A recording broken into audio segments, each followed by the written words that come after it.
Well, here we're back again after I did a whole multiple reboots, multiple what do they call it? Phone off and on restarts, hard reboot.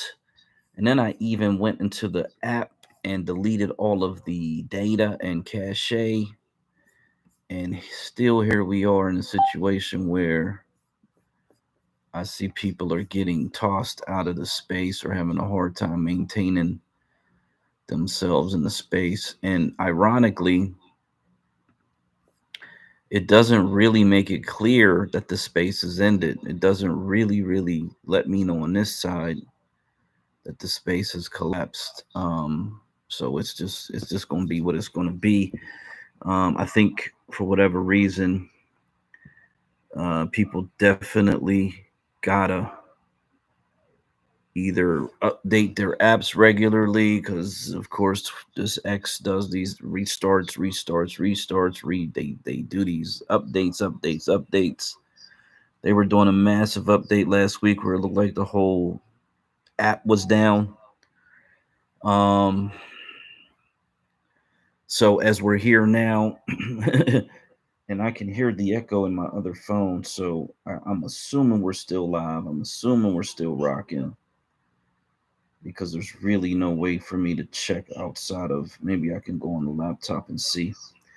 But it is what it is. It's kind of like this tech has us in a twist. I'm live on YouTube. I'm about to take the embed code and put it on Funded Socially so that it will be multi broadcasting from YouTube Live and on Funded Socially at the same damn time, which is a blessing. Shout out to DJ for really helping us figure that part out so that we can be able to do things such as this. And we won't really have to depend on this whole X thing in the future, as it seems to be. Not just that they put labels and a whole bunch of other things on our platform. They um they just have a way of making sure that Black American political information gets what's the best way to put it? It gets shadow banned, it gets throttled, it gets put down to the bottom of the barrel. I gotta find this post, but there is a very racist account, extremely racist account, um, that has gotten over 12,000 followers in less than 4 months. Um, Extremely racist. All it is about interracial couples and yada yada yada. But what they're doing is they post this drivel, and then oh man, I can't get in here, so I'm gonna have to find a different way to do that. They post this drivel online on the app, and then they get all these followers. They boost up all their followers, and then they're able to develop some type of revenue off of it. It's actually pretty sickening and disgusting, to be quite honest. If you can get 12,000 followers in 4 months, and I'm someone who's been on this freaking app for at least 3 years and have barely been able to get to 4,500, that should tell you everything that you really need to know about the way this whole thing is set up. I gotta join this thing. That's why I can't post it in there. Hey, Black, how you doing, man? What's going on? What's going on? They collapsed it the first time. I had to reboot, and I had already turned the phone off and on, checked for the updates. I did that again, reboot, and then I went in and cleared the data in the app to try to get on with the Great King account, Black Majority State account, and it still wouldn't let that account create a space, which is very interesting. So I did all those reboots with this phone. I didn't clear the data yet, but it's letting me rock it over here. At least seemingly, because I've seen people come in and out. Rella was up here; she was a co-host. It must have kicked her out. So we're just gonna be. It's gonna be a rough ride, is what I'm assuming. Right. Unfortunately. Hey, but yeah, right now it's Christmas Eve, right? Oh I wow. have I'm going to a family. My wife's family's I don't know what they call it, some type of family get together. Definitely. So actually, I have about 25 minutes. I'm leaving about 25, 30 minutes. So yeah, Okay, that's cool. That's what's up. Um, Happy yeah, holidays to the family, to the folks. So yeah, what? So you guys are a day ahead. correct. I don't know. Well, right now it's 10:41 in the morning here. On what day of the week though? Sunday morning. Oh, gotcha. Yeah, so Sunday. Yeah, okay, gotcha. Yeah, that makes So sense. what? I'm about 12 hours, 18. No, let me see. Yeah, I'm about 12 hours ahead of you. Okay, I'm 13. I'm 13 hours ahead of you. gotcha. Wow.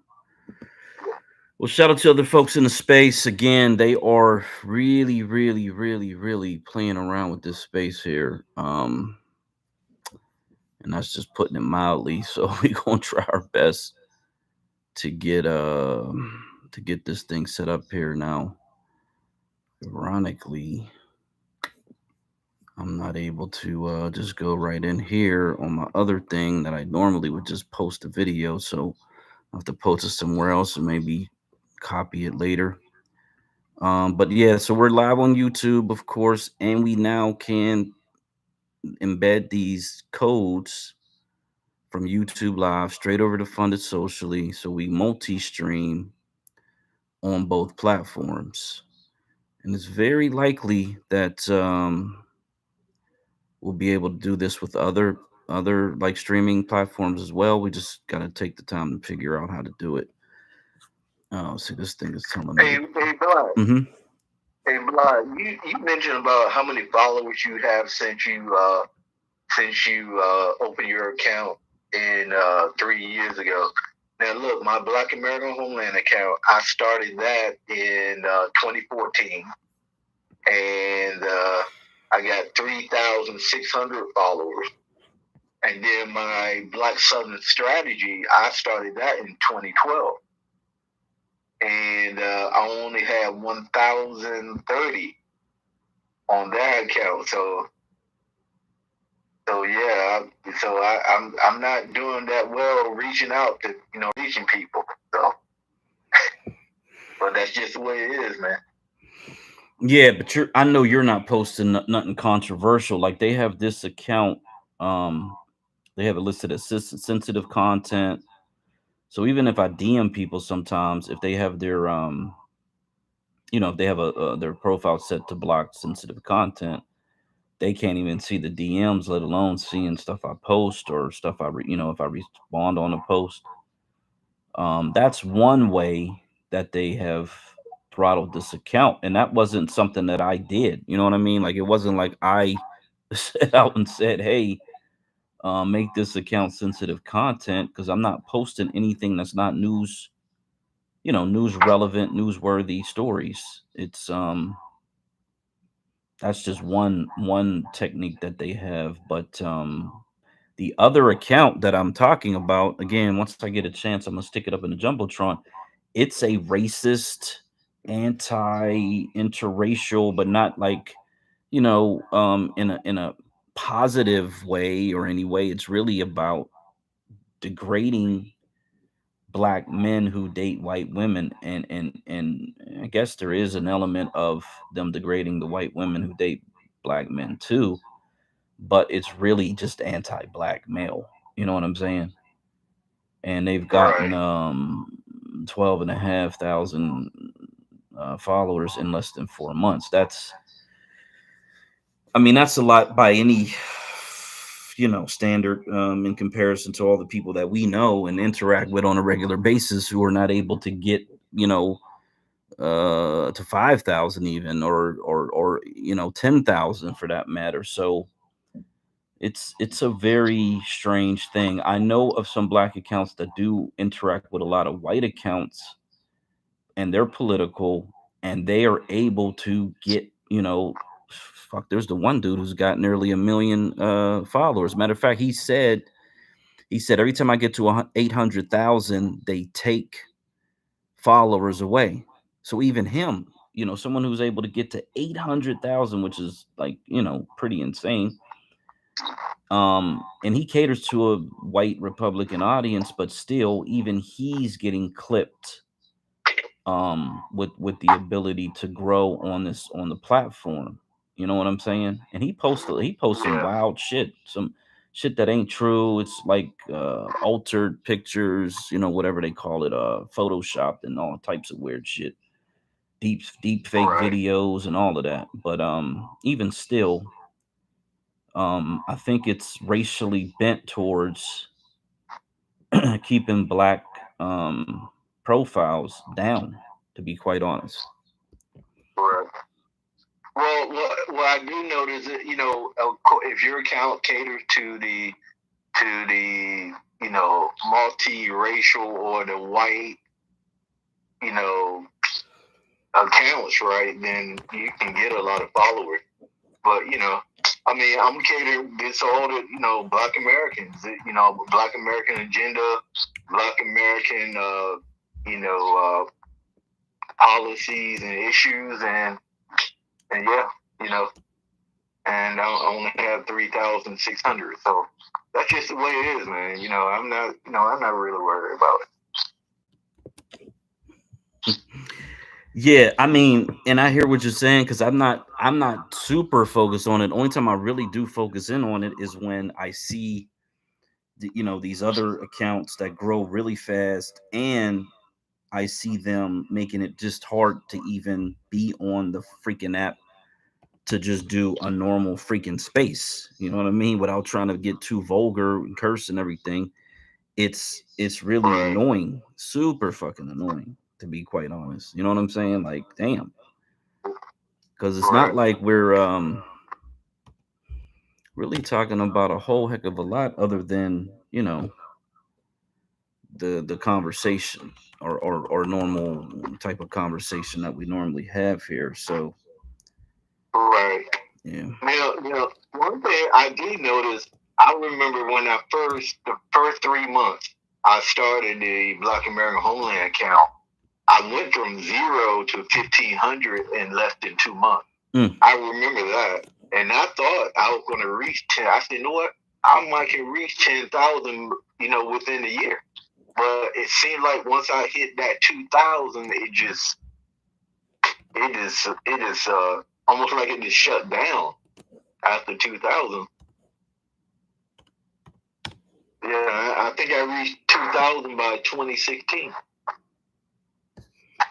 Yeah, because it probably was shut down. You probably were put into you were probably labeled by the system, and then you were essentially blocked from growing. That's more than likely what happened.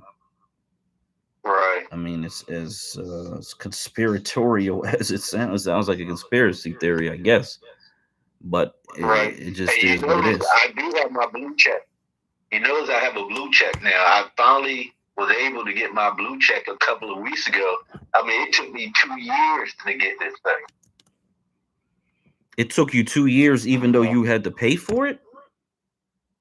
Yeah, yeah, it took a long time because for some reason they said, okay, you have to change your number. Your number is not this, that. You have to change your. I had to change my email. I mean, I had to do so many things because I got in contact with even before X. I got in contact with Twitter, and for some reason they wouldn't fix my account until 2 weeks ago.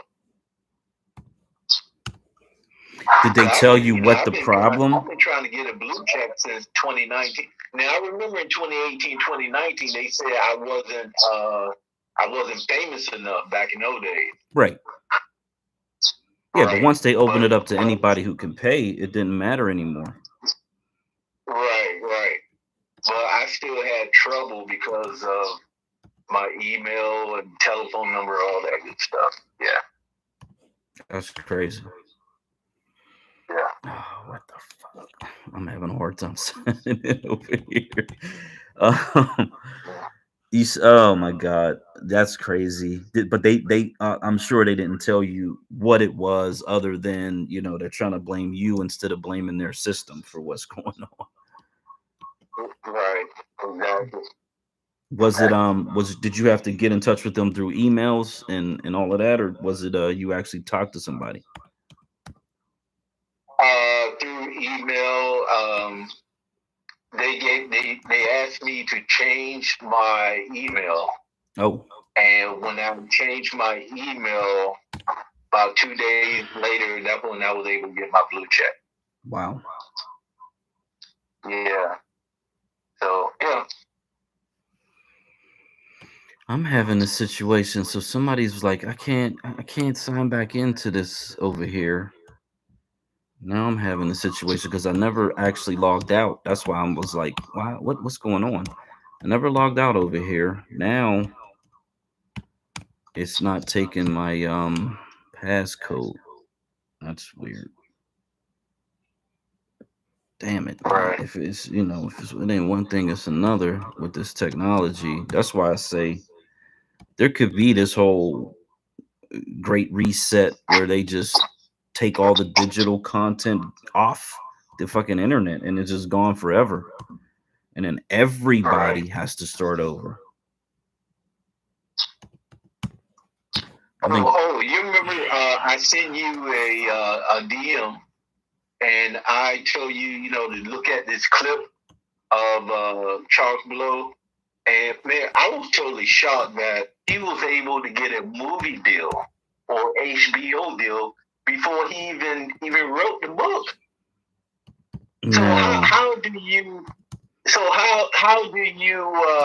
that doesn't shock me. how yeah, but how did he pitch the idea to those people when he didn't have any content? That's what I don't understand. Yeah, synopsis. So he is known. He's got a couple books, right? I think his other books Right. were top Oh sellers. yeah, He's a well-known reporter, journalist, news anchor, whatever. He's in the industry, let's put right. it that way. And he's got an Okay. agent, more than likely. He's got to have an agent. And they just pitched this elevator pitch. And they say, this is what we're gonna do, blah, blah, blah, blah, blah, boopity boopity boop, center it around this. They know politics is hot. It's a hot topic. And it's clear they didn't shoot that documentary until the midterms, because this was like leading up into the midterms, right? So even though he may have Right. secured the movie portion or the documentary part, they didn't actually film it until he actually had his book out, got his sales, and had all that, accolades, whatever from it, so that they could see, oh Right. yeah, there's a real market for this. There's an appetite for it. And then, it was because if you think about those Hollywood projects, they always have projects and they all have stuff in the pipeline and stuff in the can. They say they filmed stuff and then it never comes out, or they'll go back and edit it and re-edit it and shoot some new film or whatever. That's what they do. So Right. if the chronology is, let me get the documentary fund secured, I'll write the book. Like I said, I read that book. From a pure me being someone who only wrote one book, and it took me 6 months to 6 to 8 months to do. And it wasn't the writing that was long, it was the proofreading, trying to make sure there weren't any errors. You got to read it over and over and Right. over again. And even spell check won't correct all the grammatical errors, still. So um someone who's a professional, who's got a whole professional team to do proofreading, in my opinion, he wrote that book in a week, and I'll give him a month would be the maximum. But I think someone Right. like him could have wrote that book in a weekend, to be quite honest. Because all it Right. really was is him retelling old stories of old conversations he had, for the most part. And Right. even that push pull, as we discovered, was a concept that was from the Great Migration originally. So that's not a new concept at all. And so he just kind Right. of incorporated a lot of things that were already out there, and then it is what it is. He did his thing. But yeah, even if Right. he had the money secured for the documentary, and then he did the book, and then the book shows that we can make this documentary, we can greenlight it now. And then they just put that again. He went to, I know he was down south, he was in Chicago, I think he was somewhere on the East Coast, he was in Atlanta. New York. Oh, he was in New Right. York. Okay, New York, Atlanta, Oh, wait, see, that's Louisiana. the thing. He actually signed a movie deal before he even moved to Atlanta because he was still in New York. Was he still? Because I thought he had moved down there. I thought he's been down there for like 5 or 6 years or something like that. No, he moved. It seemed like the perception I got that he moved to Atlanta around, I say, March, April, May of 2020, or let's say COVID. Let's say March. Let's say February, March, April of 2020, because it seemed like he said that when everything was closed down, he wanted to live in a place where the cost of living is cheaper, more space, a larger condo, whatever. So he chose Atlanta. So I got to put that around March, April, May of 2020. Okay, wow. And then the book But comes out. he already signed the deal before he moved to Atlanta Okay, for the documentary. for the documentary. And Yeah. then he probably wrote the book around, May, June, July, August. Or like you said, it probably took him less than a month. I would think. That's just But for me, man, I mean, for me to conceptualize the all everything I wrote, man, it took me more than 10, 12 years right.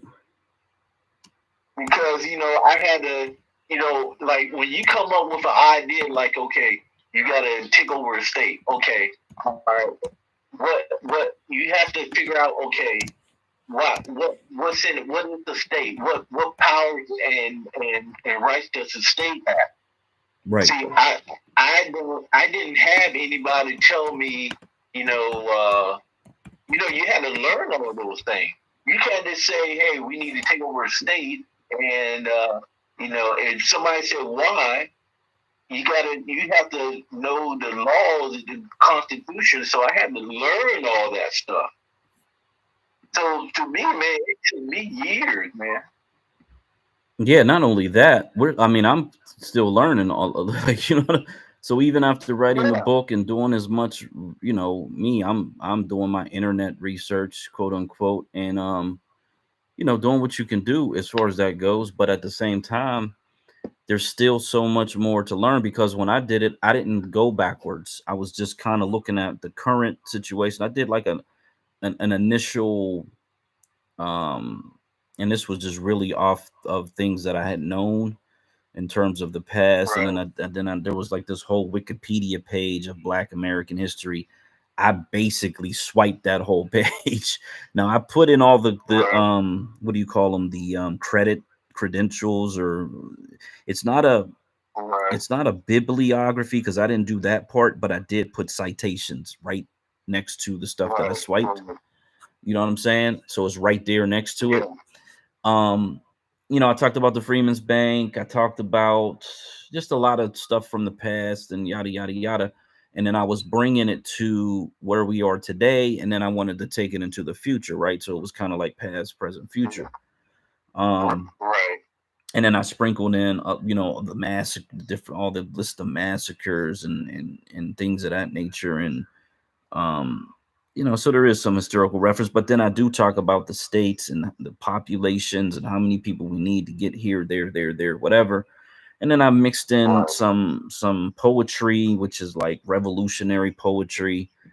And it was really the way I wrote the book was to be motivational, to Right. get a person who would read it. And I was thinking young minded, 16 to maybe 36, people who are,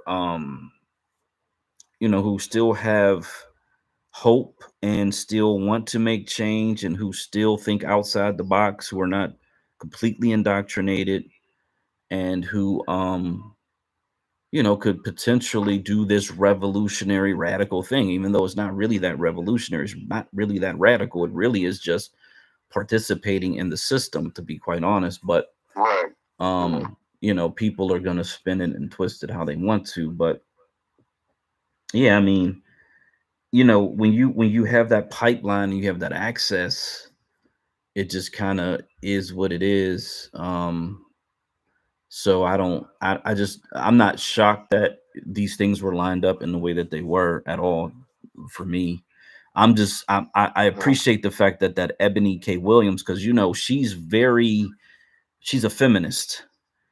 But Okay. to her credit, she, during that little clip, I think that's the griot. And I guess Oh, because I didn't see that yet. oh, you I didn't didn't see see that it. clip? Oh, wow, I gotta put it up there. So I'm pretty sure Byron Island owns the griot, and they basically turned the griot into like almost like a news network. And there was that one news network that crashed and burned, the Black News Network or whatever it was called. That's the one that Blow had. He was like an anchor on. That one kind of Right. just crashed and burned. But the griot has this thing where they do, basically a similar thing.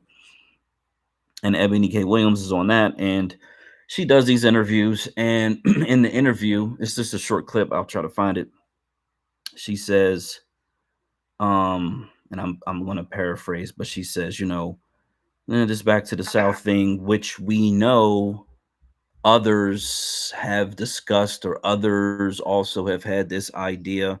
She alludes to the fact, because I think even in her mind, she's thinking, yeah, you didn't come up with this thing. You know what I mean? Like, this is not all you. Let's break that myth. I think is where she was going, because she's so ultra feminist, and if you don't know that Mhm. about her, the fact that she attacked that part of him probably was more of an attack against black men, but that's a whole nother layered conversation, to be quite honest.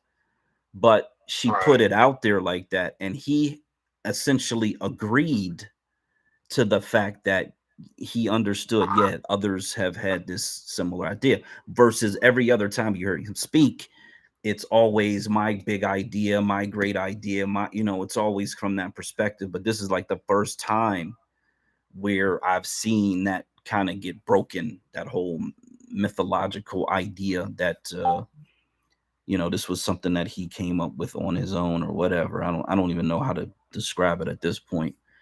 Why he Right. even went there Now, with it, but now, yeah, well, I understand what. Well, I need to look at that clip you said, but it seems like what she's trying to say is that, like, do you think she's trying to say white men came up with these ideas? oh, no, no, Because no, no, if no. she, to be I hope honest not. about I this, hope not.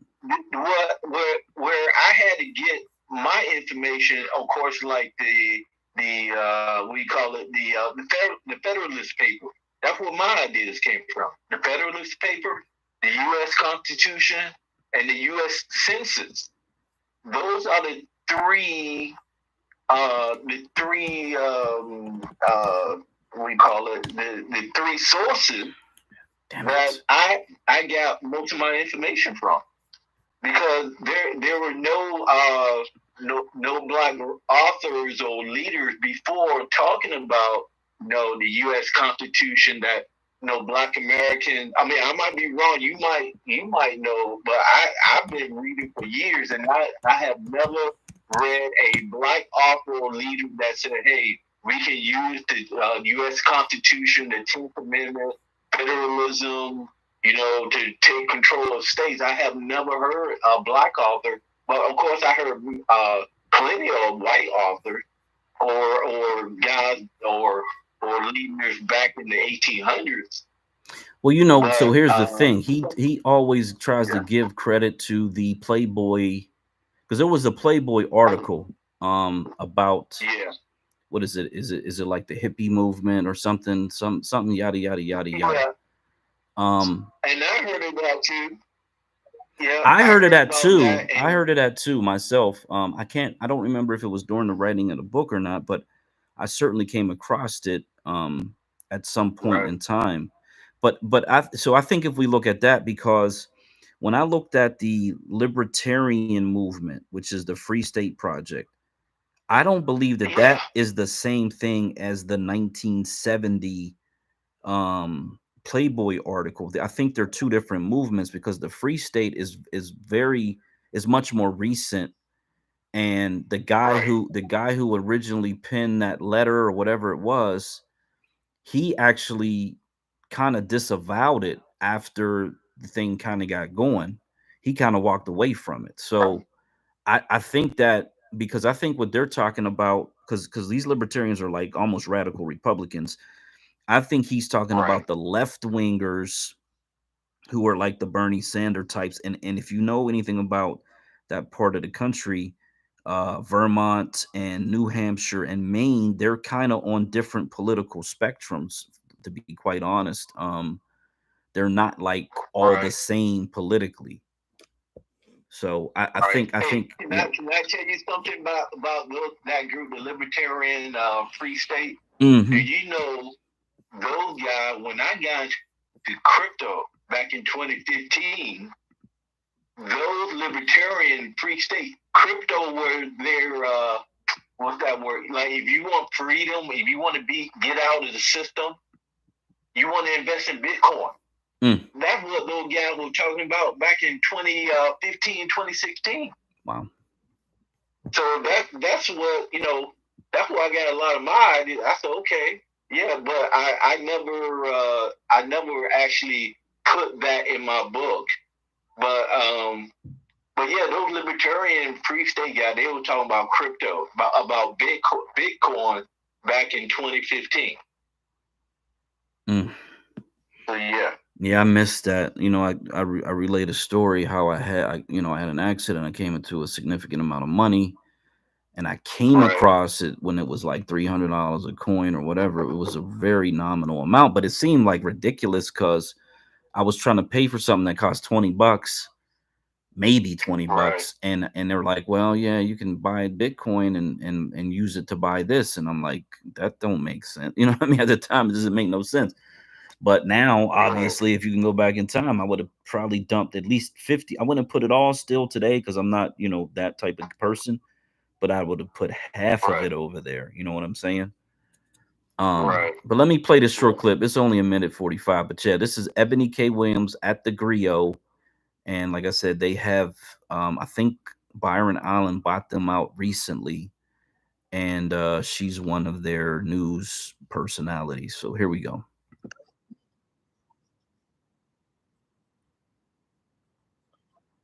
There you go. See? Oh, man. I'm gonna play that back, because you gotta love the she's like, look, listen, look.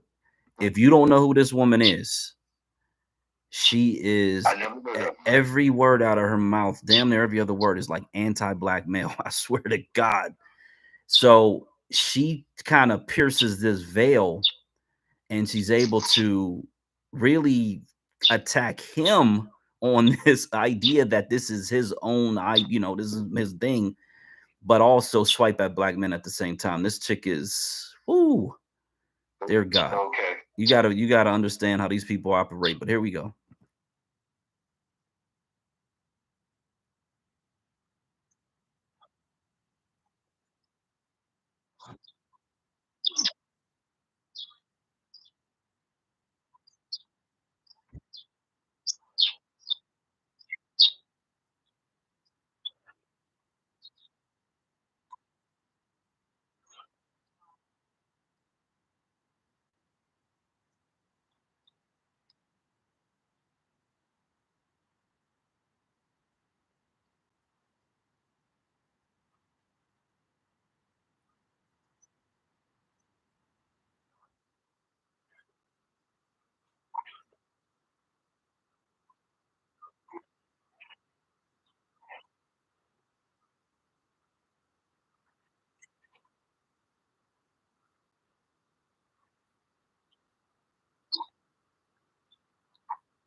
Yeah, yeah, yeah. So Mhm. again, that's like a backhanded slap, but she did at least, kind of make that very clear. Now he comes back with a great response. The thing I like about him, he's always very measured. He never gets too up or down. He doesn't get excited at all. He's very matter of Right, fact, and it's easy to digest the way that he presents the information. So, regardless of whatever you're into your politics, he's not going to offend anybody, which is very smart. And right, even when I mean, clearly she's swiping at him and black men all at the same time, two birds with one stone, but he doesn't even acknowledge it. He just keeps the conversation flowing the way that he wants it to flow. So I got to appreciate that part of, the way that he does move in the right. space and time. Now look, Black, when you say that she's making a swipe Hmm. against black men, Oh it yeah. seems like she's trying to say that come on, Charles Blow, you didn't come up with this idea. Oh, Some that's white she is man saying. gave you this Mm. idea. And that's what you're talking about? To Well, me, when you go ahead.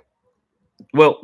So what I'm saying is, I don't know where she's saying he got it from, but I am Right, saying that she's diminishing him as just as a black man, number one, because that's her thing.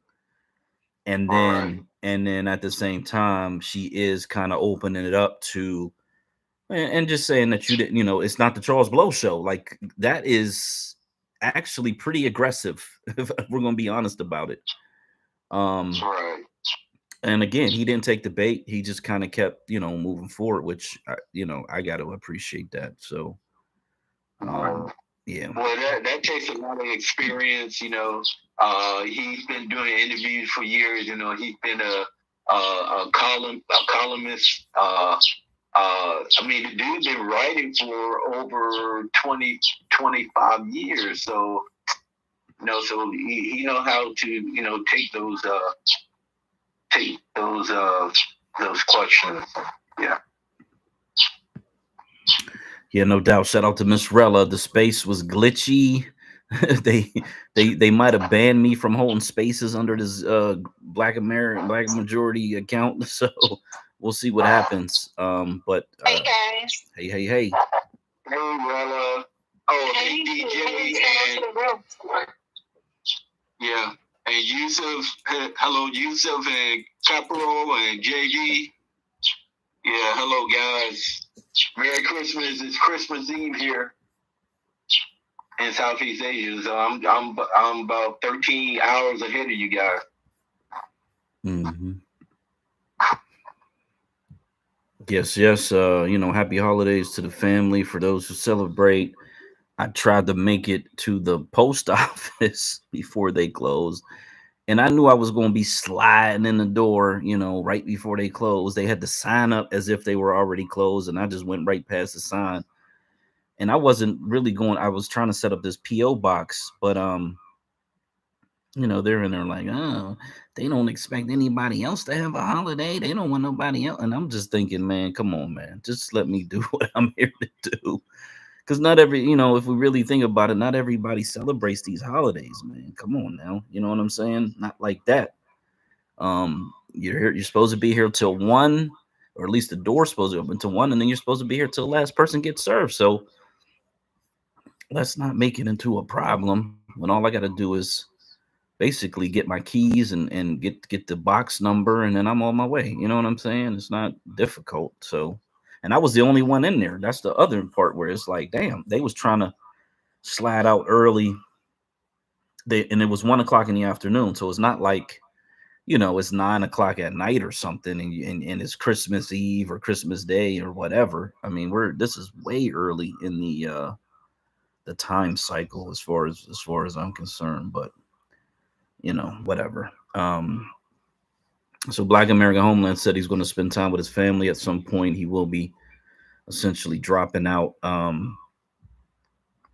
But oh yeah, Black. So you sent me. I'm pretty sure you sent me either a link or a copy of your book. and I can't remember where it's at because I want to start. I have been using the last starting of the spaces with my book through the text to speech.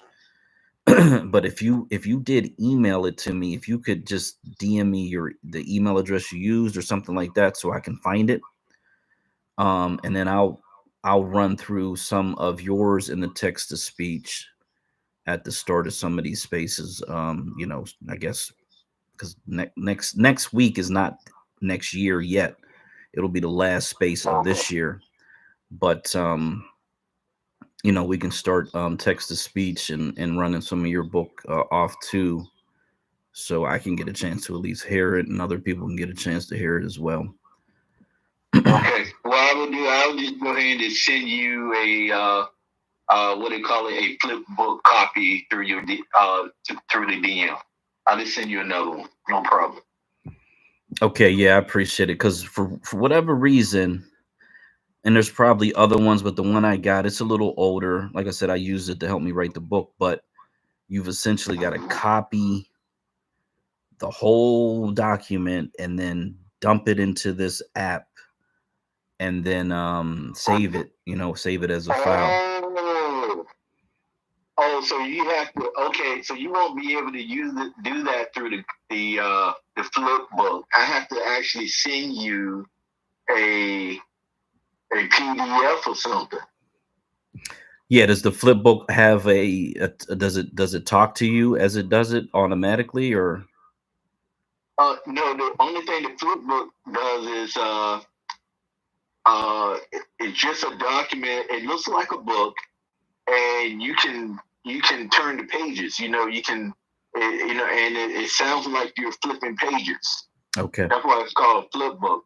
But you can't actually Copy. copy anything from that book. Oh, So I have to send you. Let's see. Because interesting. you want to feed it into some type of something that will actually read the document. That's what you were saying.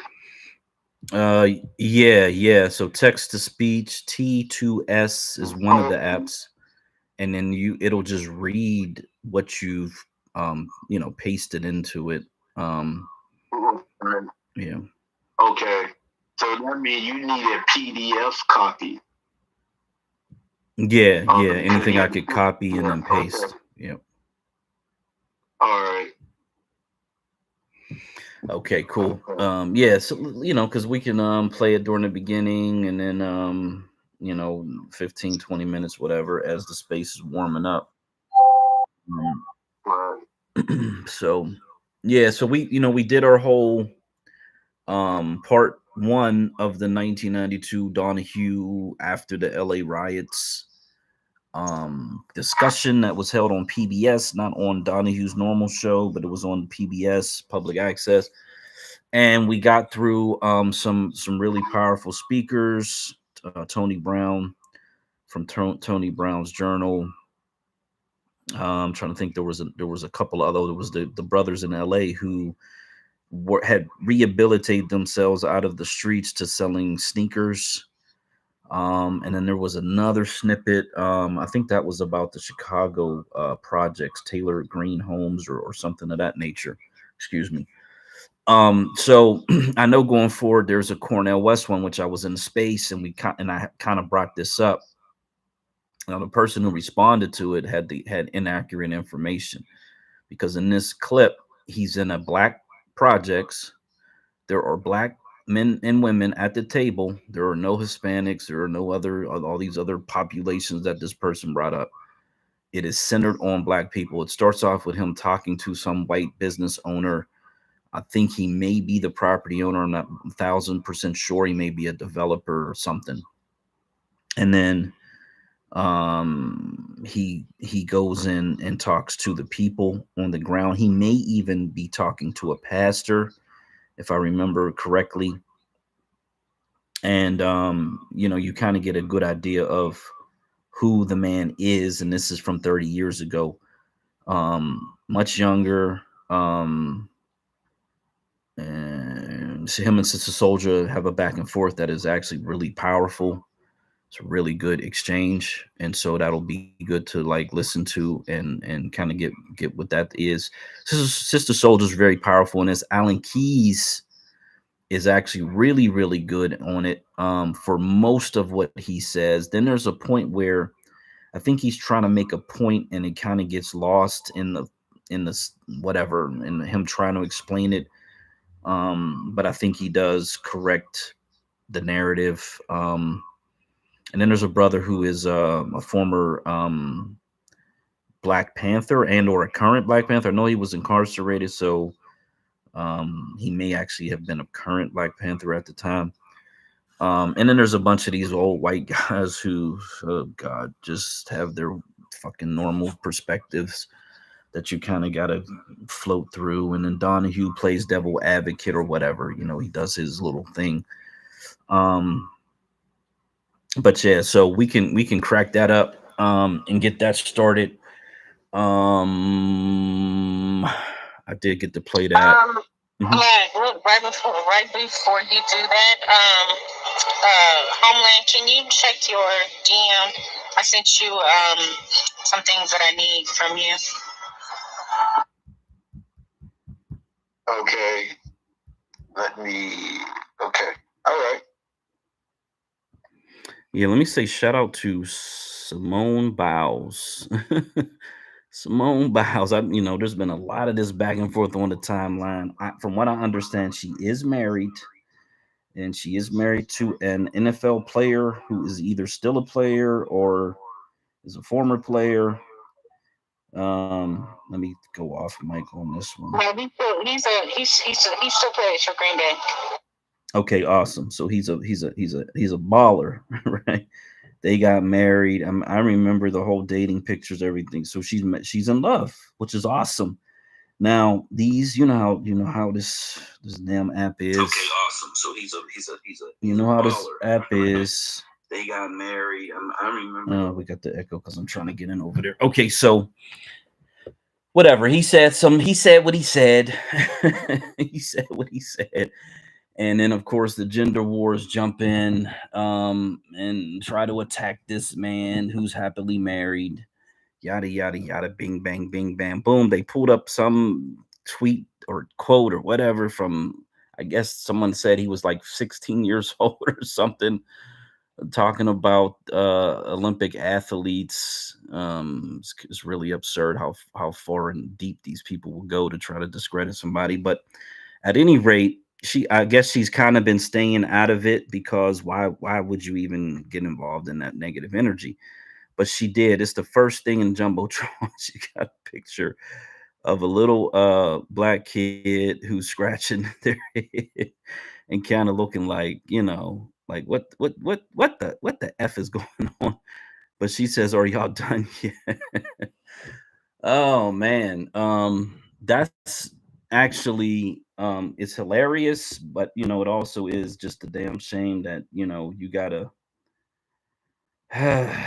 take time out of your life to acknowledge the foolishness that sometimes is allowed to just run rampant on the app. We've had some foolishness going on lately. It seems like a cycle. It seems like you might get a week or two where it seems to be everything is moving in a positive, productive manner, but then out of nowhere, people find a way to insert the foolishness. So it is what it is. But shout out to her and her husband, or if they're happy, hopefully, she's probably focused on her upcoming Olympic situation.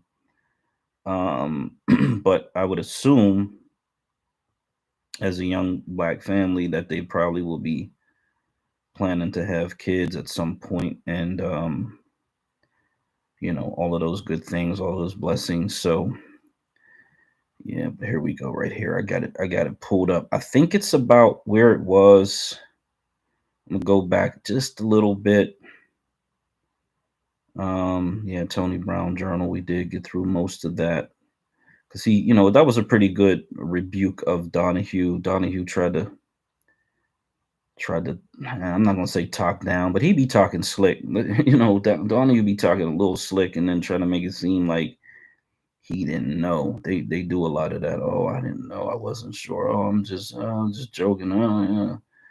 Okay, so if anybody would like to come up to speak, we usually take this in like 15, 20-minute chunks, try to get through what they're trying to get out and then talk about it. So it'll probably take us about four clips to get through this video. Um, but yeah, so the whole point of me doing this was 1992. They are talking about the same issues in a slightly different way that we are talking about today. I've added Mr. Floyd to the title because you had the LA riots.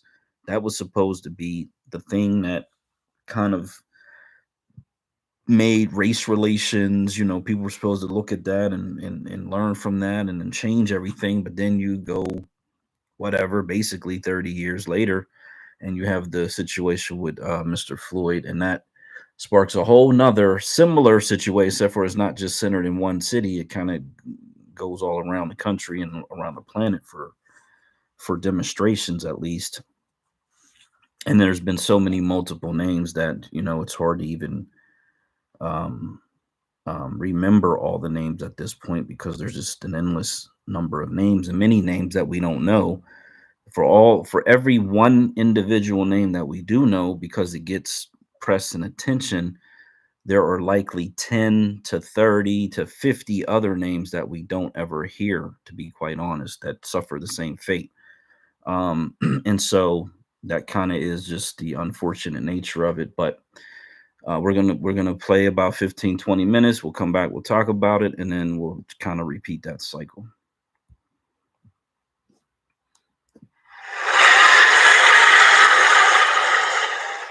Well, Tony Brown, for a talk show host, you've been unusually well behaved throughout this program, and I thank you for your patience. Do I sound like a white racist to say, see what I mean? You can pull yourselves up by your bootstraps. Does that make you nervous if I say something like that? No, but the context would make me nervous if you were suggesting, and you're not, that all blacks had to do was to go to work. If they worked as hard as whites, we could make it. But that's not the context in which you're saying it. The context in which you're saying it is that we are looking at a group of people, 30 million people, who this year will earn $300 billion, equal to the 14th richest nation in the world. We're 12% of the population. We buy 18% of the orange juice, 20% of the rice, 26% of Cadillac cars, et cetera, et cetera, et cetera. We have 350 black organizations, middle-class blacks, 1 million of which go to white hotels each summer. They spend $16 billion discussing white racism and black poverty. Now, there's no way in the world that white people can free black people, because freedom is not white people's to give to. White people, as I said in the piece, cannot do for us what we refuse to do for ourselves. 3, the key to this equation is the behavior of the black middle class. The key to this is not understanding whether or not whites like blacks or blacks like whites. I frankly have no interest in that at all. I have no interest in managed society. I'm not interested in having to sit next to people because they're white. I'm interested in being equal. And the only way you're equal is to have power. Alan Keyes said the most cogent thing said here tonight. And that is, we are talking about power, not whether or not white people have been fair, not whether they're nice people, not whether or not black people are good or bad, but whether or not you as a community of people have the instruments of defense and in some cases of aggression to protect your turf and or your interests. You can't have 30 million people handing over to another people 100% of their resources and blaming them for 100% of their problems. That is not intelligent. So what we need to do in the black community is decide to be competitive.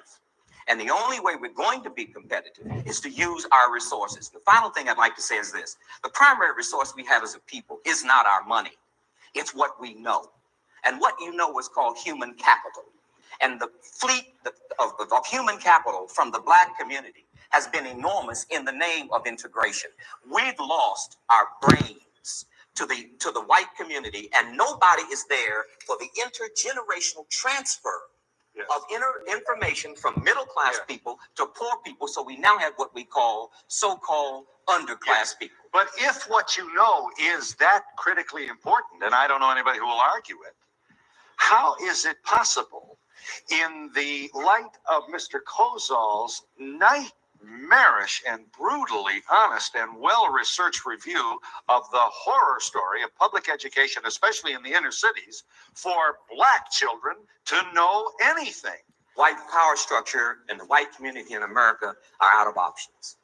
They can no longer afford racism, and they can no longer afford school systems that don't work for this following reason. In 8 years, over 50% of the population workforce will be female and non-white. In 30 years, this will be a majority numerically non-white nation.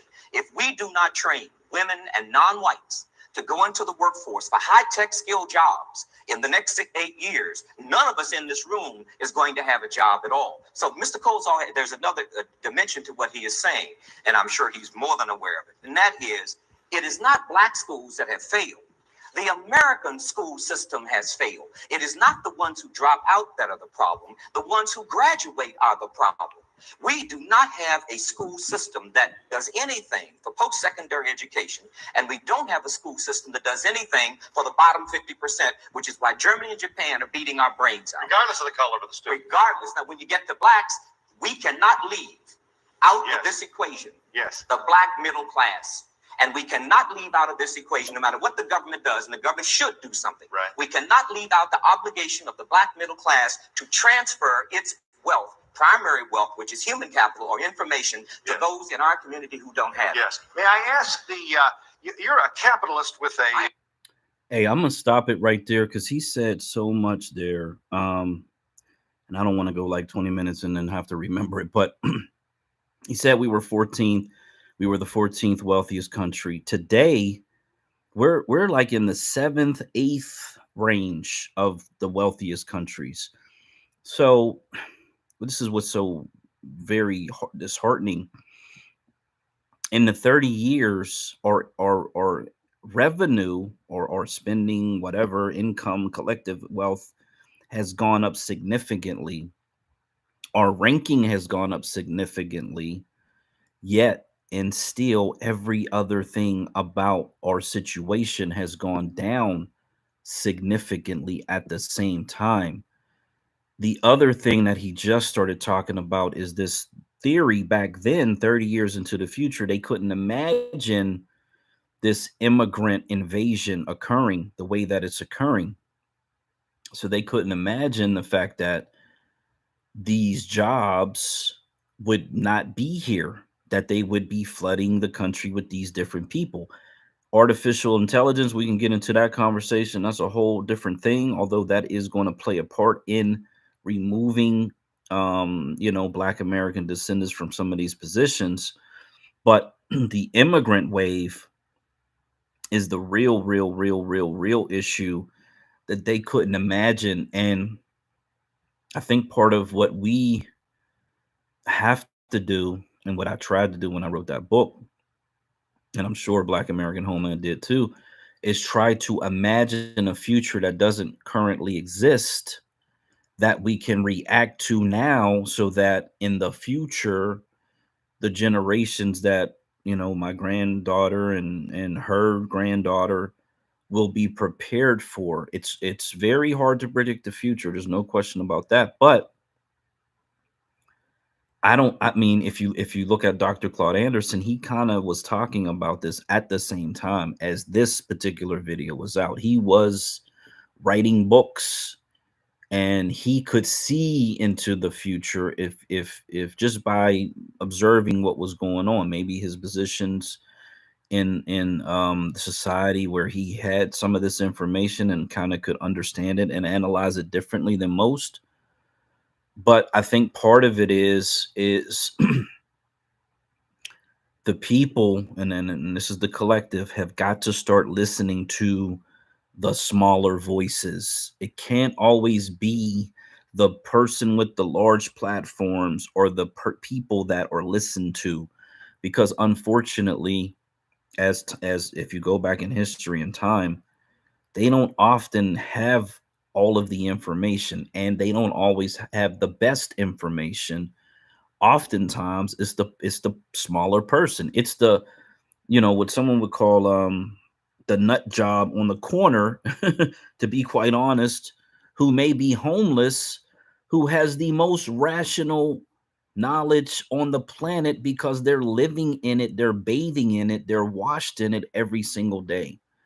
I wanted to acknowledge the fact that they just didn't have the imagination to foresee what was coming, so that we don't go a long time and then we don't get that point. And this is actually another good point that's coming up here. Not a capitalist, and you said that before. I'm not interested in proving capitalism. I'm interested in using a free market system to alleviate the problems in the Black community. Is capitalist a bad word? Well, the way you're using it is though I am trying to prove that this system is better than that system. No, I'm not into ideology. You can call me anything you want. You're a businessman who takes full advantage of the free market opportunities. Let me put it that way. I'm trying to pay my rent and keep the phone. Very good. Now, I don't know what you call that. Yeah. Whatever you call All that, right. that's what Right. I do. Right. Now, okay, so I am simply interested in this. There are 30 million of us. We earn $300 billion. We spend 6.6% of our money with one another, 95% with other people. I'm simply interested in creating structures so we can transfer that money back, and most of all, not to any Black person in this room, but to poor Black people, because the difference in the achievement of our community will not come from middle-class Blacks like us who have done so well under affirmative action. Poor Blacks didn't get a nickel. They're the ones who are hurting, which is why the Black community is in such dire difficulty. We're leaving out a lot of things in this story. There are hardworking, good people working in community development corporations, and your emphasis, I like the piece that Tony did, your emphasis on middle-class African-American neighborhoods and the growth of these neighborhoods in cities and in suburbs is something that mustn't be left out of this picture. Yes. Otherwise, people aren't going to try. Your point is made at a time when the middle class is identified with the NAACP, the Urban League, and the traditional we shall overcome civil rights leaders of the 50s and 60s that have been all but abandoned and ignored by younger people, Sister Souljah included. I think that the dice are loaded, and that's what's left out of Mr. Brown's piece. See, there was a period of time in this country after Reconstruction where African people owned a lot of land, owned a lot of businesses, and did a lot of things. But what happened was the American government, the Ku Klux Klans, and other organizations organized in smashing that effort. So it's not that we haven't tried to own lands and have not organized businesses. It's that if you are African in America or in Latin America or in the Caribbean or in the continent, you will be hunted no matter what. Because they do not want us to survive and become self-sufficient. And you can say no, but you haven't lived this life. You haven't lived this life. Mayor Kelly's entitled. Yeah. I think that there's a lot of reason for a lot of our anger, given our history in this country that persists even in 1992. No question about it. But the issue becomes, how do you harness that anger? Do we sit up here and talk about our history, or do we harness that anger to become an empowered community? You do both. Now, let me just finish. There's some of us who are struggling right now to empower our communities through educational systems and a whole host of things, trying to shift some capital in the hands of our own community so that when you produce something creative, that the people who have control over the distribution rights are African Americans as against other type of Americans, and that when we go out of this global marketplace, we will be a force with which to be reckoned. We seem to forget, however, that in the midst of all of this, there is a shift that is occurring throughout this whole globe. It isn't just the plight of those of us who are African Americans. Our plight is exacerbated, but we're in a global market. We're dealing with people from all over the world where a market can be taken over overnight by new developing nations. We need to have a better educational system. America's educational system is in a sorry condition. And the worst form of capitalism was perpetuated, espoused in the last decade by a man named Ronald Reagan with, are you better off today? Walked away from research and development, walked away from education, walked away from savings, walked away from the capacity for capital capital formation, the worst form of capitalism was symbolized in the last decade, and that's why we're paying a handsome price. Now, we can sit up and get angry, we can sit up and talk about it, but the question is, what are we going to do about it? And I say, let's start doing something about it now and empower our own community and stop pointing the finger at one another. I have a question for Mr. Brown, actually, and that is, if Rosa Parks taught us that we could sit in the front of the bus, what do you think we learned in April 1992 from the Rodney King verdict? I think we learned that if we don't have our own economic base, if we're not educated as a people, we will always be victimized by whomever. But what can we do? I mean, we learned what we could do from the Rosa. Wouldn't gotten beaten? Is that what you're telling me? What we learned was that when the police brutalized Rodney King, when they murdered Rodney, when they murdered black people, when the police power in this society manipulates justice in the criminal justice system, we learned that they're doing their job. Their job is to contain and intimidate and terrorize black people. And this system want to know what we should do? We have to build an independent black political party to take care of our own interests and coalesce with those groups and organizations that share our interests and understand that we have black enemies of black people in our community based on the notion that they could perpetuate a system of exploitation. I'm sure we need ways to defend ourselves, and an independent black political movement would be an excellent way to do it. But you can't get blacks out of the Democratic Party, and you can't get them to use their vote strategically. They hate Republicans, and they love Democrats. Democrats love poor people so well, they keep them poor. So we don't have a political instrument of power. We are out of the two-way political process altogether, taken for granted by one party and ignored by the other. He has articulated one instrument of power. An economic base is an instrument of power. An educated population is an instrument of power. Why do you think the Asians do so well in this country? They are very well educated. The people in the Pacific Rim, they're Confucian. Their very culture teaches them to stick together, work hard, go to school, stable families. This is why they succeed. We have a consciousness now called civil rights. We won the civil rights battle. We must develop a new consciousness of freedom, which means we're not interested in sitting next to or being with. We're interested in being equal to, which will give us the right to be with or sit next to whomever we want. You have to start that process where it matters most. If you talk about what Rodney King the community doesn't control the police, nobody else is going to. And that you have got to put into the hands of the community the power to have a police force patrolling their streets that answers to them, not to some bureaucracy somewhere that isn't controlled by them. And that means economic development has to go hand in hand with the reclaiming of political power at the grassroots. Control your streets, control your police, control your judiciary. And this is not America was supposed to be this way. The small towns that people idealize were basically neighborhoods controlled by the people who live in them. And our neighborhoods are no longer controlled by the people who live in them. And so most institutions in those neighborhoods, economic, political, and otherwise, are out of control. In the immediate aftermath of Mr. Bin Wahad's call for a third political party for African Americans, I am compelled to ask Dr. Alan Keyes, Republican candidate for the Senate from the state of Maryland, how the Republican Party, of which you are a member and at whose convention you spoke, does not enjoy the support of 10% of African Americans. You spoke from the same platform as Patrick Buchanan, who called on the delegates to take back our culture. You work for a man who was dragged kicking and screaming into the signing of a Civil Rights Act. Work for? Who do I work for? Do you not, in a sense, work for George Bush? Absolutely not. Did you not? I'm an independent. Did you not extol my own army? Did you not extol George Bush's passage of signing of the Civil Rights Act and the Act for the Disabled during his administration? And does it embarrass you at all to be surrounded by the white Christians who would call for? Excuse me. It doesn't embarrass me to pursue the power that is needed to transform the society by any means necessary.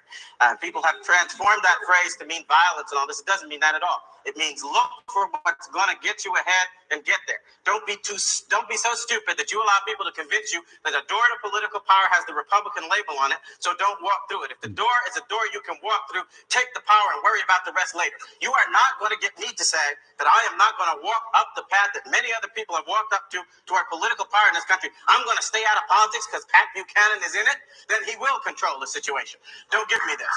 I am going to do what is necessary to make sure that my folks are represented at every level, in every party, in every walk of life. And if we've got to stop being so silly that we're manipulated into believing that if we give our allegiance to one party or another without having to ask for what they're doing for us lately, no other group in this country is expected to give knee-jerk allegiance in that way, and we're going to be taken for a ride if we do. Bill, you were, I noticed that you were rather interested in my question.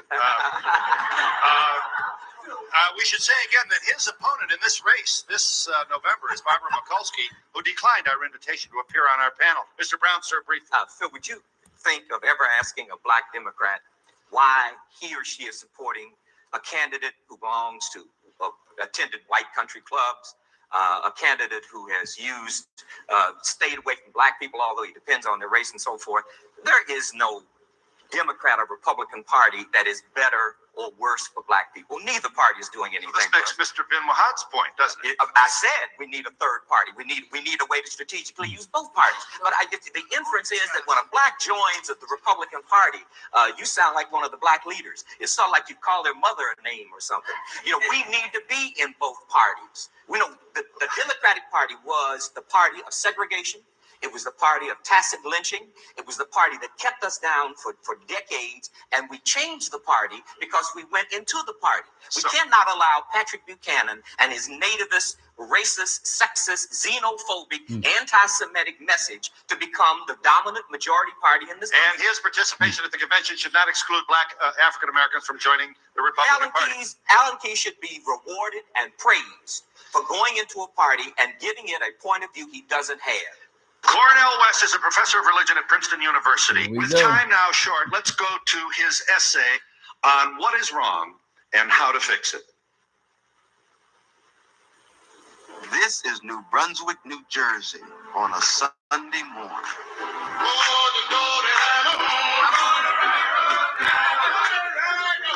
But if our schools are going to be better, and if our housing is going to be affordable, if our government is going to be accountable, if health care is going to be accessible, if jobs are going to be available, we're going to have to work with some folk who don't look like us, don't think like us, but are willing to put their hands to the task and do some work.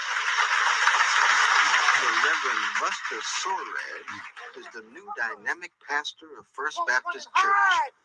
His prophetic message of we Americans working together across race, class, and gender is crucial. It's mandatory. It's not optional. People are going to have to move beyond the tribal zones that divide them, be they class or race or religion, and look at common dreams. Otherwise, this experiment will blow up in our faces. In New Brunswick, as elsewhere in urban America, the tribal zones have all too often divided one community against another.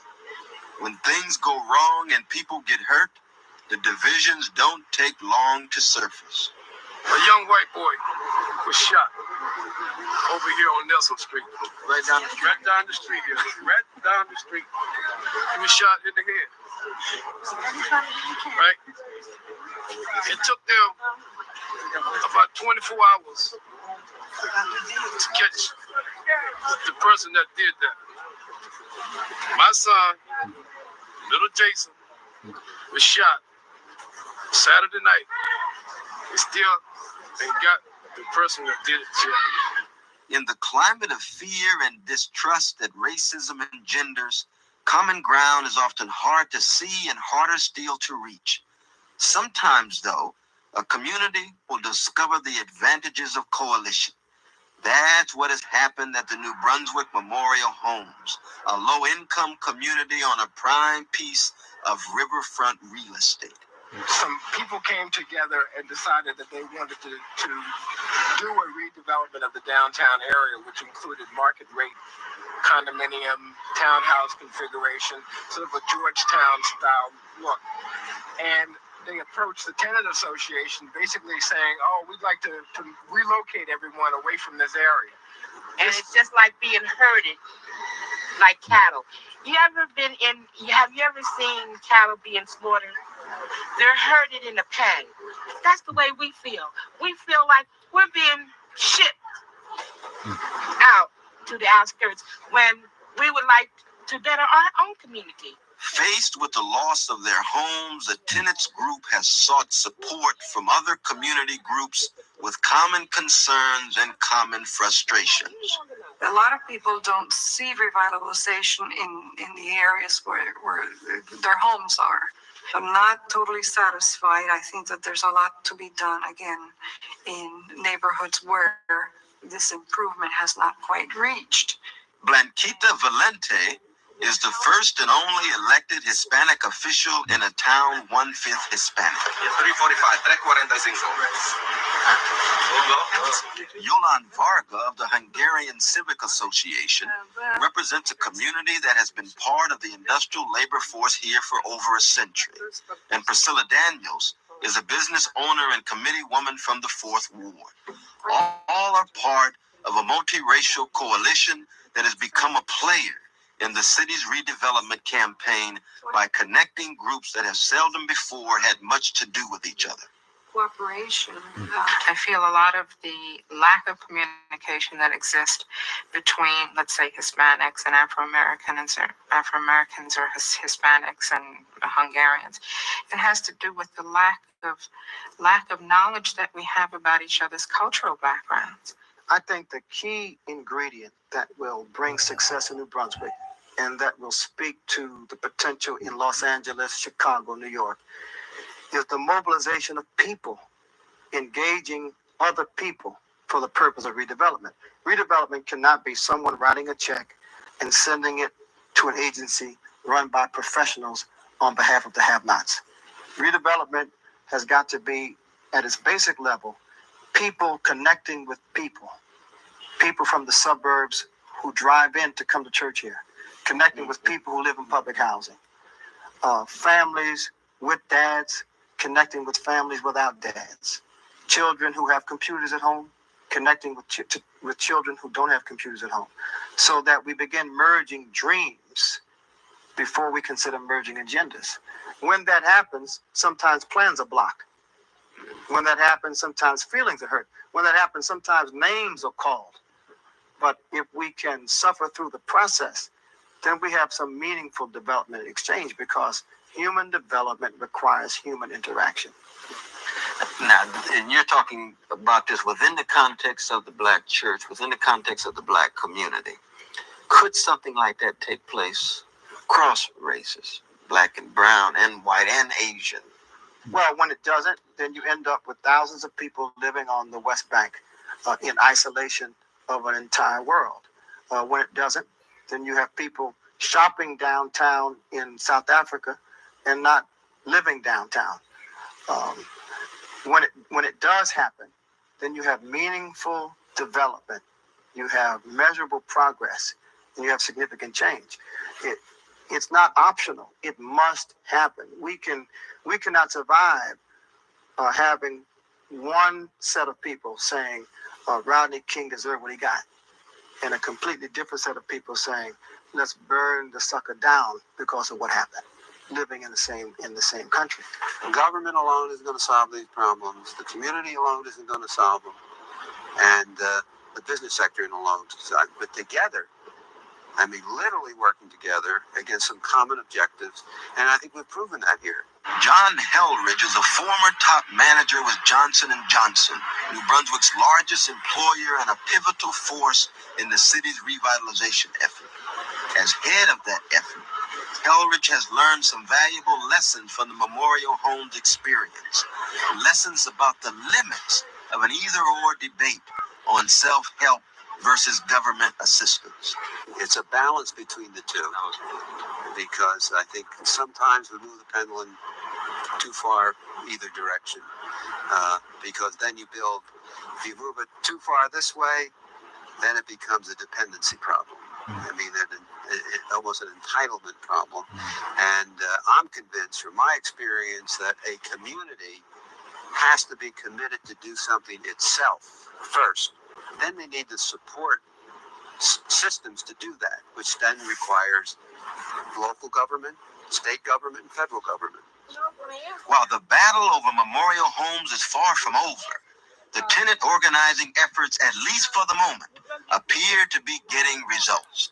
At this point in time, the plan to create the market rate development has been essentially halted by the success of the Tenant Association in getting a Hope One planning grant to examine the process of a home ownership initiative.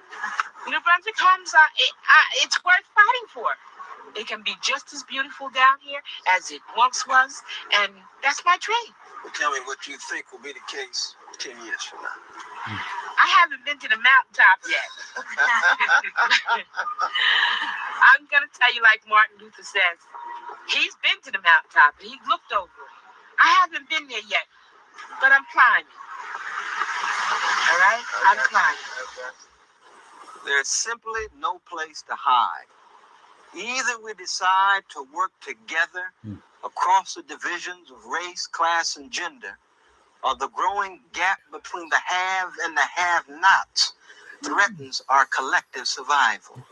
The promise of American democracy stays alive only when each and every American acknowledges that we are all part of one garment of destiny.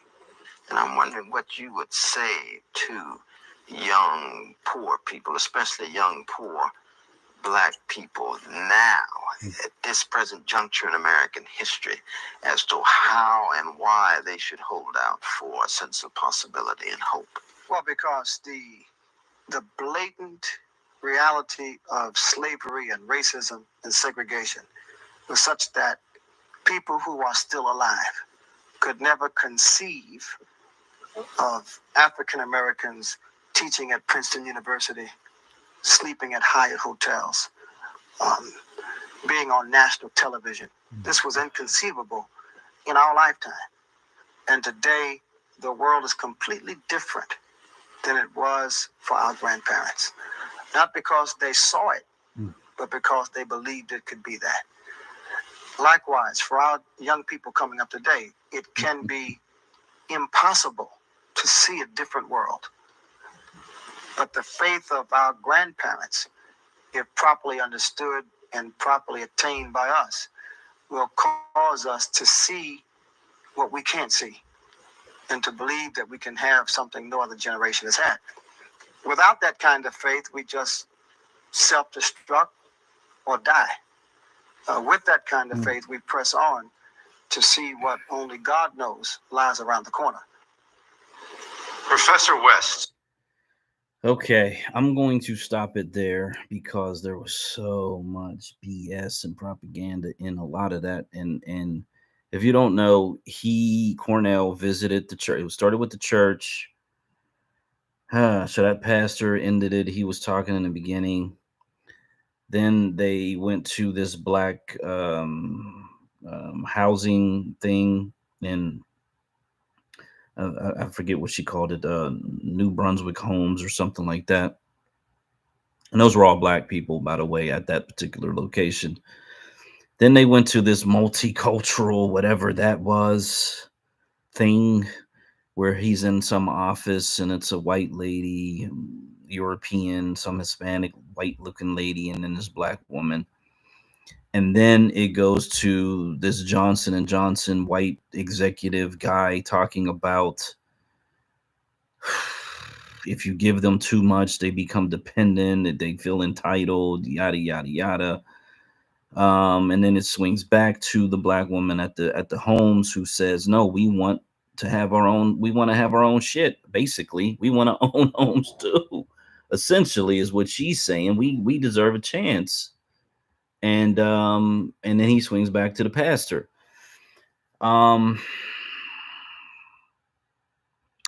It would be great to look up to see if those projects are still there, housing, apartments, whatever they're called. I can look them up. What was the name again? Was it New Brunswick Homes? I can rewind it to try to find it. Let me pull it up. Let me see. Yeah, because that was riverfront property, which means it's essentially, like he's saying, market value. Same thing in Chicago, same thing everywhere. You know, everywhere we live that's next to a water, they're going to try to get us out of there. So, you know, he goes into the multiculturalism. Now, that was 30 years ago. So if he has been effective for the last 30 years in bringing in the multiculturalism into the Black community, because it's centered around Black people. I don't think this is a story about every other ethnicity, every other culture, excuse me. It's about Black Americans and how we're affected by racism, essentially, is what the whole thing is about. And So, you ready for yep, this? yeah. Before you finish that statement? Oh yeah, go ahead. The demolition of the New Brunswick home, August 18, 2001. Wow. Rosetta Hicks still has a brick from the New Brunswick homes, the public housing towers on Route 18 demolished in August 2001 to make way for redevelopment. Damn. So they hung on for 20 years is what it sounds like. Is that 10 years? No, that's 10 years. They hung on for 10 years. And that's New Jersey, right? Yeah, that's it. They hung on for a decade. I will put the link Oh, wow. from this source. This is from NewJerseyMonthly.com. And then I will see if I can find any more information on it. But I wanted you to finish because I had something I wanted to say about what we just heard, because that was hard. That was really hard to hear. Yeah, because not only that, he asked her to predict what would happen 10 years from now. And you mentioning what actually happened 10 years from then is that they lost the fight. They lost the battle. And then that pastor started talking about what was going on in the fucking Gaza, West Gaza and fucking South Africa. Like, what are you even talking about? This is a pastor of a church. Like, what are we talking about? Damn. Okay, you got it. Goodness fucking gracious. It just seems like every time there's a chance to actually move forward in securing, I think, the minds of the revolutionary movements, you know, they get pastors that come in and start to try to appeal to the spirituality or the moral compass of people to not exclude others. When the conversation is not about others, it's about the conditions and impacts of what people are living at that moment. And it's very diabolical. And it's kind of scary because then you realize why people have such a hard time with church. They have a hard time with, you know, these mega churches that kind of have left a lot of the Black community destitute around them. And when you look at other groups and you look at other communities who have mega churches and they have, you know, thriving schools, their communities are also thriving. But for some reason, you look at our situational churches that are in the communities in which Black people come from, like New Brunswick, or big mega churches that are in the center of like Los Angeles. Like I grew up, I was a Christian kid under Fair Price. Crenshaw Christian Center was in the heart of LA, but the surrounding areas of that mega church was destitute. And the church itself, when you went on to the church premises, was clean, it was pristine. You could tell that the tithes from the community was pouring into the church or whatever else they were getting, but there was nothing that was coming out of the church to benefit the community. And it's really sad because it's not a strike against, I'm not trying to defame Fred Casey Price. I'm trying to say, much like what's happening, I think, today, and what happened to probably New Brunswick, is that the appeal to the moral compass of us is that we should somehow stay in a position of destitution so that other people get to thrive while they ignore our ability to be repaired and actually fully see ourselves in a clean, healthy environment where without condemnation. And for some reason, the pastors that's why the woman stepped in, was like, no, we want to see our full we want to see, we need resources like now.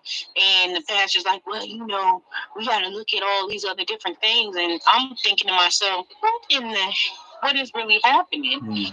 And those particular people are the people who will stand up at the New Jersey or the New York Reparation Task Force and be like, yeah, let's make sure everybody gets something. Damn, help all. And let's not focus on, you know, the conditional situation of what needs to be repaired in the particular state or cities that you're focusing on.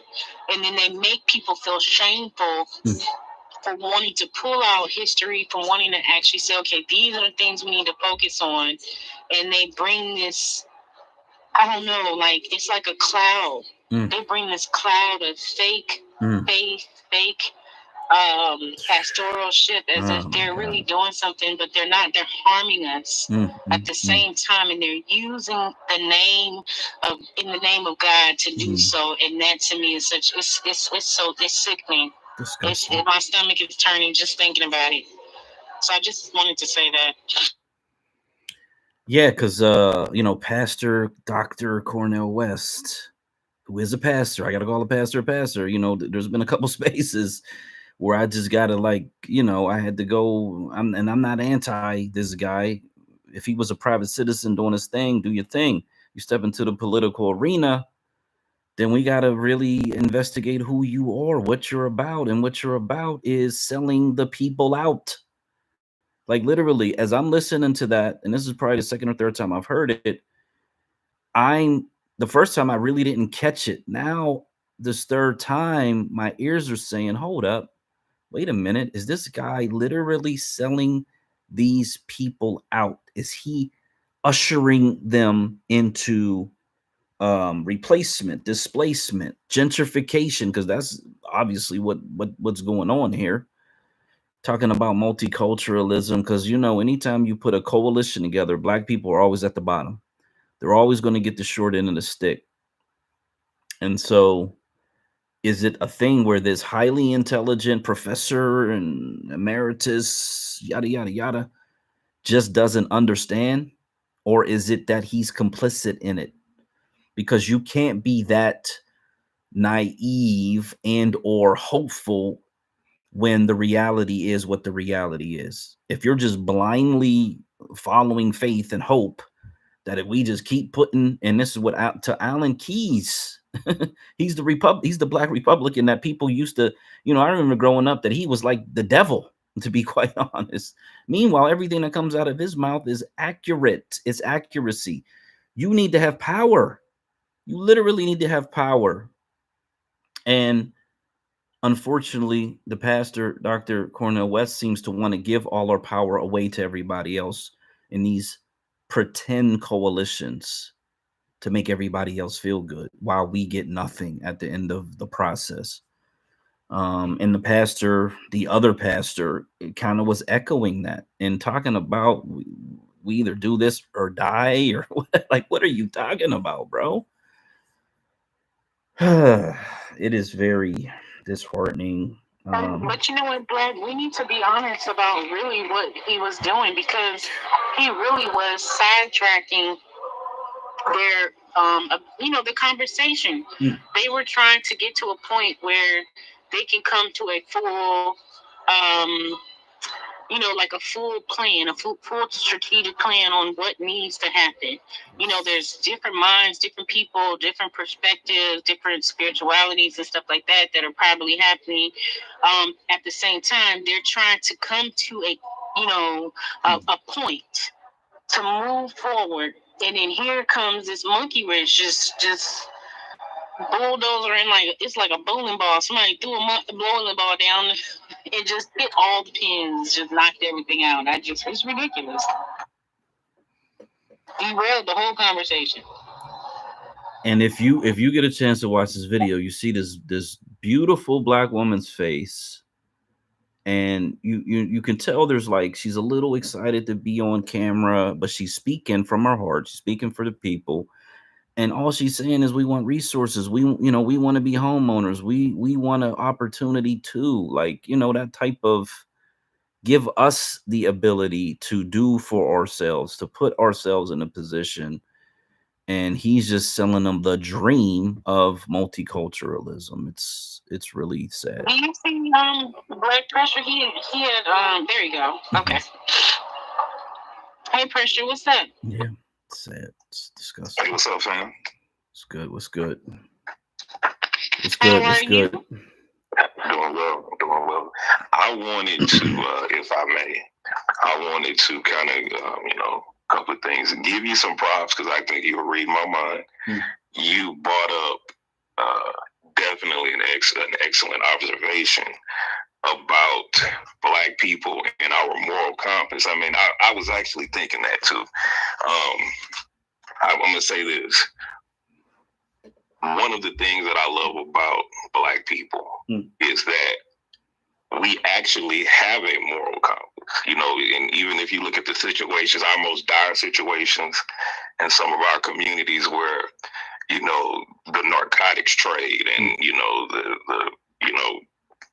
us killing each other, gang violence, lack of education, through all of that, even in those same communities where those atrocities go on, we still have a moral compass. But also, I think it's akin to, I look at it like it's almost a paradox or even a Hegelian dialectic, is that one of the things that white supremacy uses to control us and manipulate us is our moral compass. Like if you look at some of the video you guys played, if you listen to it, and like Social was saying, hey, what about the things that our community needs, and like you heard, well, we Black people, we can't hoard everything, and what about everybody else?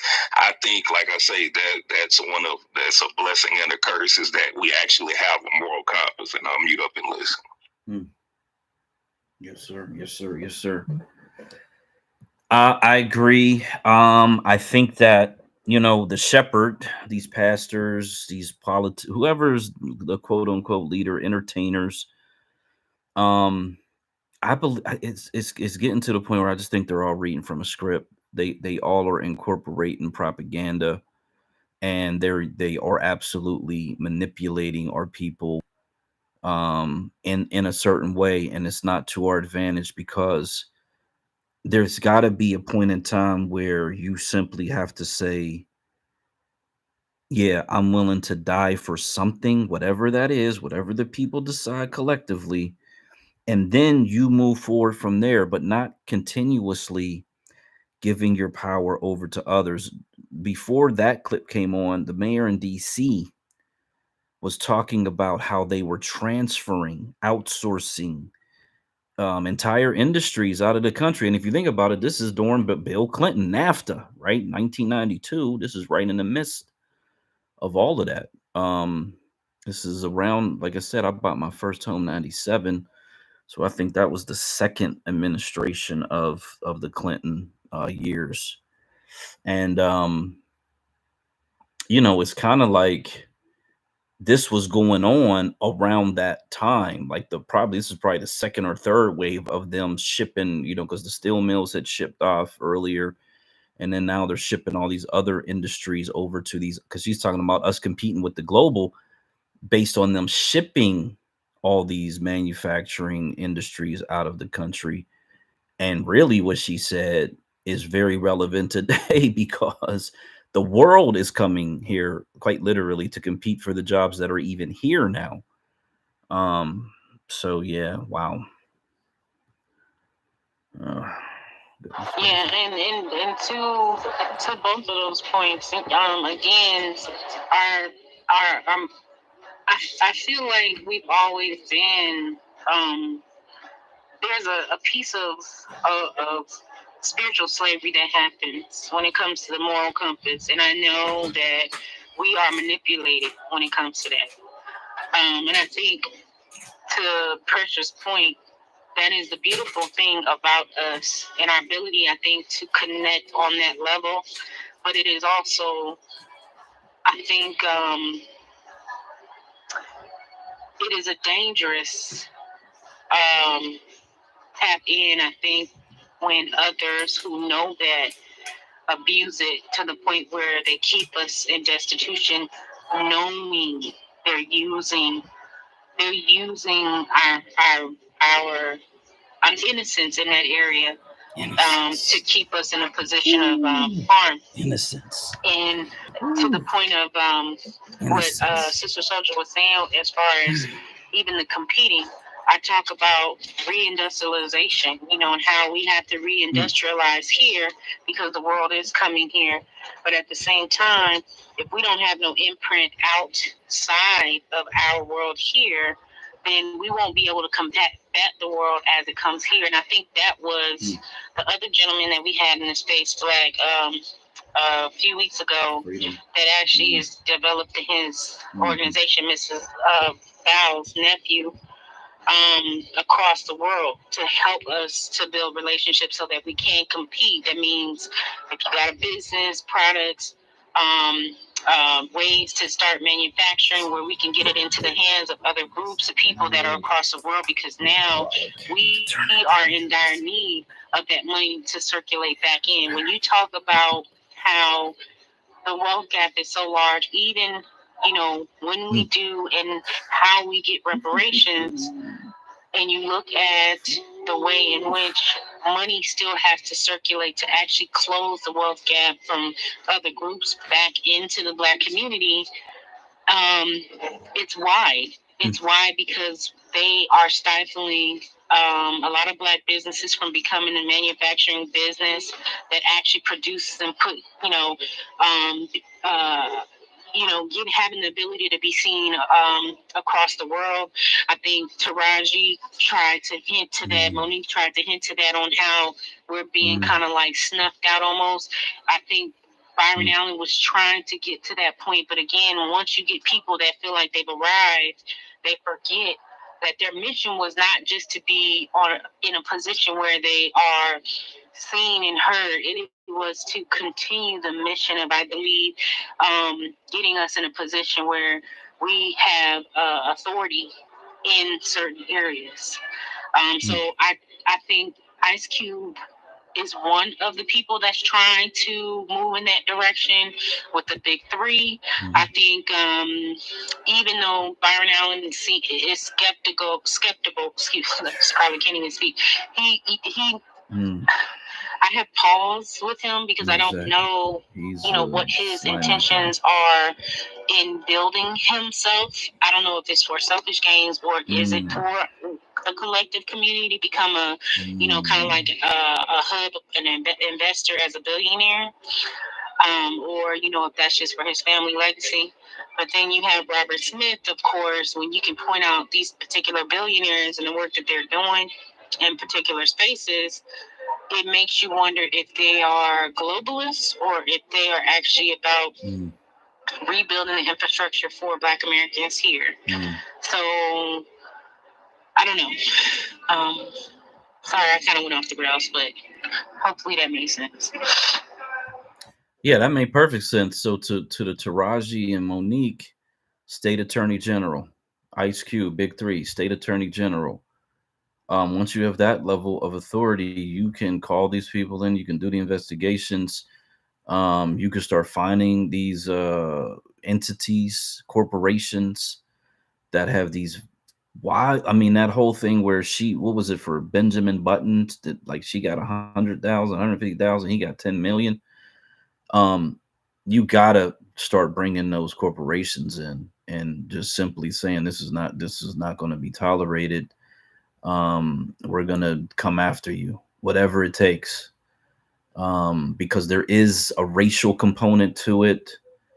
We could go to gender. There's a gender component to it. Like there's, whatever we're going to have to do, we're going to have to do, but we're going to find you guilty. So figure it out. And with the big three, same thing with the NBA. We need that power as a people. We just need that power, because the thing that these other populations, these immigrant populations do have is they do have their state departments back in their home countries that can actually, make a few phone calls, apply some pressure, yada, yada, yada. And they got all these organizations that they work with in this country that bring these lawsuits. anyway. So we got to get to that point. The last thing you said, oh, Byron Allen. So I haven't done a deep dive on Robert Smith or any of these other billionaires, but I know Byron Allen is ambitious, and ambition is not always a good thing, right? So it almost feels to me like he's the geeky guy who figured it out. Congratulations, kudos to your personal wealth. But I think he has a axe to grind, or he wants to get some type of retribution. And I think there's this desire to be recognized. Um, and I say that because there was this whole thing with him and the Reverend Reverse Al, um, who I call Reverse Al, Al Sharpton. And so there was this lawsuit about the lawsuit that he had against either McDonald's or Comcast. I can't remember which one. And they didn't want him to use. It was Comcast. Okay, so they didn't want him to use that 1866 civil rights legislation because they realized it could essentially the courts could reverse it, and then it would kind of take away this protection, quote unquote, that we had. And that's exactly what happened. They actually did weaken the civil rights legislation, and they essentially said that you got to prove that there's some extraneous reason why this is race-based discrimination, whatever that is. I think they ended up settling that case, even though that judgment was made. There wasn't a financial judgment that was made. I think they settled it. So he went and got with Cory Booker, and they rewrote that law as some I posted it before, some new name attached to it. But when you read the text of it, it becomes an all lives matter civil rights bill. I don't believe it passed, but they wrote it. There's a website for it. It was a whole thing, right? So you're trying to give away. Right. He went all the way to the Supreme Court, and I believe Antonio Moore. He went on Antonio Moore's at the time his YouTube channel, who also put him in positioned him in front of the descendant community and utilized the power of social. What do they call it? Social media judgment or whatever it's called. I can't remember it right now, but you know what I'm talking about. Like the power of the boys collectively, and in that he used Black Americans to push for even his ability to get to the Supreme Court and to move to the point where he could actually negotiate with Comcast instead of actually winning his case.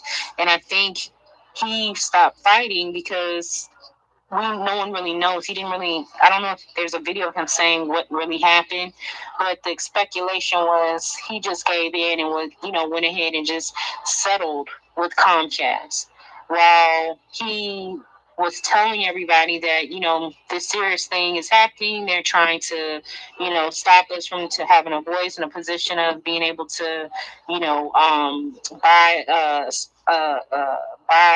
I think a space on network television, that sort of thing. And I think that incumbents with what happened with Cosby, and Cosby getting ready to try to buy a few stations. I'm sorry, y'all. I'm actually sitting at the store working on the magazine. But when you think about that, again, that goes back to people like him utilizing other people to get in front of the black face or the community and say, okay, well, I need you all to galvanize behind me because this is about us. This is going to affect us. This is, you know what I'm saying? And then utilize our moral compass to push something that they themselves either not are really prepared to fight fully, or they just want to get to a particular position and then they're done with the fight altogether. That also can be problematic. Yeah, and to that point, I think he is using the black community. I'm gonna just put that out there in the atmosphere because he also did have a case against McDonald's because he was talking about they spend so much dollars in revenue or ad revenue, whatever, and his businesses weren't getting any portion of it, or they weren't getting what he felt was a fair share of it. And he always frames it like I'm fighting so that black business gets a piece of this and black business gets a piece of that, but it's really him getting a piece of this and him getting a piece of that. I mean, what he would have to prove to me or show to me at this point, because he is a billionaire, what have you done in the black American community? Like, where is the reciprocal relationship with you using the black community, using historical black legislation, and then actually doing something that benefits black Americans politically? Again, that bill that they wrote, him and Cory Booker, is an all lives matter bill. It removes any specificity to black Americans.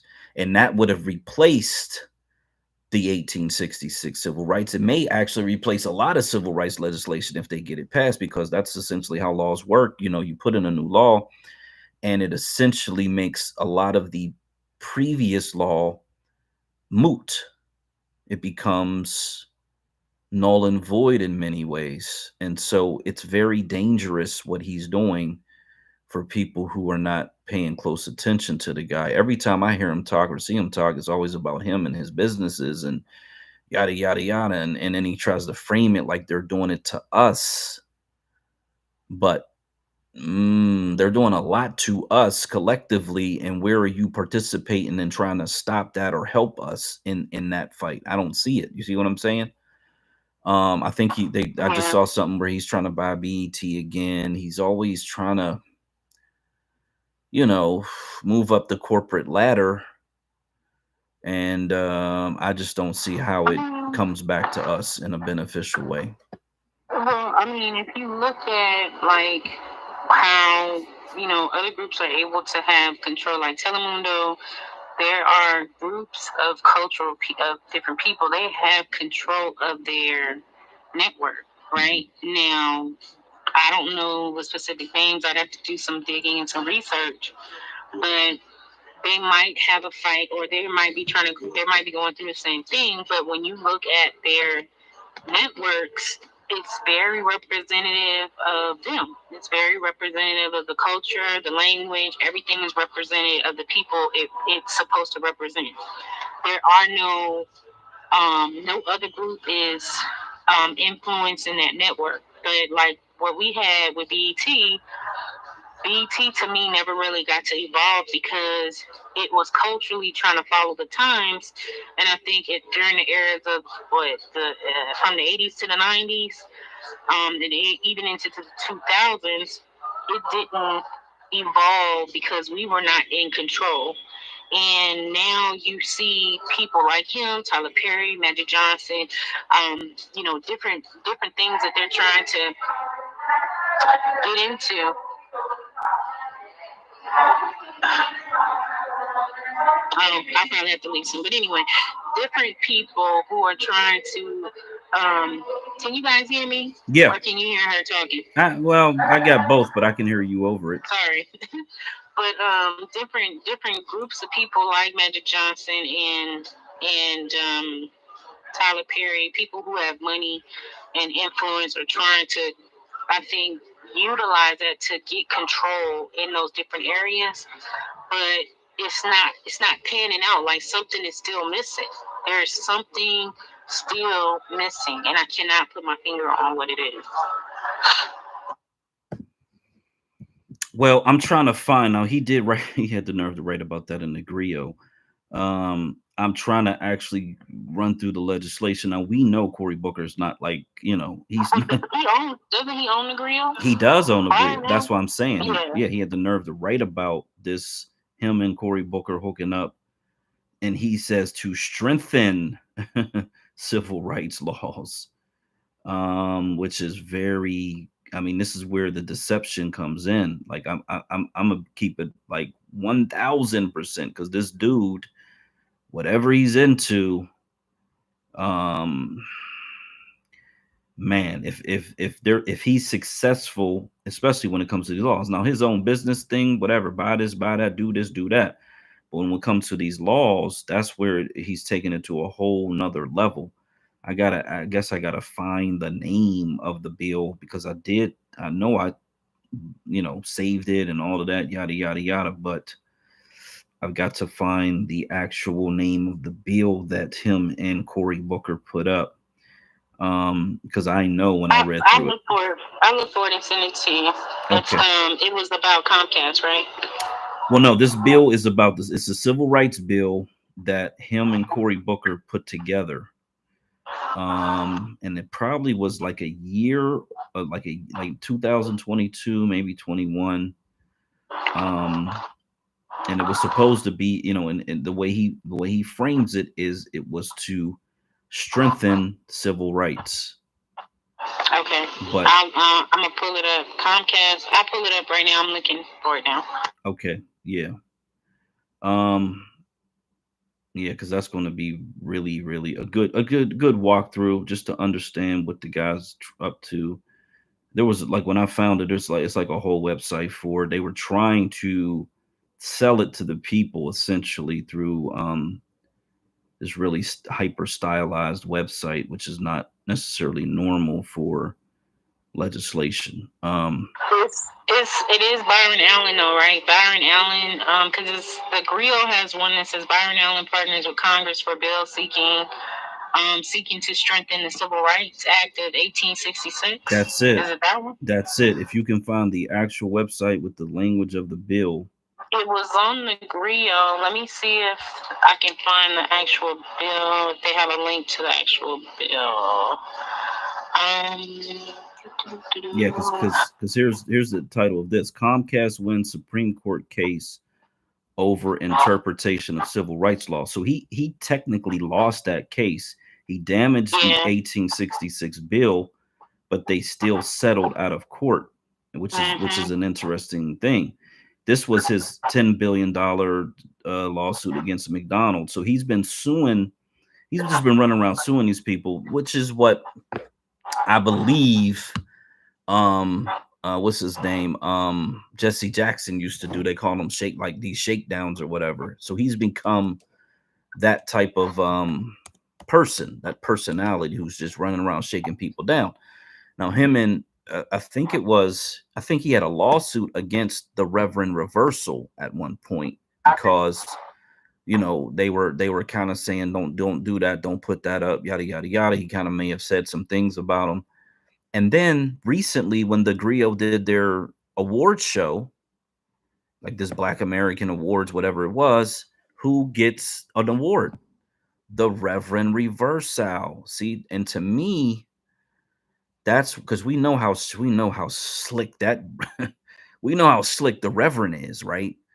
And that's why I think he's moving as, again, someone who was a geek, who was an outcast.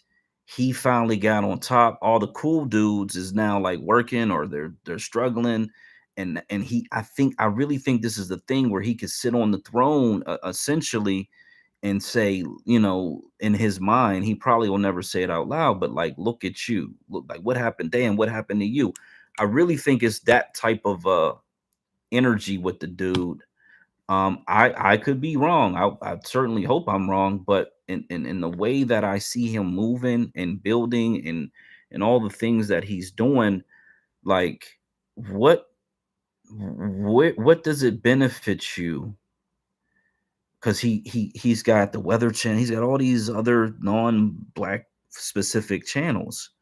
So if you are already able to do that and amass this fortune without Black people, why then circle back around and use Black people to further your enterprise? That's how I see it. That's just probably me, because I'm, ultra paranoid or whatever. But while you're trying to find that, we got a couple folks on YouTube. Yeah, so I'm gonna pull up a couple of things. I'm actually gonna pull. So Cory Booker actually did S1408. It says Ending Forced Arbitration of Race Discrimination Act of 2023. That came up when I was doing this search, and I'm gonna pull up another Congress.gov bill. But I'm. Uh-oh. I think it's about to try to close the space because it's acting real goofy right now. It just went silent. Let me see if I can get out of it and come back into it. Because we do have a co-host, hopefully. You know, this damn app is just kind of poison, man. It's wanting to it's not even trying to reboot to get into the damn app. App ain't even trying to re-app up so I can get into it. Gosh, dang it. Let me see if I can find it over here. Host is having connection issues. Yeah, you're damn right. The host is having connection issues. I'm seeing 100s going off crazy in here. I can't hear nothing in here. And I can't even get into the thing with this app. So it's probably going to collapse this space because enough time is going to go by. Are you talking? Because I can't hear you. I'm sorry. Okay, here we go. Oh, good. Okay. Well, at least we got that. No, I'm not. She don't know because I'm not able to even speak on that one because I had to put that one down. Let's see. Okay, let's see what we got here. See if it's still up. Okay, here we go. Damn, that's crazy. Hoo-wee, man, you don't even know. They had me where I couldn't even get in this thing. I see they dropped you too. See? Look at that. They dropped the host, the co-host. I saw a whole bunch of 100s popping everywhere. I don't even. Okay, there she go. Man, they tripping. They were tripping with the space, man. Hoo-wee. These people crazy. I'm telling you, this is not a joke. Because I didn't see so many people come in and out. They tripping. And there's that delay on the other phone. I done seen so many people drop out. You think you're gonna have to stop the space and restart it? Because it kicked me all. I had to go all the way out. I couldn't hear you. It got locked, and then I couldn't get back into the app. I couldn't even open up the app. I had to, it was locked out, and then I finally got in. It won't let me do it on the other damn account. Holy crap, skis. Let's see. Let me see if I can at least get you to be a speaker because it don't seem to want you to be a co-host at least right now. Okay. Let me know if you're back up here. I don't know. Because we still live on YouTube. We live on Funded Socially with the multi-stream. But I know it's glitching and it's doing a bunch of goofiness right now. Black Pressure, can you still speak? Are you still up here? Just to get a microphone check. See if anybody. Okay. All right, so you good. Oh, that's good. So you're still good. For some reason, it just got me and Miss Rella on it's just acting goofy. It's acting goofy, man. And I've never seen it do that. I've seen it totally collapse the space, but never do what it's doing right now. So let me know when you up, Miss Rella, or if you're still looking. Yeah, I'm actually just going to attach it to the chat. So okay. Even if the space gets knocked down, it'll be in the chat. And then I'll send it to you in the back channel too. So if you want to read over some of it, the article that I found is the Griot one, but then there was one there's actually a bunch of them. It was, I guess, at a time people were saying, the challenging of him using the Civil Rights Act of 1866 compromises us in a way where even the federal, Supreme Court could actually try to reverse it. And so a couple of those articles were pointing to how bad him losing to Comcast and utilizing that might have been harmful. So.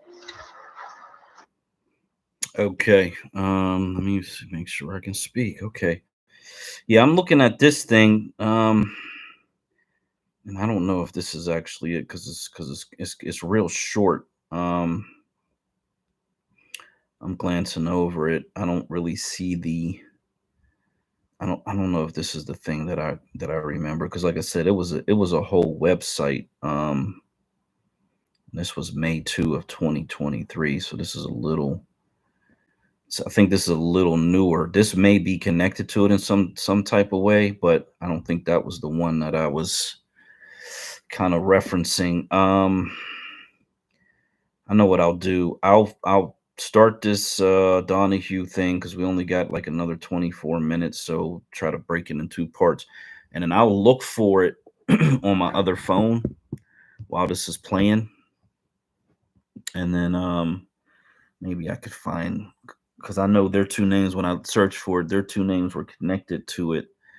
And then I mean anything's possible. He could have got rid of the website, you know how these people are, but maybe hopefully I could find it. So I'm gonna finish playing the Donahue. Like I said, I think Cornel West is about to speak, so we'll actually get this really heated exchange between him and Sister Soldier in here.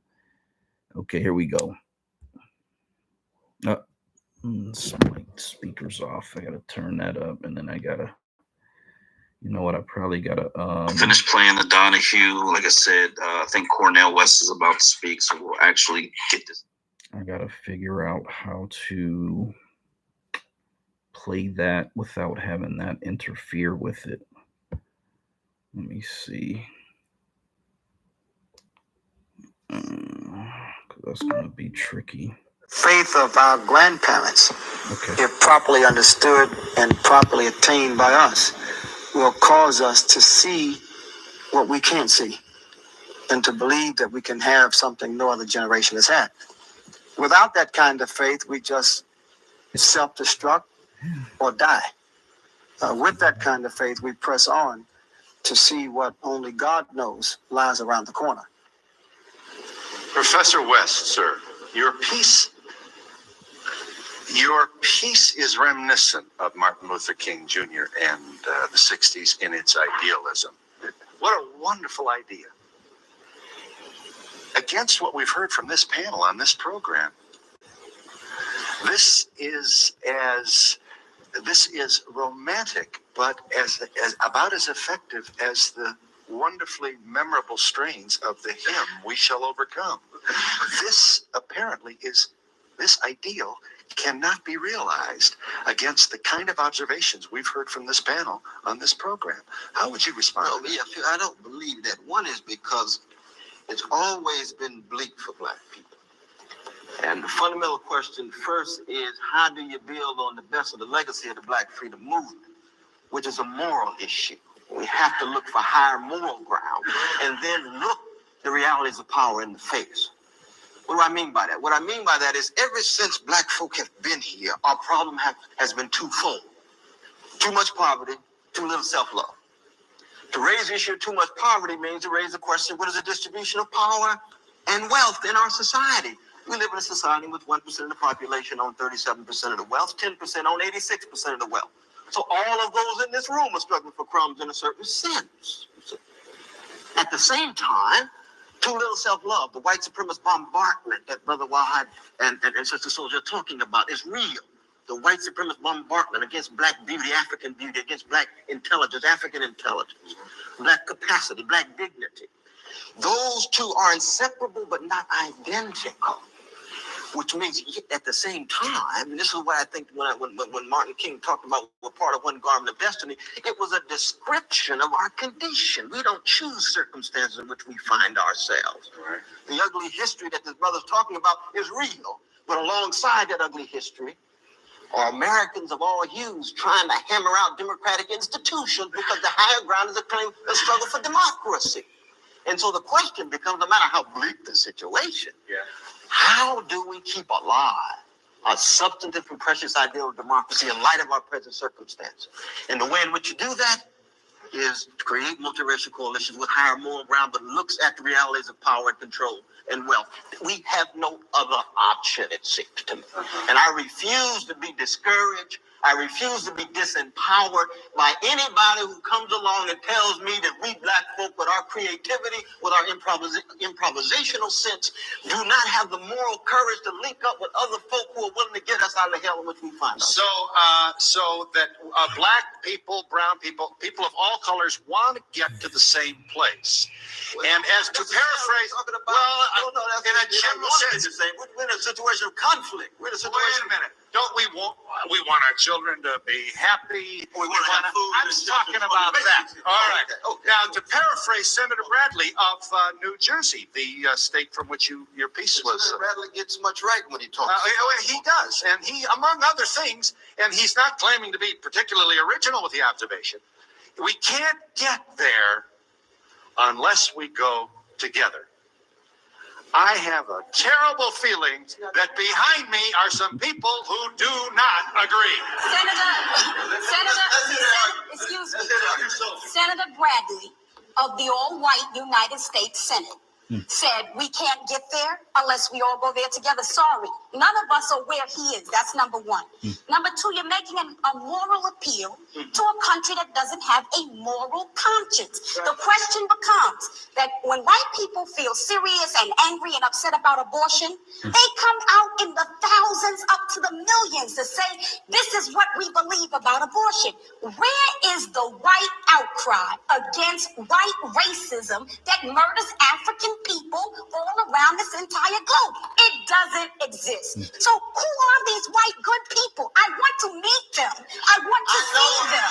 I feel it's not enough. But that might be all we can get. And guess what? I don't work with all I can get. What I work with is what I have. Listen, you have to have some confidence in the power of African people amongst ourselves to establish a foundation. We have it. We have utter chaos in our cities, and you've got to see that. You can have a program. I'm not saying we've built a lot of institutions, and those institutions have not been effective. The majority of millions of African youth in this country are dying mentally, dying spiritually, dying emotionally, dying academically. And you may have a program, Mr. Brown may have a program, but what we got to talk about is an American government that tracks millions of African people who don't go to your program, don't go to Brown's program. Millions of African people, not only here, but all around the world. And if we are not honest enough to say who are our friends, who are our enemies, to know what a friend is, to know what an enemy is, we will constantly be trying to get into people's parties, to shake our butts with them, to get them to like us. And that's not the question. The question is, what can we build amongst ourselves to secure ourselves from our enemies so that we will be able to survive into the future? Mayor Kelly wanted to say. That's not what I heard from Cornel West. There are lots of oases of hope in spite of all of what Sister Soldier says is true. And the sad and pitiful part of it is that the 6 o'clock news, the 11 o'clock news, most of the media never gives attention to it. And if that weren't bad enough, we know that maybe white America's not going to believe that there are oases of hope where people are empowering themselves as we have in Washington, D.C., Jackie West taking over her own housing, leading to her own ownership in a community. But the sad and tragic part is that our own community buys into that sense of powerlessness. We surrender to the power of the white man as if we were not the descendants of the first civilization, as if we were not an empowered people. I never surrender to anybody, but I'm wise enough to know that if I walk out Washington, D.C. tonight, some black kid in Washington, D.C. is blowing up another black kid's head for a pair of sneakers because the institutions that we're talking about, not the things that we hold up to say, look, this is one example. The institutions that we're talking about are not saving the minds of those African children. That is the honest truth. None of these Negroes saved me. None of these Negroes saved me. None of them.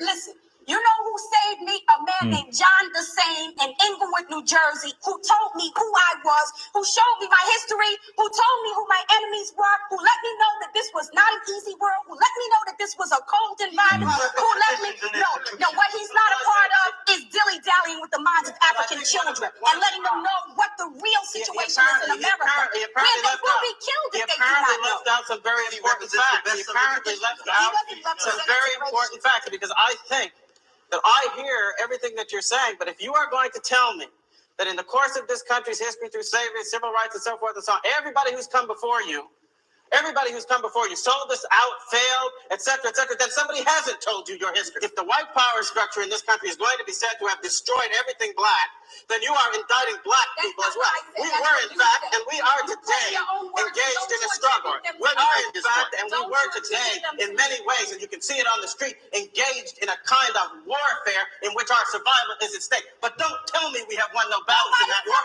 None of us would be sitting here at all. Some people have won. I don't know if it's fair to suggest that she's saying there have been no victories.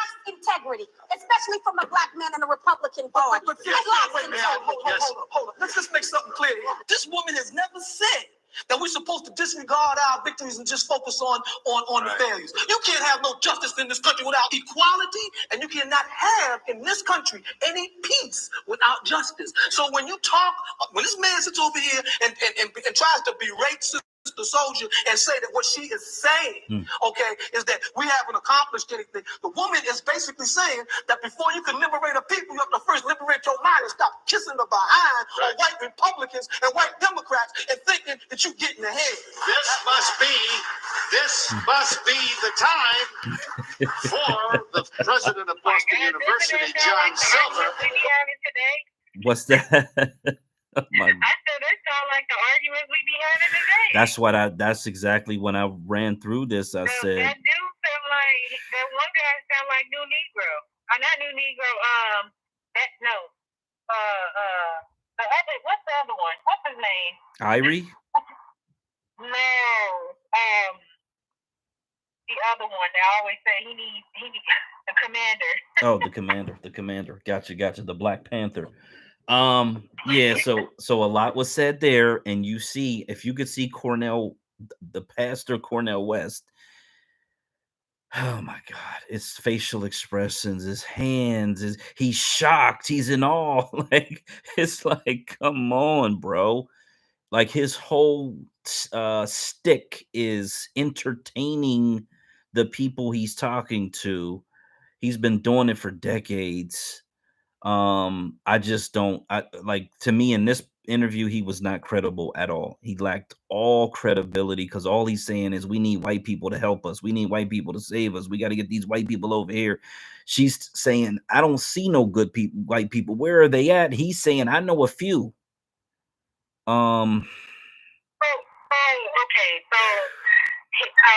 In my critical mind, after I've seen that, right? So in my critical mind, this is my take on that, is that what she's saying is correct because there's not a majority of enough, and it's not just white people, because then, in government now, you have people from, right to me in that umbrella term, right, that ambiguous term that people try to just rely on, but we're looking at different cultural groups that have now infiltrated or have been put into positions of authority in different states. They've, ran races, they're candidates, they become now politicians that go to Washington and or represent local state government. And now, instead of us having a conversation about white, it's the majority of, okay, well, who's going to be fighting on the behalf of Black Americans when they don't represent us?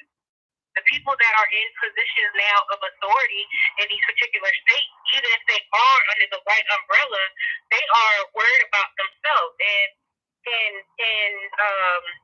Cornel West is like, but I know some, and I work with some, and they are in it in the struggle, right? But those particular people are not in positions of authority.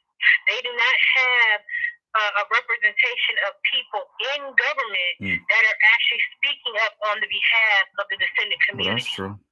They are just people he knows that are looking for the same thing that we're looking for, except they were able to link and latch onto him because he has a charismatic and leadership voice that can be used amongst us. You know what I'm saying? Remember that space we were in? They were talking about how Shut Up Did, and they were talking about how he's Tim Black was like, he's respected, he's a legend, he's this, right, and he's that, but yet you cannot point to anything tangible, which is kind of sad, that we've gotten because Cornel West actually championed it. I'm just saying, not trying to be disrespectful, but I mean, if somebody, if I'm wrong, let me know. No, because here's the other thing. The people that he knows are the Harvard alumni, the Yale alumni, and whatever other Ivy League institute he's gone to. And those are the people that end up being the heads of corporations. They be, elected to office. So, in fact, over even this 30 years, I got to assume his career probably goes back 50 plus years. I think when I looked up, he had graduated in 1970. Right, but didn't they deny him? They denied him tenure or something like that. They denied him from something at Harvard. Yeah, that was much later in his process. I don't know, maybe that's like 5 to 10 years ago. And it was one of those things where I believe he kind of still has the door open if he chooses to go back, and he kind of still has ties to those people. So if we're just going from 92 to whenever that happened, we could figure out when that happened. He still would have had those connections. He still would have had the ability to network with those people.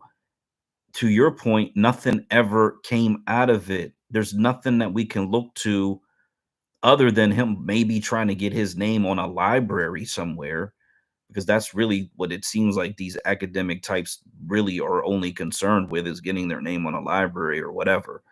But there's no other thing. He's in this video, he's talking about, we built these institutions, we built these organizations. Well, where are they?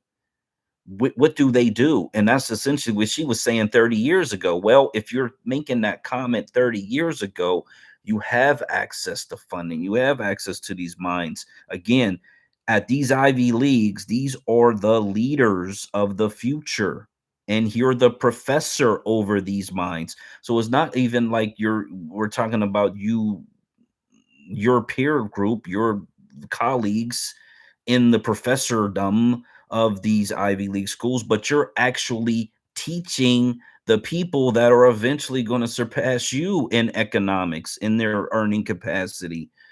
To me, I just don't trust a person who hasn't been able to tap into that knowledge base of all these different people that he is touting as the people we need to help us, that have never come to help us.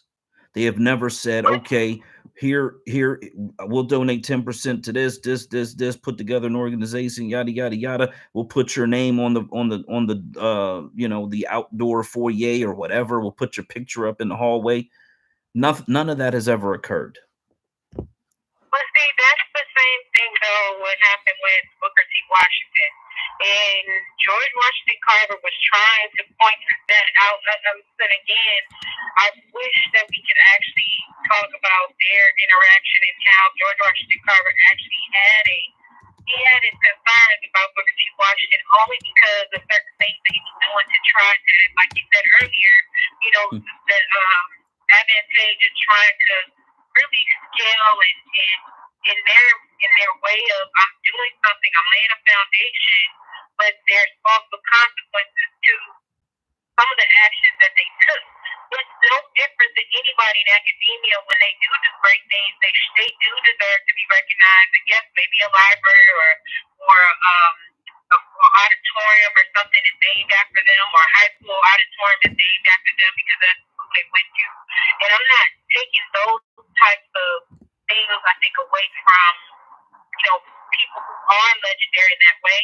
I just think that in that same lane, we do not gain protection at none of the cost, which is why something like New Brunswick housing apartments that literally had an entire different organizations that were behind it, full of leaders who could not keep the housing housing apartments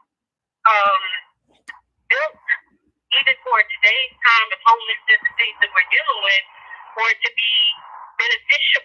And it's something that we can say, okay, well, we can pull from this because we know the ability for us to protect things that we are we are in position of making sure things happen for the community. We help construct things that are going to help protect our people, like housing or protection laws and stuff like that. That has not come about at all in any of the groups. And if they're going to say, okay, well, we can look towards HBCUs and fraternities and sororities because we didn't have those things, none of those things actually yield protection.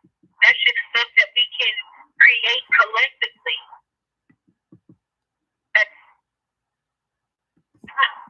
I'm just, I don't know. Black Pressure, you got anything?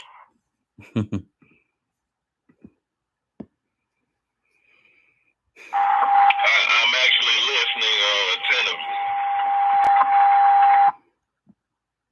So I found the website for the Byron Island, and again, his face is like center.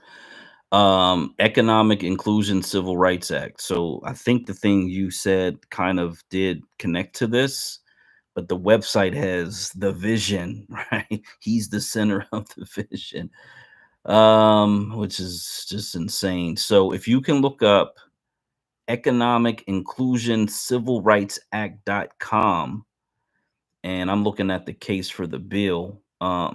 Again, he's the first thing here, and it talks about he's a media mogul, yada yada yada.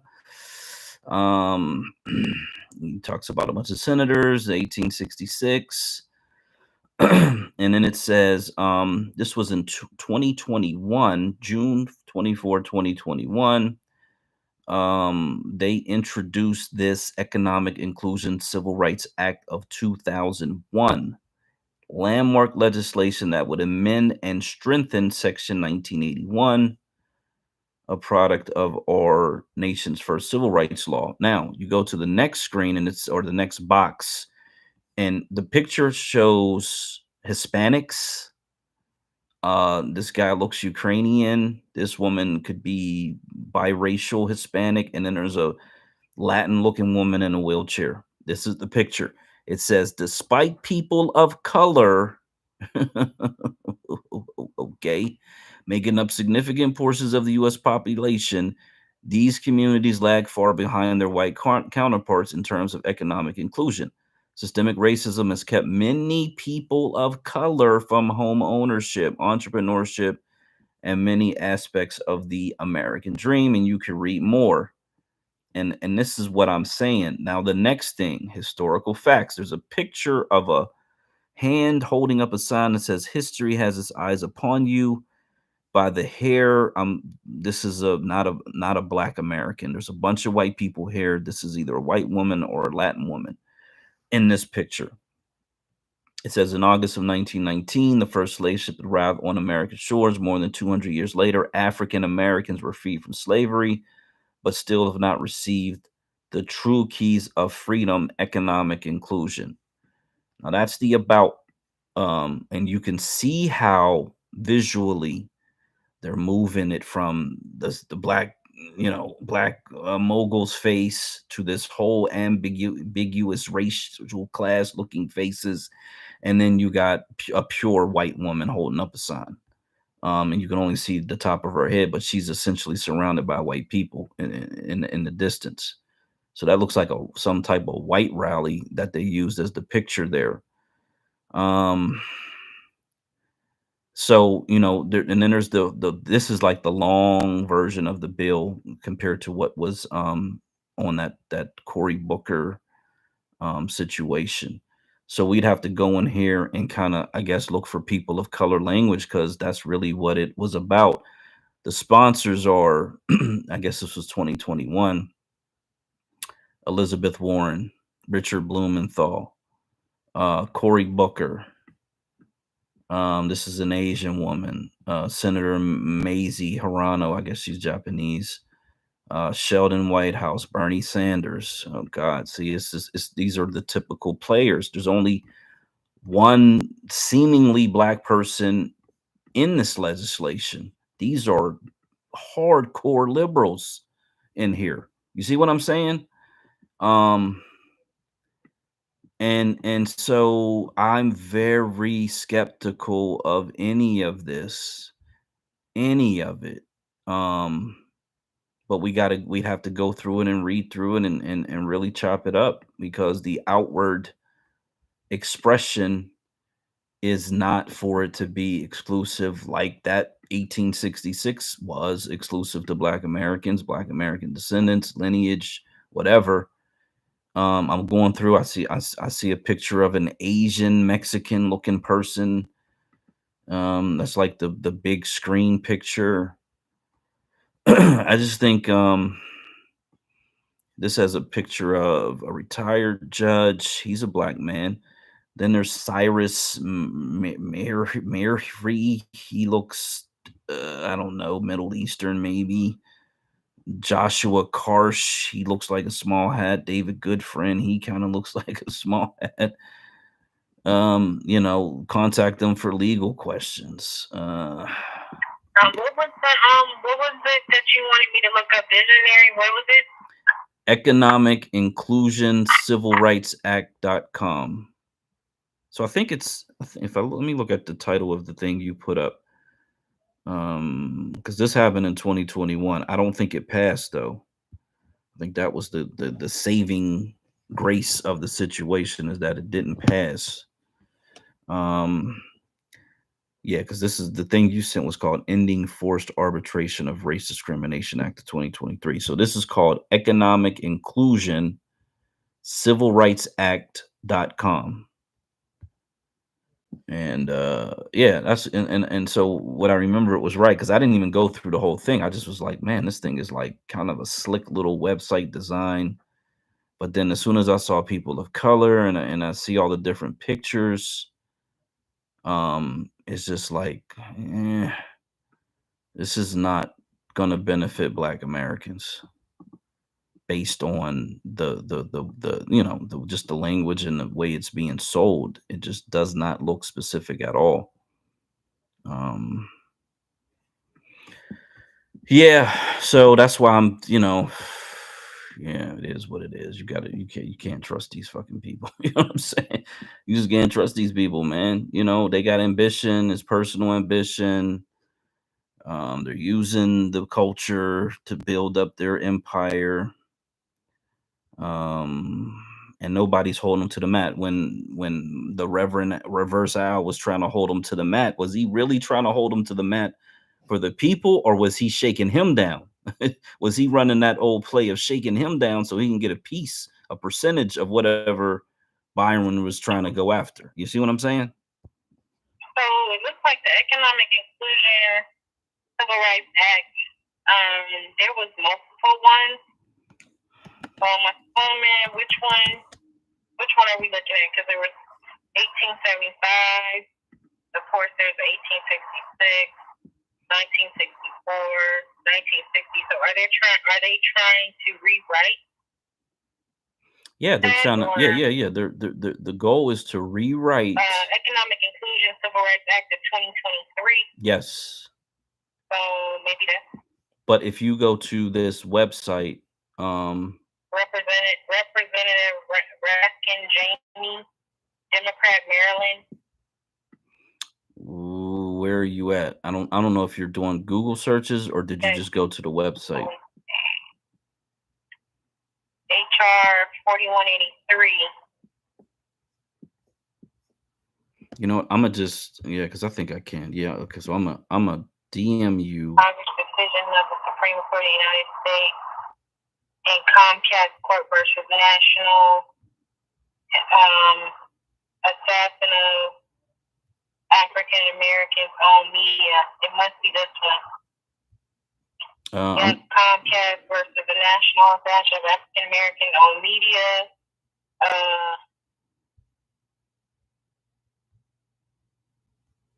I'm actually. Is an exercise of congressional authority under Section 5, 14th Amendment, Section 2 of the 13th Amendment, and the Commerce Clause of Section 8 of Article 1 of the Constitution of the United States. It says the purpose of this bill.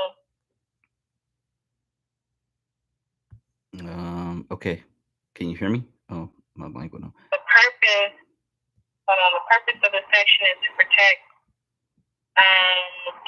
civil rights, including to enact into law key principles set forth in proportions of concurring opinions of Justice Ginsburg and Comcast Court versus the National. Ooh, here we go. ASS-N. Here we go. Maybe assassin. I don't know. Of African American owned media. And the dissenting opinion of Justice Marshall and General Building Contractors, Assassin versus Pennsylvania. Son. Economic activity, the term economic activity shall have the broadest meaning principle under the Constitution, including making, performing, and enforcing contracts, producing, consuming, browsing, for shopping for, or waiting for goods or services, soliciting. I mean, it goes on and on and on. I'm going to post this down below too. So I guess this has to do with him, but it does not. Let me see if it shows which other. Let's see. It was introduced June 15th, 2023. It was referred to House Committee on the Judiciary floor. It hasn't passed House or Senate, and it has not gone to the President. It has not become law. It's just introduced by Representative Raskin Jamie who's a Democrat from Maryland.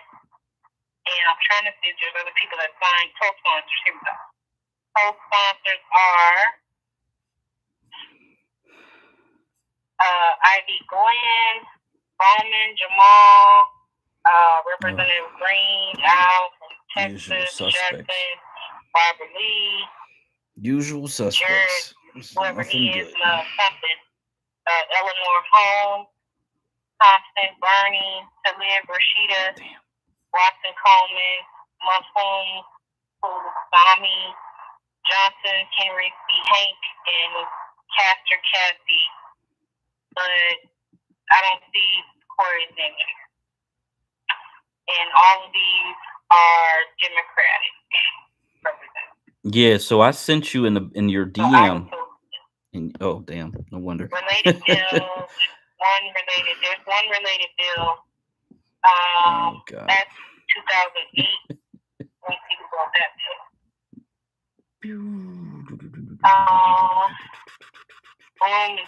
Richard Blumenthal, Senate Judiciary. Again, that was introduced, but nothing has ever gone to the President. That was 2008.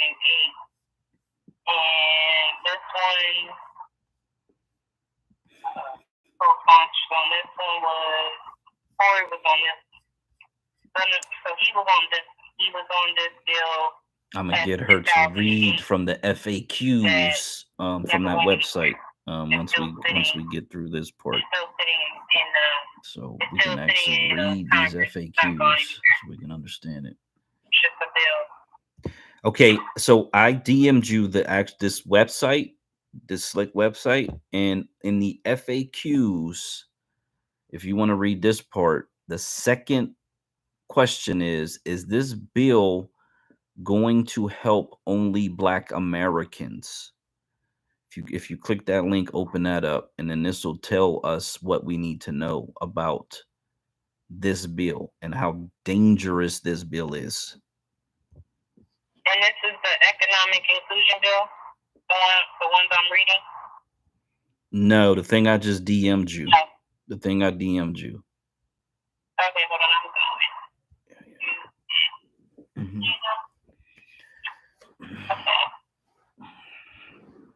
Okay, time for true economic inclusion. Mm-hmm. Okay. Yeah, if you go to the FAQs, FAQs. it's got this. She's probably Mexican because a lot of Mexicans look Asian. Yeah. Yeah. So the second question down is this bill going to help only Black Americans? Yes, so this bill will help all racial and ethnic minorities, including African Americans, Hispanic Americans, Asian Americans, and others by strengthening prohibitions against discrimination. There it is. There it is. There it is. There it is. Bing, bing, bing, bing, bing.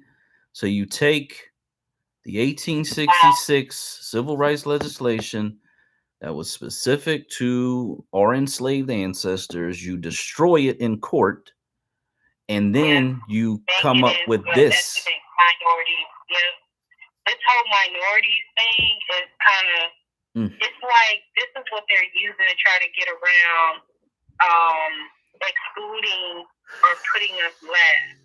Because they paint it as the term minorities, that the term minorities is an inclusionary term that means benefit for us. That's the same way I look at that whole people of color term.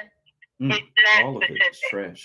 It it's only says, only states that it's a term that is an example of, on the state level, of people who will actually get the benefit if and when the federal government decides to pass down resources that will go to the state. And the state divvy out those resources based on language and how policies are set up.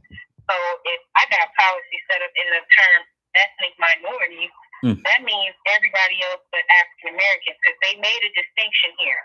They said the bill will help all racial and ethnic minorities, including African Americans, right? But why make the distinction? If minorities is supposed to mean everyone who in an ethnic minority would be a minority, that tells me African Americans, Black Americans, however you want to label, freedom, whatever. No, that's we are not a LGBT. minority. That's the And that's another reason why they don't want to recount it. They don't want us to really know how large our population actually That ain't is. gonna matter. No. So this that's going to throw in the LGBTs. That's going to throw in, especially if we start disaggregating, which we got to do, right? We got to delineate. Okay, well, now you're going to create all these multitude of minority groups, to be quite honest, that are still going to step in. You're going to have 100 different minority groups. I think the brother New Negro said there were 62 subgroups under the Black term with the OMB. That was just like a week ago when they were still doing, productive informational spaces. So you got 62 groups that are under this OMB designation of Black as all these subcategories. That doesn't even include all the other whatever ethnicities and minority groups. Could it be the people that are disadvantaged because they're in a wheelchair that go in front of you? People that got some type of health condition that go in front of you.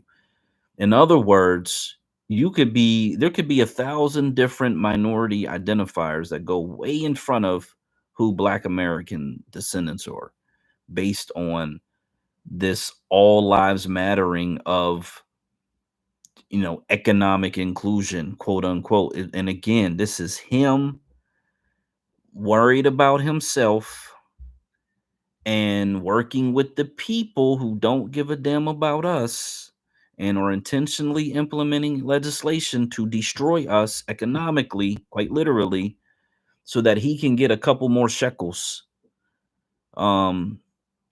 This, again, to me, he's very dangerous. He's just extremely dangerous. And I don't think he really cares about Black Americans and the way in which he's using Black Americans. I just don't see it.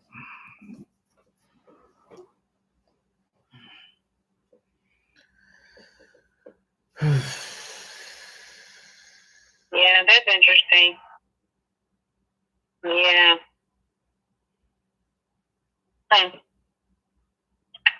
Well, so many thoughts running through my mind.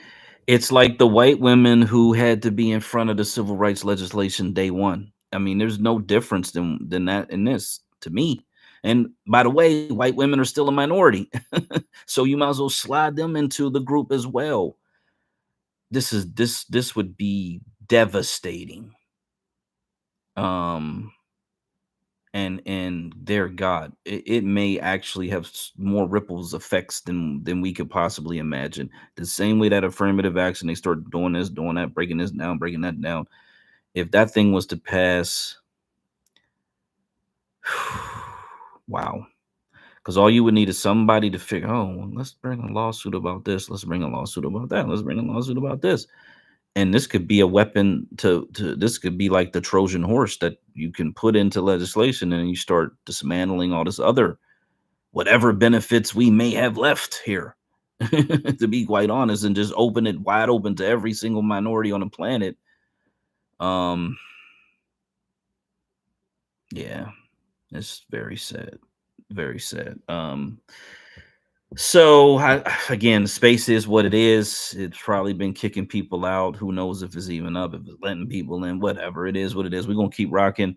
We got about 15 more minutes of the 1992 Phil Donahue. The issue is race. LA riots. And as we've all pretty much realized, the same conversations they're having, even the same basic talking points. Although Sister Soldier, she does connect to the African people. She's big on that, obviously. If you just substituted that for Black American Descendants or whatever term you're comfortable with, you would essentially be hearing the same exact conversation. And that's the saddest part, right? That's got to be the saddest part, because according to the brother Tony Brown, we were number 14th economically on the planet Earth. Today, we're in the 7-8 range, competing with Canada and a couple of other, Mexico, a couple of very large economies on the planet. So we've moved up there, but we're falling everywhere else. Yeah. So let's get these last couple minutes in, 15 minutes, and then we'll go through the Jumbotron, because there's just all this stuff is, it connects to this, connects to that. It is what it is. To make what point, sir? Well, I want to say that I think the claim that there's no conscience among the white people in America is a great example of racism. I don't think the face of racism is any prettier when it's black racism than when it's white racism. And I'd like to finish this. When Martin Luther King started his civil rights movement, he put his conscience before the American people and shamed an overwhelming majority of the white people by the strength of his moral argument. And the elevation of his moral argument was based on many of the things that he had learned from the individuals he cited in the letter from a Birmingham jail: Plato, Socrates, Jefferson, Augustine, Amos, Isaiah, Jesus. He recognized very well that he was fighting for the reform of a racist America on the basis of the views held by the dominant white society, and for that reason he reached them, and he so transformed them that you could pass the civil rights legislation under Lyndon Johnson. And there is no point. His political position evolved. He was killed because he became more independent and more critical of the American government. Why don't you let me finish? If somebody thinks that you refute what I have to say, if you think that you refute what I have to say by pointing out that Martin Luther King was assassinated, I can point out to you that Malcolm X was assassinated. That's not the refutation of what you said. He was assassinated by a black man who hated white people. No. Let me say this. I got to say this, because we always go to white males to tell us what's happening. You see, let me tell you something. This is such a lie, a crock of crap. Because the reason why the United States, the only reason reason why the political leadership in the United States conceded to integration, conceded to civil rights for black people, is because the majority of the people of the world in the 1960s were ascending to political power and independence, and the United States could not claim moral leadership of the world and enslave black people in a system of Jim Crowism. So don't make like that Martin Luther King appealed to the better half or the morality of white America. White America did what was expedient politically. Mr. Colvizol wanted to say. I just wanted to say this. I have sat on panels on television 25 years ago and heard. Which one? The white guy? So it was the white guy that said that Martin Luther King was able to appeal to the morality and shame white people. Yeah, some white guy in a suit. I think this might be the first time he's talked the whole night, but yeah, you know, the white people are gonna say what they're gonna say. This is another white guy talking after the Black Panther talk, but this guy, he just reminds me of like fucking Eeyore or some. What's the Droopy? That's it. He reminds me of fucking Droopy, but he always painting shit like. He sound like Skip Bayless. That's what he sound like. Oh, really? No. I think most of these people are either like they're some professor or whatever, some business people that they got on the stage. But other than that Latin black looking person who every time she spoke, I just was like, why? Like she's some dance artist chick. Like, why is she even there? I totally did not understand why she was there. But at any rate, because she was bringing up multiculturalism and all these other fucking different ethnic groups anyway. But no, this guy. Am I really? Oh God. Yeah. Okay, first time tonight. Right now. Okay. Well, yeah, I was able to go out and come in. I'll try to go out and come back in. See what happens. First timer with the Slimer. They hit me with the Matrix. First timer. Okay, all right. So yeah, we're gonna let this Droopy guy talk. He just has been framing everything like, yeah, those schools are horrible. They're terrible. No white person would want to be around these people. It's just oh God. Okay, here we go. Exactly the same debate between white and black and within the ranks of black people. And that underlines what's on my mind today. I mean, walking in the poorest streets of New York and Chicago nowadays, looking into the eyes of these kids, I just think to myself, nothing has changed. So many years, so many lives. I know you like to end these shows on some kind of optimistic note, but I can't. I feel despair. May I ask the panel to comment on this? Here's what I think that guy was a part of the Kerner Commission. There's one, and I think he's the guy. So when he's saying nothing has changed, I think he's really relating it to that Kerner Commission in the 60s, because he's the guy, I believe, who was a part of that. He had some role in it, like a staffer or whatever. You know what I'm saying? So you wanted to say, Professor West. Yeah, see, despair is paralyzing. If it is as bad as we know and you say, that's precisely why we have to do something. That's precisely why rage, as real and authentic as it is, cannot have the last word. We are people of hope. That's why we go to church on Sunday. That's why we party on Friday. That's why we come to these kind of little meetings. Because we've got to find some hope in this situation. And the hope is grounded in and looking at the situation for what it is. Dr. Rage is not a marketable commodity.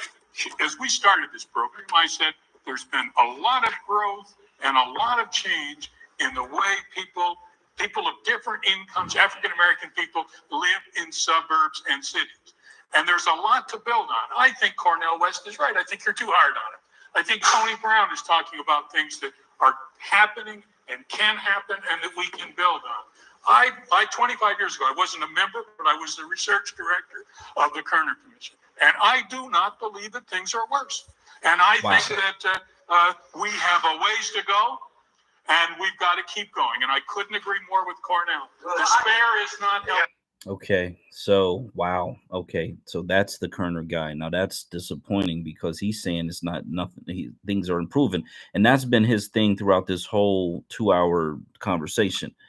is that we got to acknowledge the improvement. The blacks are in the suburbs. The blacks got these jobs.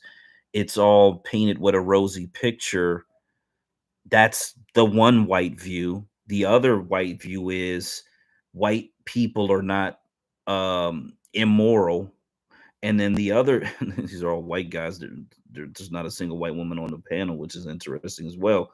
Then the third white view is the conditions that black people live in are so horrible, so tragically horrible, that there is no solution to it, or there is no hope in it. Those are the three perspectives from these three white people. To me, it's, you can kind of blend them in all into the same perspective, because it's the Nellie Fuller Jr. Outlook on how these people think, how they manipulate the situation. This guy's eyes are twitching as he's speaking. He kind of got this nervous tick going on, just looking at their body language.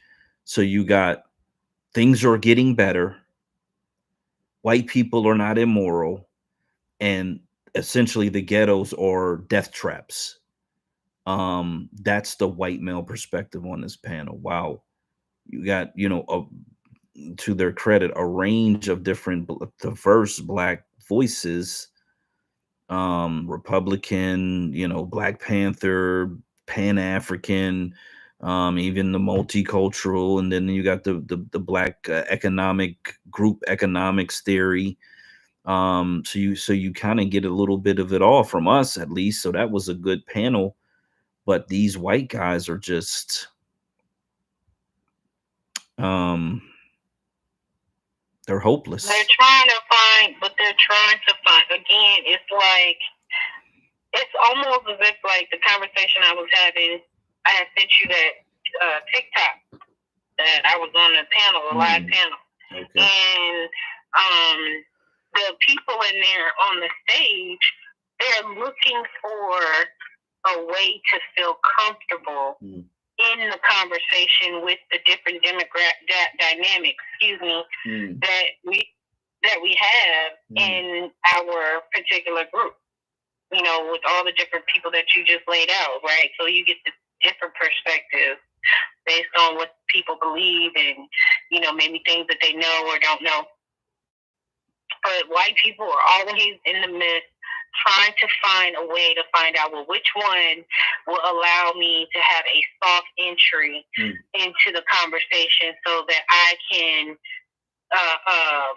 enter unscathed and leave unscathed, and still try to plant seeds of, let's just kumbaya and come together and, be all in unity, while they'll blatantly ignore the entire conversations and perspectives from all of the people who come from the different backgrounds of blackness. So that drives me nuts. One of the ladies on the panel, on the TikTok panel, was like, well, I just think that, people are just trying to force me to, see color, and I don't see color. The Bible tells me. I said, the what? Like, that's the shit that they'll do. And I'm like, you don't see color. Oh God. What the hell does that have to do with what we're talking about right now? Because I mean, it's just like a deflection mechanism, I think, that they use to try to protect themselves. And honestly, they shouldn't feel safe. They shouldn't feel a safety net at all when they're talking about the destruction and the how they contribute to the harm when it comes to us at all. I agree. No. I fully agree with that last part. Yeah, there shouldn't be. They should be very uncomfortable. We're too comfortable, and they should be uncomfortable whenever these type of conversations come up. For sure. Let me run the rest of it. But I'll tell you what I do believe. If I get, my gray hair entitles me to say that 25 years ago I presided over similar events. And I do see somewhat of a difference, Mr. Kozo. We were, in those days, more into great society. Oh my God, look at the sins we've committed here. We're going to help you with white, powerful, wealthy America. Now I hear more and more young people of Sister Soldiers age bracket speaking out to say, we've got to do this ourselves. People get the impression that when you're an activist, that you don't also do business, that you aren't also involved in programs, that you don't also attend church. You can do all of these things and still see the savage inequalities and the evil of this society. And the reason why we speak clearly and fiercely and strongly about it is because if we don't, you have people suffering in silence who never get the opportunity to be on the with Phil Donahue, who never get, see, we can't look at the world as the mayor of Washington, D.C., or as Cornel West, the author. You see what I'm saying? You got to look through the eyes of the majority of your children, how they see the world, what they feel, the pain that they experience, how they would, excuse me, how they would find it. We are forgetting. The evil is all over. Right now in South Africa, African people are in a system of This argument is the same as Look what at he's this saying. dynamic. Look at this dynamic. Look at this dynamic. I want people to understand this dynamic. You have a black man over here. He didn't cut nobody. Let me understand. He didn't cut this guy off over here. He didn't cut him off talking about he walked through the ghetto. I live in the ghetto. I will cut you off. So now he didn't do that. You see, what I want you to understand is this: is that it's very important that when we speak, at least when I speak, okay, I'm going to speak the reality of black people who don't have a voice. There's no such thing as freedom of speech in America. Okay, and therefore, when this man could talk about building grassroots organizations and power bases, and Tony could talk about recycling programs, and not one of them could probably name one black political prisoner that's a consequence of trying to do those very programs. And then this sister tries to point out, see, I ain't gonna let you cut me off. This sister tries to point out some very basic and fundamental contradictions. Possible that a cup of coffee between these various factions would allow all of us a meeting, a talk? Why the anger? Why you are interpreting intensity for hostility? And what I'm trying to explain to you is that if there's no freedom of speech in this country, when you do get to speak, you speak the truth, you speak clear, you speak fiercely, and you don't care whether you like it or not. The people who are really, Yes, Dr. Keese. I just want to say very briefly, the people who are really forgotten, sure. I think the people who are forgotten, especially in the black community, there are a lot of people out there who go to work, who take care of their families, who raise their kids. They are the people who are silently struggling against the odds, who have respected decent values, who have gone out, they haven't committed crimes, they are not in jail. The vast majority of black people have always been decent working class people, and I think that they are also the heroes of the struggle. I think they are also people who deserve our respect. I think they're also people who deserve a voice that will speak from their side. Nobody else is going to. I don't care who calls me names. I will speak for my parents. I will speak for the people who did everything against the odds to bring decent folks into the world, who didn't commit the crimes, who just did the jobs that nobody else would do so that we could move forward. I'll speak for them any day of the week. I understand the anger. The anger is real, legitimate, and well-founded. But it extends to you. It goes to. Oh, I think that's part of the pain and anguish of our system. That so often that anger gets self-directed at our own community. And quite frankly, as I said earlier, to me, it ultimately suggests that we give more power to the man than we give to ourselves. And I, for one, believe that we have the capacity, in spite of the odds, to be an oasis of hope, as Cornel West has pointed out. But in no way should that mean there should be any abdication of responsibility on the part of white America. White America owes us a lot, and I'm not going to walk away from demanding what she owes us. You wanted to say? Yeah, I want to say this word. Just speaking personally, that I'm part of these kind of conversations all the time and have been part for 25 years. When I hear Brother Jihad put forward his view, I've heard that view. I can embrace the insights. I can criticize what I disagree with, but I'm looking for any insights I can. Same is true with Sister Soldier. The spirit of resistance that she has, without that spirit of resistance, the hope that I'm talking about would be dead in the black community. Though I may disagree with a whole host of other claims she makes. So it's not in that sense viewing it as hostility. This is struggle. There's a sense of urgency. But I think I'm right. And I think I'm right in this sense, that after we move together looking for ways in which, not just justice, but self-affirmation of humanity, sense of self-confidence, all of those intangibles that are part and parcel of race and racism in America, that one will find that one will have to hook up with other human beings who are willing to take the risk and make that leap for the higher moral good. May I ask briefly from the panel, and I beg you to be brief, where are we going now? Give us your own prescription here as to what should be done. And please ask the entire panel to speak to that. Well, no matter what the disagreements are, one common thread is clear. Power must be removed from the hands of centralized institutions and put back at the base of the pyramid in the hands of people at the grassroots. Whatever your analysis, everybody who has spoken here today, I think, comes to that common conclusion, and we got to work to make it happen. Thank you for your brevity, Dr. Nate. I think we've got to build new, strong institutions in the community. They're out there. We can help them. We're doing it. We can do it better. Mr. Soulful, please. To the African youth, that you have to educate yourself. Don't depend on black leaders because most of them are insincere. And don't depend on white America to embrace you because it will not. Mr. Kozo. I think white people have to spend more time talking about the injustices which we perpetrate. I'd like to see some books written in the future, not about the problems of the underclass, but about the psychological distortions of the people who created that underclass. Ms. Smith.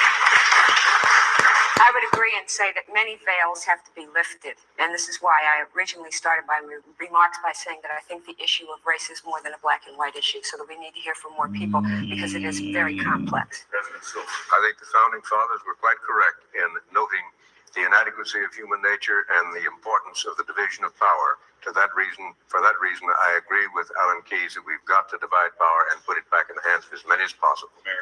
I think America is on top of a powder keg that could tear us to smithereens, or we can begin to invest in our diversity and make us a real force in the 21st century. But we're going to have to start making that decision quickly. I think that the foremost message that we have to address is that white America has to come to grips with its own conscience and its own moral corruption.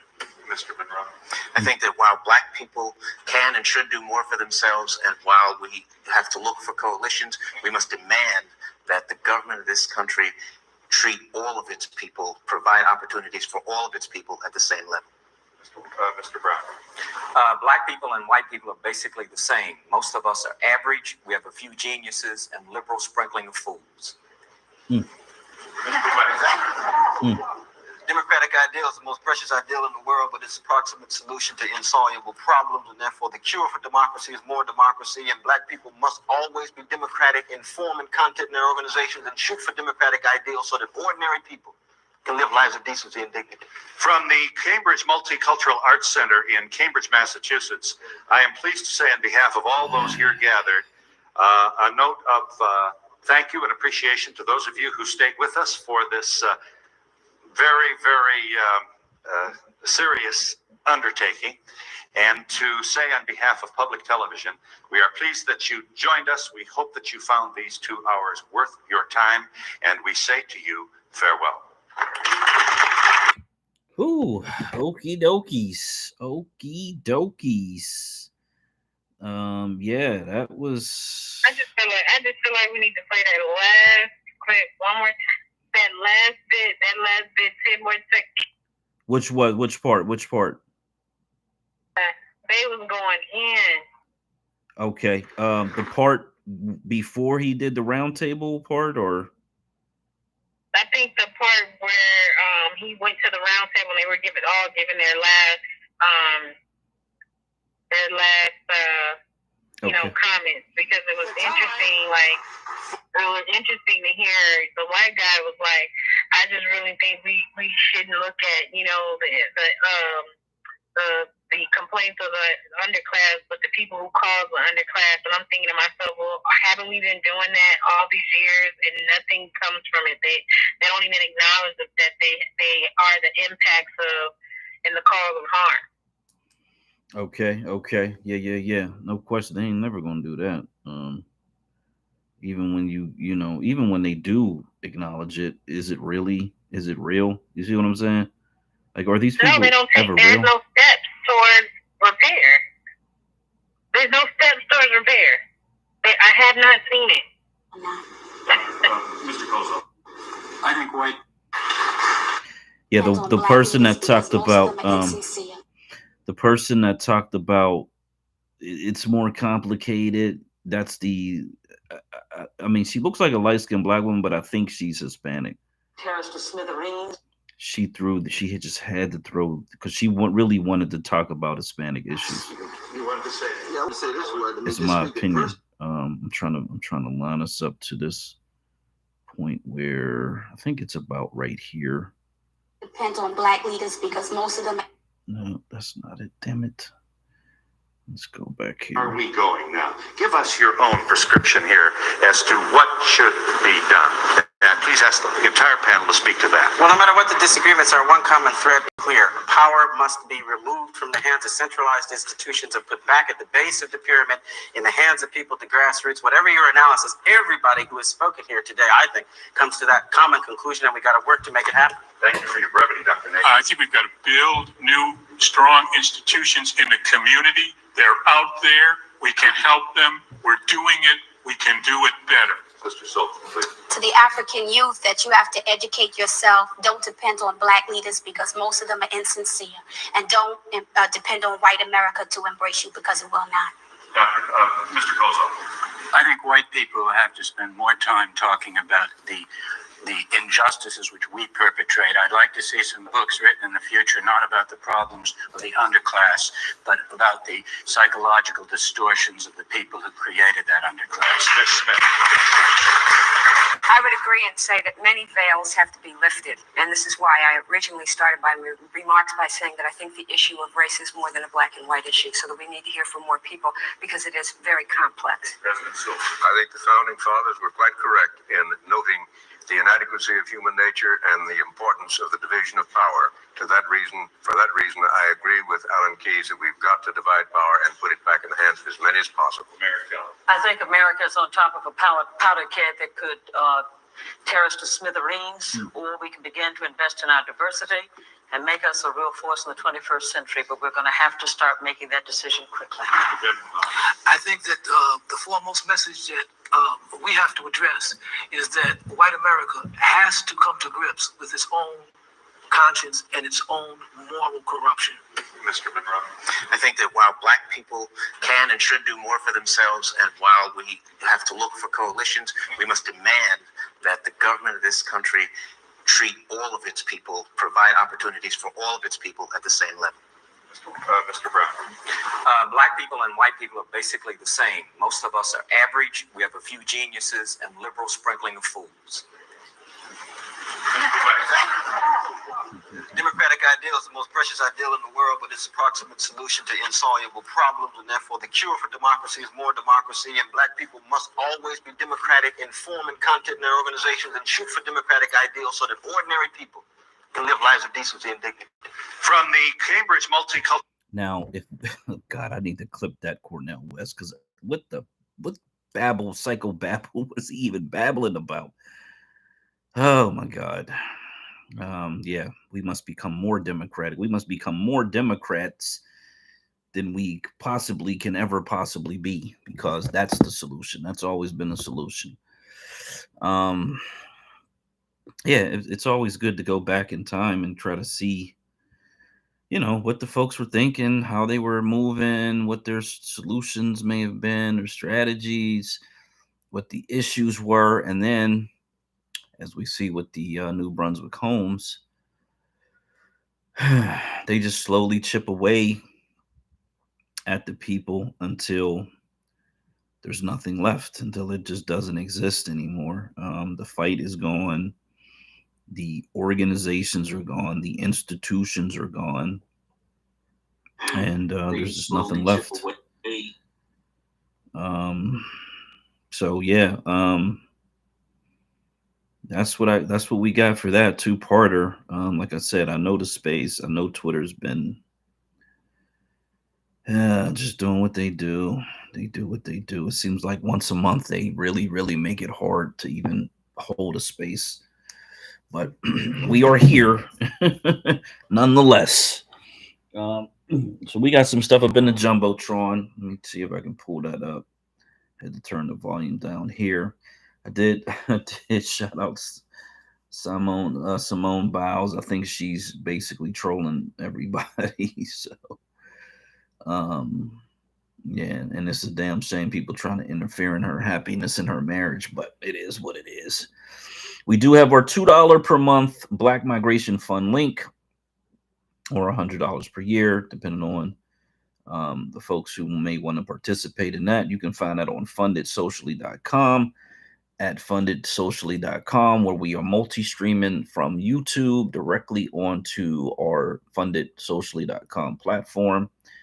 And I think the room that we're in is called Gray King Black State Videos, where I'm posting these particular live streams.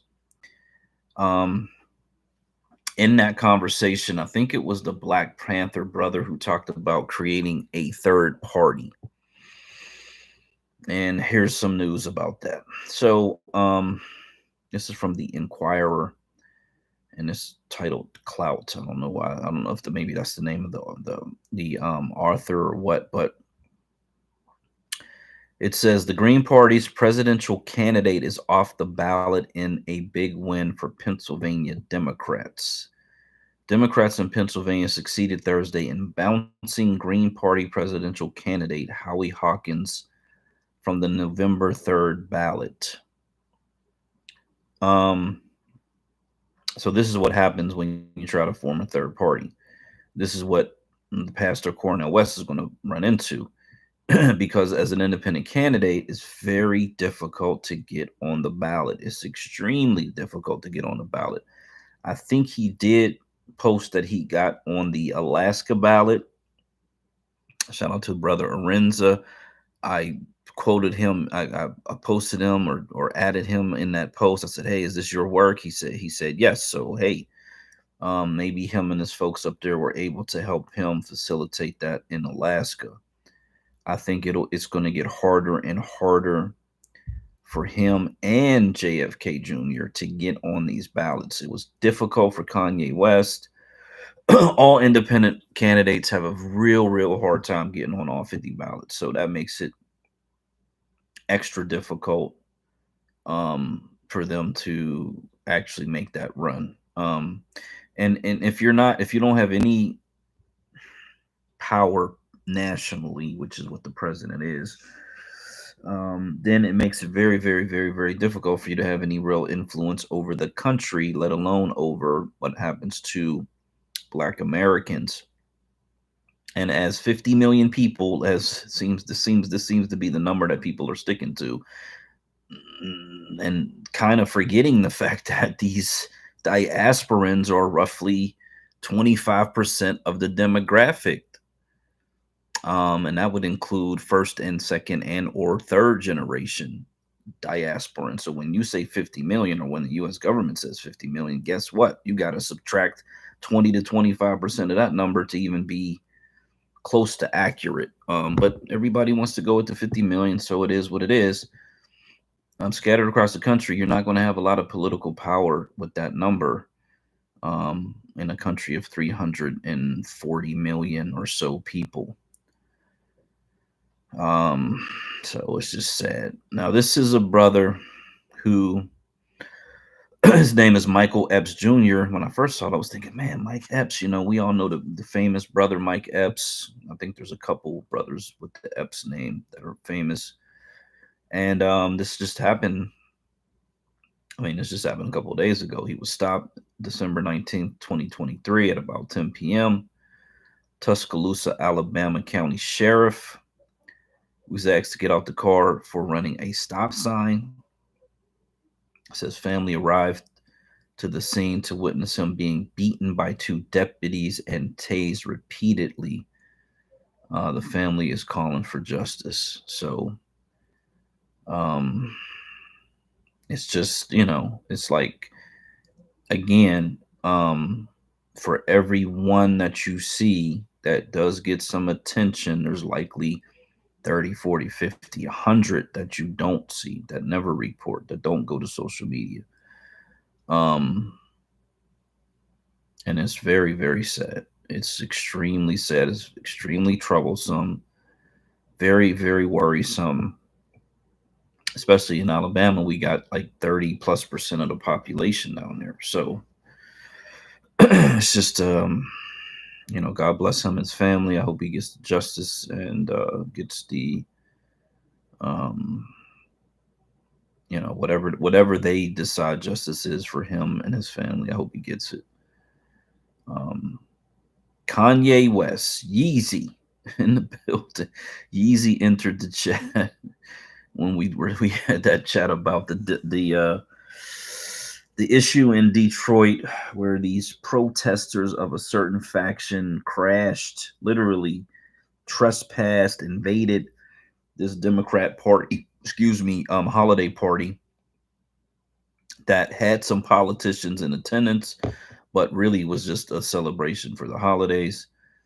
They decided to attack the majority Black American elders in that particular event. And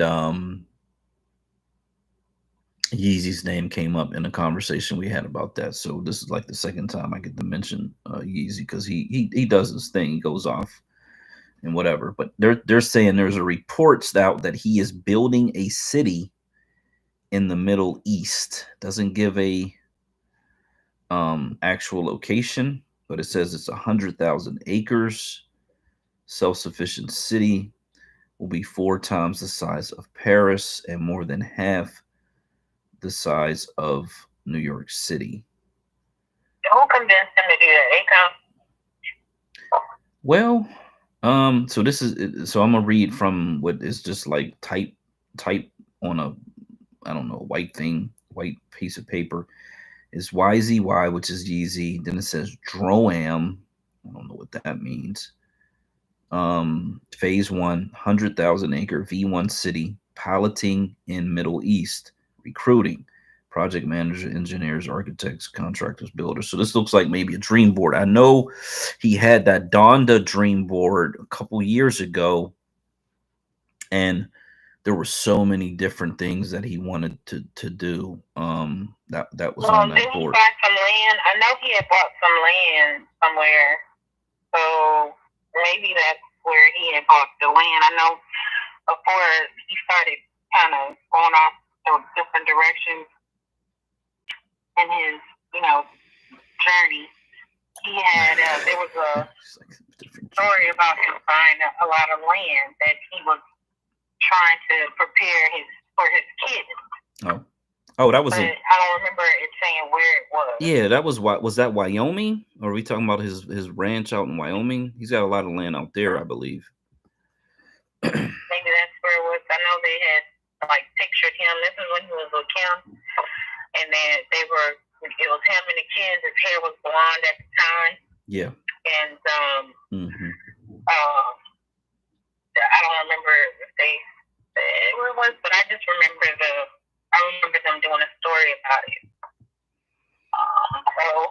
Yeah, that was definitely Wyoming. And he did, he bought that whole thing. I think he brought his dad out there, had the kids out there. That's where when he was like they're trying to kidnap me or whatever. That's where he was at, and then that's where Dave Chappelle and them showed up to try to support him after that whole thing kind of was blowing over or whatever. Yeah, man, I thought he was in a great place out there, and then they kind of did what they did. I think he said they tried to, what they call it, 302ing or whatever they do to institutionalize you or whatever. Yeah, that's sad. I'm looking at the Donda. This is actually a really cool document. He had put this out, but it basically talks about all the industries that he wanted to conquer. And this is where you're like, okay, because I'm one of those entrepreneurial minded people. I got a bunch of notes, a bunch of concepts of hundreds of different businesses, but I don't have the money or the access. He does. So, like Black American Homeland was in the space earlier. We're talking about the Blow situation where he was able to get the documentary funded prior to even writing the book. And that's what Access will give you. Access says I can just write up a synopsis, 1 page, whatever, pass it to my agent. The agent can shop it around. If someone picks it up, they're like, oh, this is interesting. Then you tell them there's a book attached to it. They say, okay, we'll put the book out. Let's see how that goes. If there's interest there, then we'll definitely, pull the trigger on this, green light this.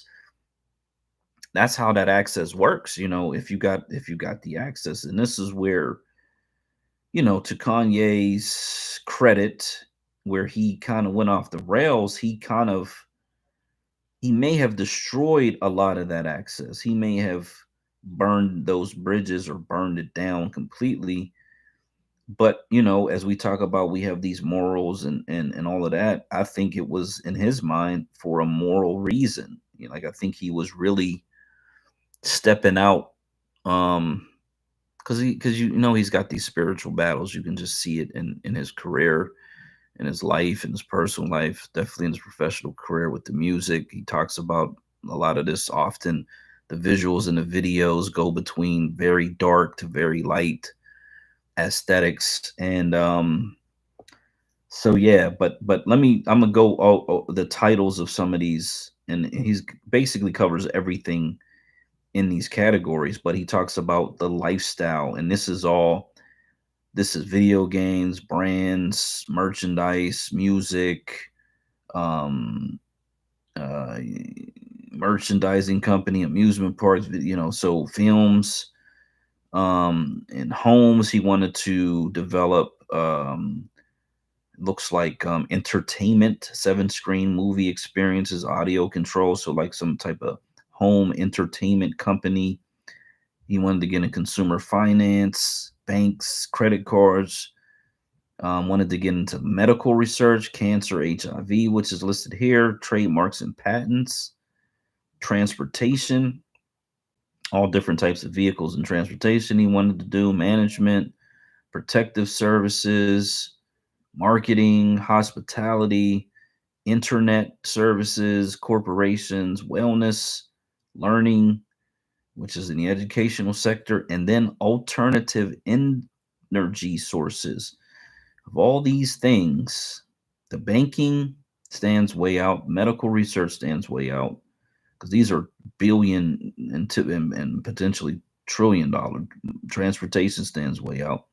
But this alternate energy sources really stands out. Solar power, geothermal, wind power, tidal power, nuclear power, compressed natural gas, biomass, radiant energy, hydroelectricity, wave power. That is a different level. The education, you could kind of look into that and say, oh, well, yeah, you could train people, yada, yada, indoctrinate them, whatever.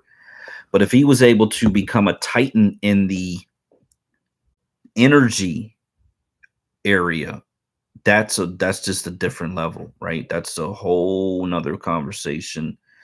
And this is where you say, well, is it lost potential? If he could have gotten into building cars, planes, trains, buses, motorbikes, pedal bikes, speed bikes, yachts, is it wasted potential that he stood on moral ground, but then ended up losing all of this potential possibilities because of the moral stance? I don't know, but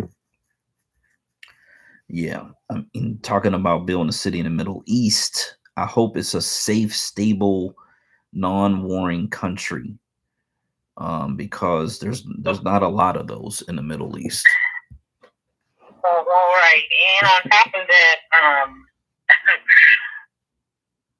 I hope he's able to keep his land, because they don't have no qualms about taking back whatever you think you might or have the ability to establish.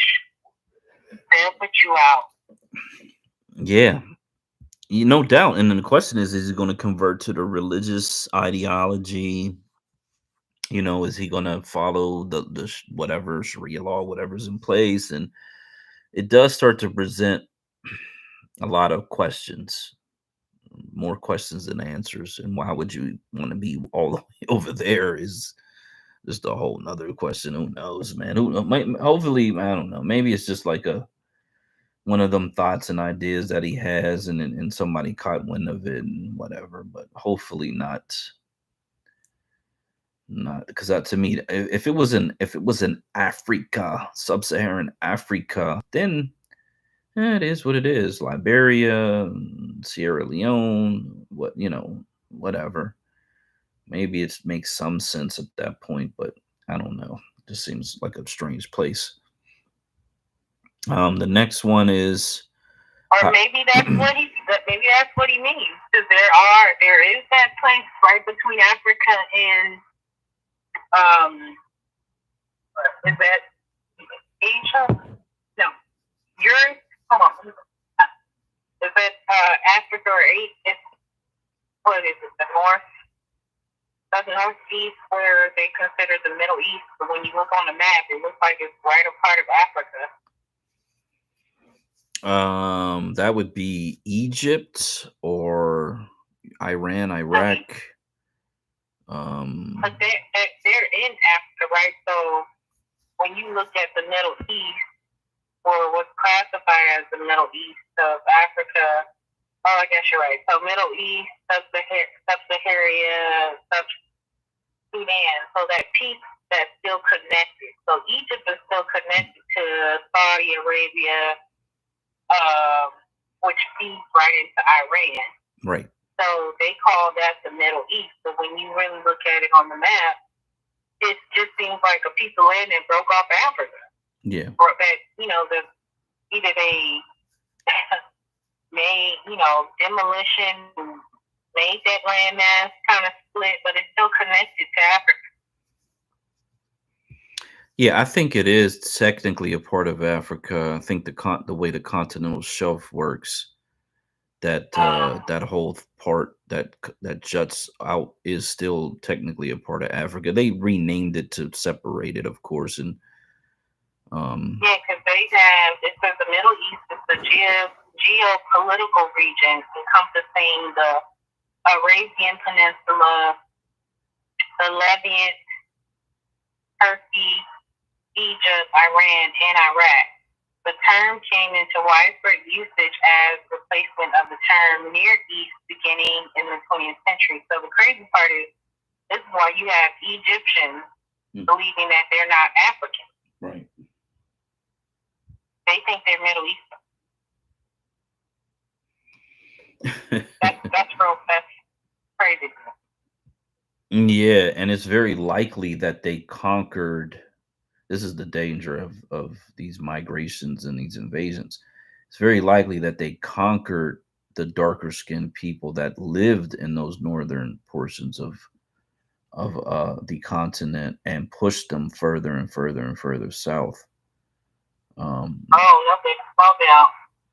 I agree with that wholeheartedly. Yeah, because Nubia was right up against the ancient Egypt, and that definitely was a black nation that eventually took over Egypt at some point. They kind of warred back and forth, whatever, during different periods. And so yeah, it's very likely that they just continue to decimate, because even that whole Arab enslavement trade that went on for thousands of years, hundreds of years at least, but likely thousands, probably caused a lot of that shifting of the demographics and the complexion and everything else. You know what I mean? Yeah, if you look at Africa on a map, you turn it sideways, it kind of resembles America, which is interesting. I was looking at that. Say, what is when you turn Africa a particular way, it looks like America, as if you turned America upright, like how they have Africa positioned on the map. It looks similar. It's a little crazy, but Yeah. Oh yeah. interesting thing to ponder. Yeah, that's crazy. So let's see. Yeah, so shout out to Kanye. I root for the brother no matter what. Because we know, he is what he got. He got his issues, whatever. But I still think overall, um, he's very talented, of course, and he should be able to speak freely without it, costing him his career. I think I'm done with the whole cancel culture, although there are some other people that say some wild shit that I would just choose not to support them at all. Um but this so let's get to Chicago. That's the next one. So, according to Texas Governor Greg Abbott, Chicago has started to do something with the buses that were arriving, either turn them away or who I don't know what it was. It was something where they were trying to disrupt him busing people into Chicago, which is interesting. So, in order to get around that, he started flying people into Chicago. Oh God. So this says the governor chartered a plane of over 100 migrants to Chicago's O'Hare Airport. Abbott says he will expand his operation and include flights to Chicago after the city started obstructing and targeting his busing mission. This is like a 2-minute clip. I'll play this really quick just so we can get it in here. I got to turn the volume up. Hopefully this will cut the space. His operation include flights to Chicago after the city started obstructing and targeting. No, it's got it. Sometimes that sucks because I gotta switch to listener just so I don't have that what's it called, that delay, because it's got the delay, and it's got the fact that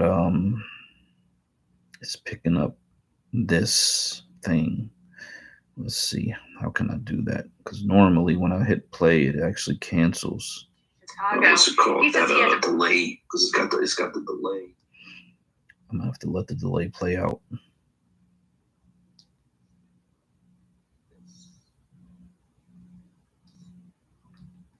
Oh, you know what I could do? Okay, I'm gonna try to play it off the laptop. That way, I don't even have to use this phone for that. Yep. Here we go. Grio Blow, and then this was Texas Abbott.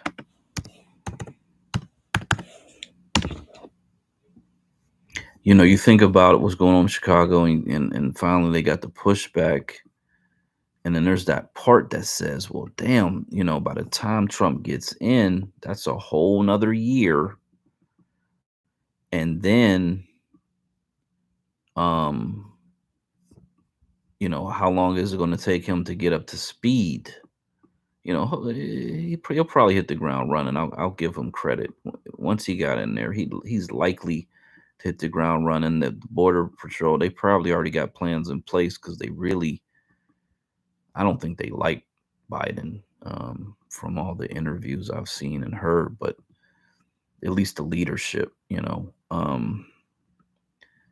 there's a video that has the plane, but it's like it's a shorter one. But let's see if this is actually it. It's 1 minute. Texas.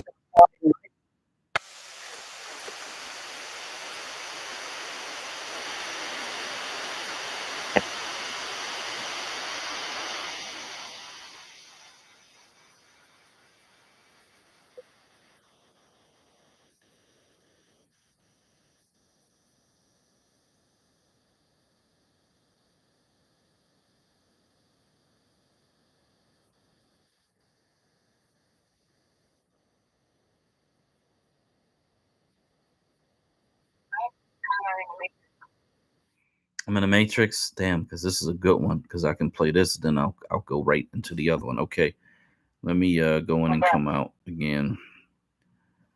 And then this phone is so strange because it'll this phone will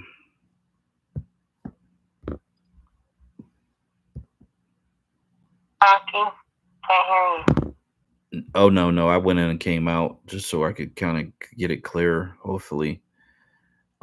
So I'm gonna play this one, which is a minute long, short, and then I'll play the other one. But it looks like this one is more or less talking about the fact that he signed a bill which says state and local law enforcement can arrest and deport illegal aliens.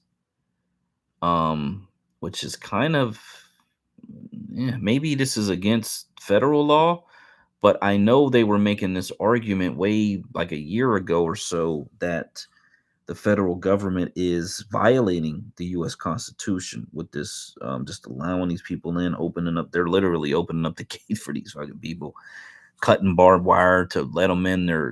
It's a very strange thing, of course.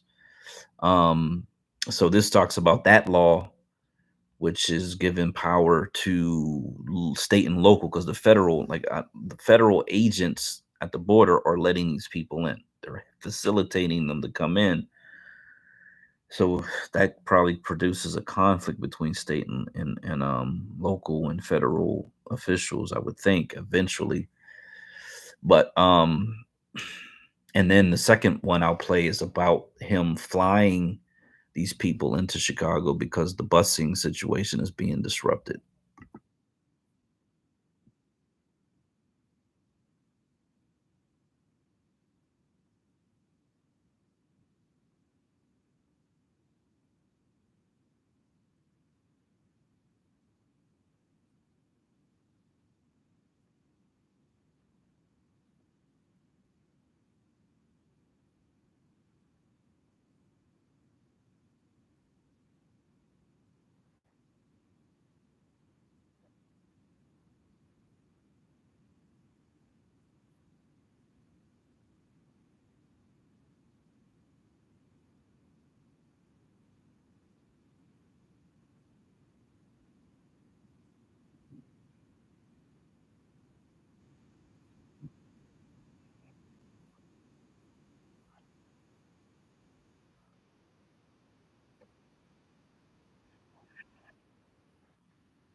I gotta be honest with you, the ACLU,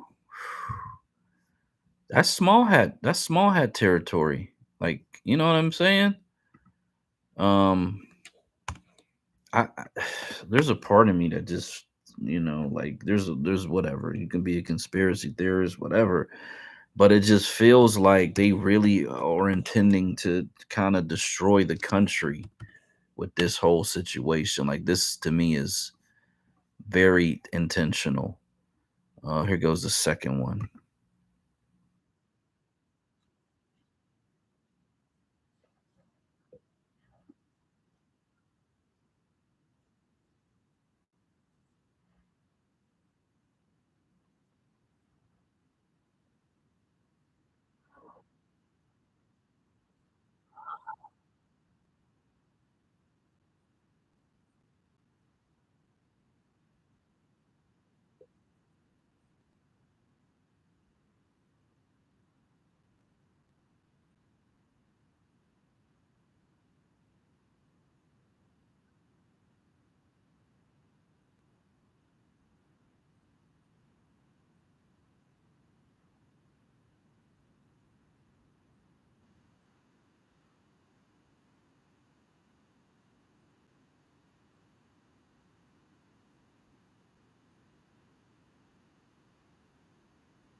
Wow.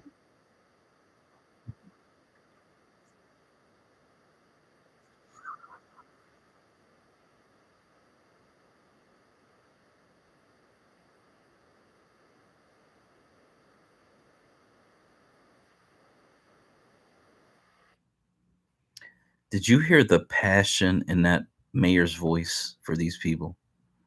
The passion for for people that he don't even know, has no connection to at all whatsoever.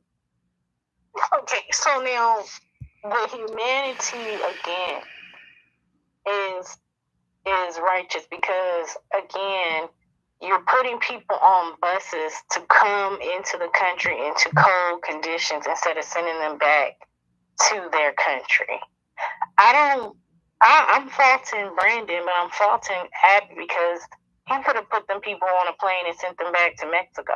Yes. Or sent them back to actually go back across the southern border. But 83,000 migrants shuffled around this country like chess pieces.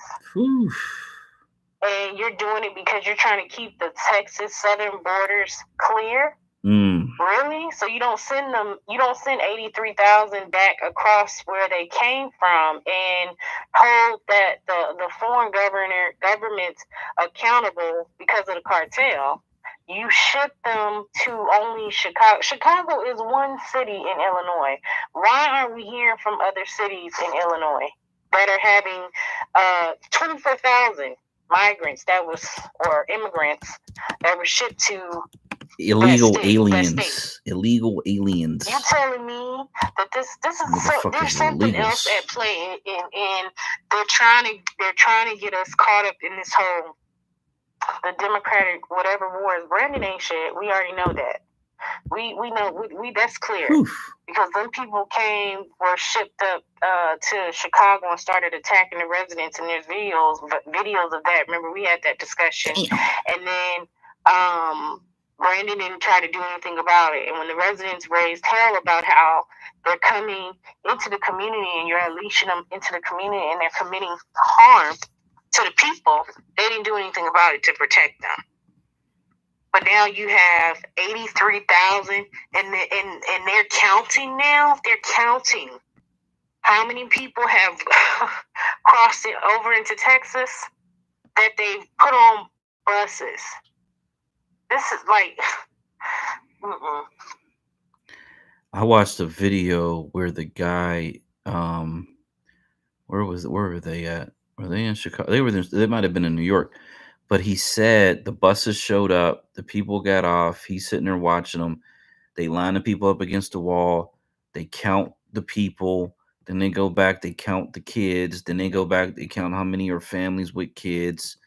And then they had other buses waiting to ship them to different places from that point on. But none of them knew where they were coming from, where they were going, when they would get to their destination. Like, they don't know anything. That's essentially what it was saying. But this is a post from December 19th, so this is not that old. It says, last night, 12,900 migrants entered the U.S., an average of 10,000 per day. The last 2 months, 530,000. Last 3 years, 10.5 million. Of that, 2.2 plus million are gotaways, whatever the fuck that means. Gotaways? What the I gotta assume like they lost them or what? Either I'm assuming they got into the country without getting processed, right? They just kind of slid through. But being processed is not the same as being given citizenship, right? No, being processed means they got paperwork, they got a court date, which some of these court dates they're saying are in like 2035 or some ridiculous shit. Are you serious? Yeah, because there's just gonna be this massive backlog. This says 9/20/23, 8,000 in one day. I know DJ got his hand up. Let me play this 50-second clip and then we'll get to DJ.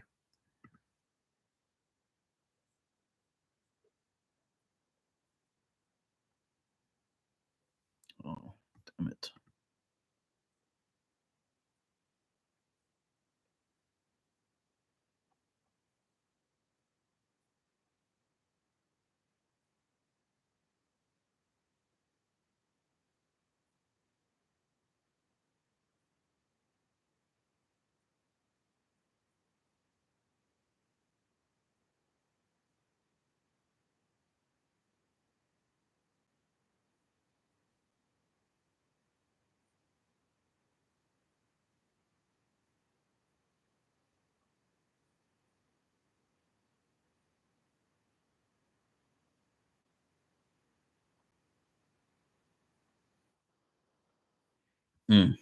Yeah, that's crazy. So during that, I'm pretty sure that's when Trump was in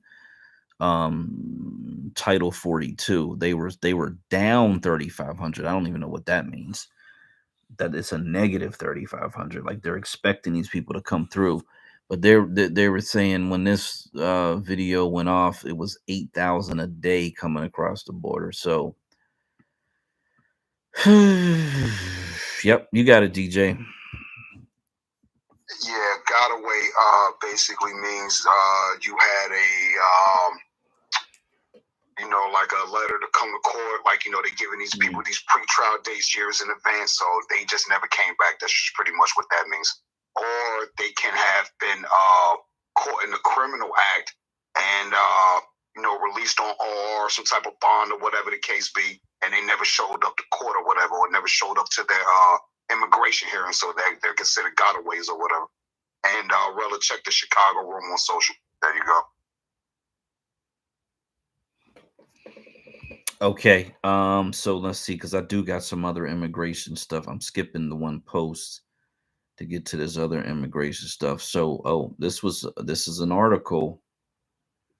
Woo woo. So we understand what it is. Forward.us. I guess this is some type of economic think tank. Let me open it up to try to understand what this is. Blog news, immigration, legal avenue. So this might even be a immigration advocacy type. Yeah, because I see a lot of immigration stuff in there. So this may be an immigration advocacy foundation of some type for FWD.us. I'm going to just read some of these titles. Increasing future immigration grows the U.S.'s competitive advantage. Reducing immigration means a smaller, poorer, and weaker America. Expanding future immigration, 7 proposals for Congress. So this is definitely like some type of this is a 501c4 social welfare organization, 501c3 public charity. So this group right here, this is what they do. They go to Congress, they go to these politicians, and they tout all the benefits of immigration. It says, how are immigration and GDP growth connected? Increasing immigration would boost GDP per capita by 2,500 over 30 years and raise the standard of living for Americans. That is total freaking BS. Increasing annual immigration levels to allow more than 2 million new immigrants to come each year could help reverse downward demographic and economic trends and would increase U.S. gross domestic product GDP to 47 trillion in today's dollars by 2050. I think the current GDP is somewhere around 24 trillion. So they're talking about almost doubling. Imagine that. Imagine we're in a situation where they say the Hispanic spending power will be 100 and I think it's 113 trillion by 2050. We'll be at zero wealth.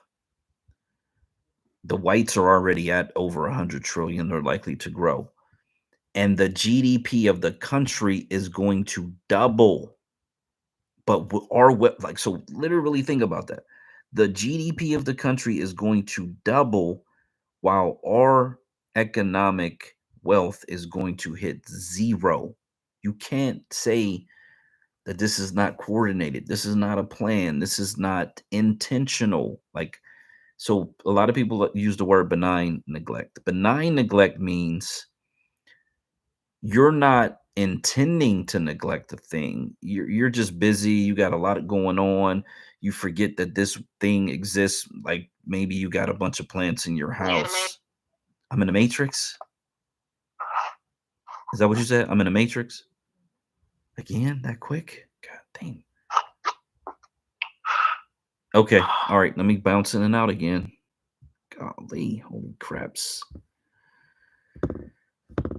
What's the craps on the haps? What's the snaps? God Every 5 minutes, I'm in the damn matrix. Okay, all right, we try it again. um, so yeah, benign is essentially,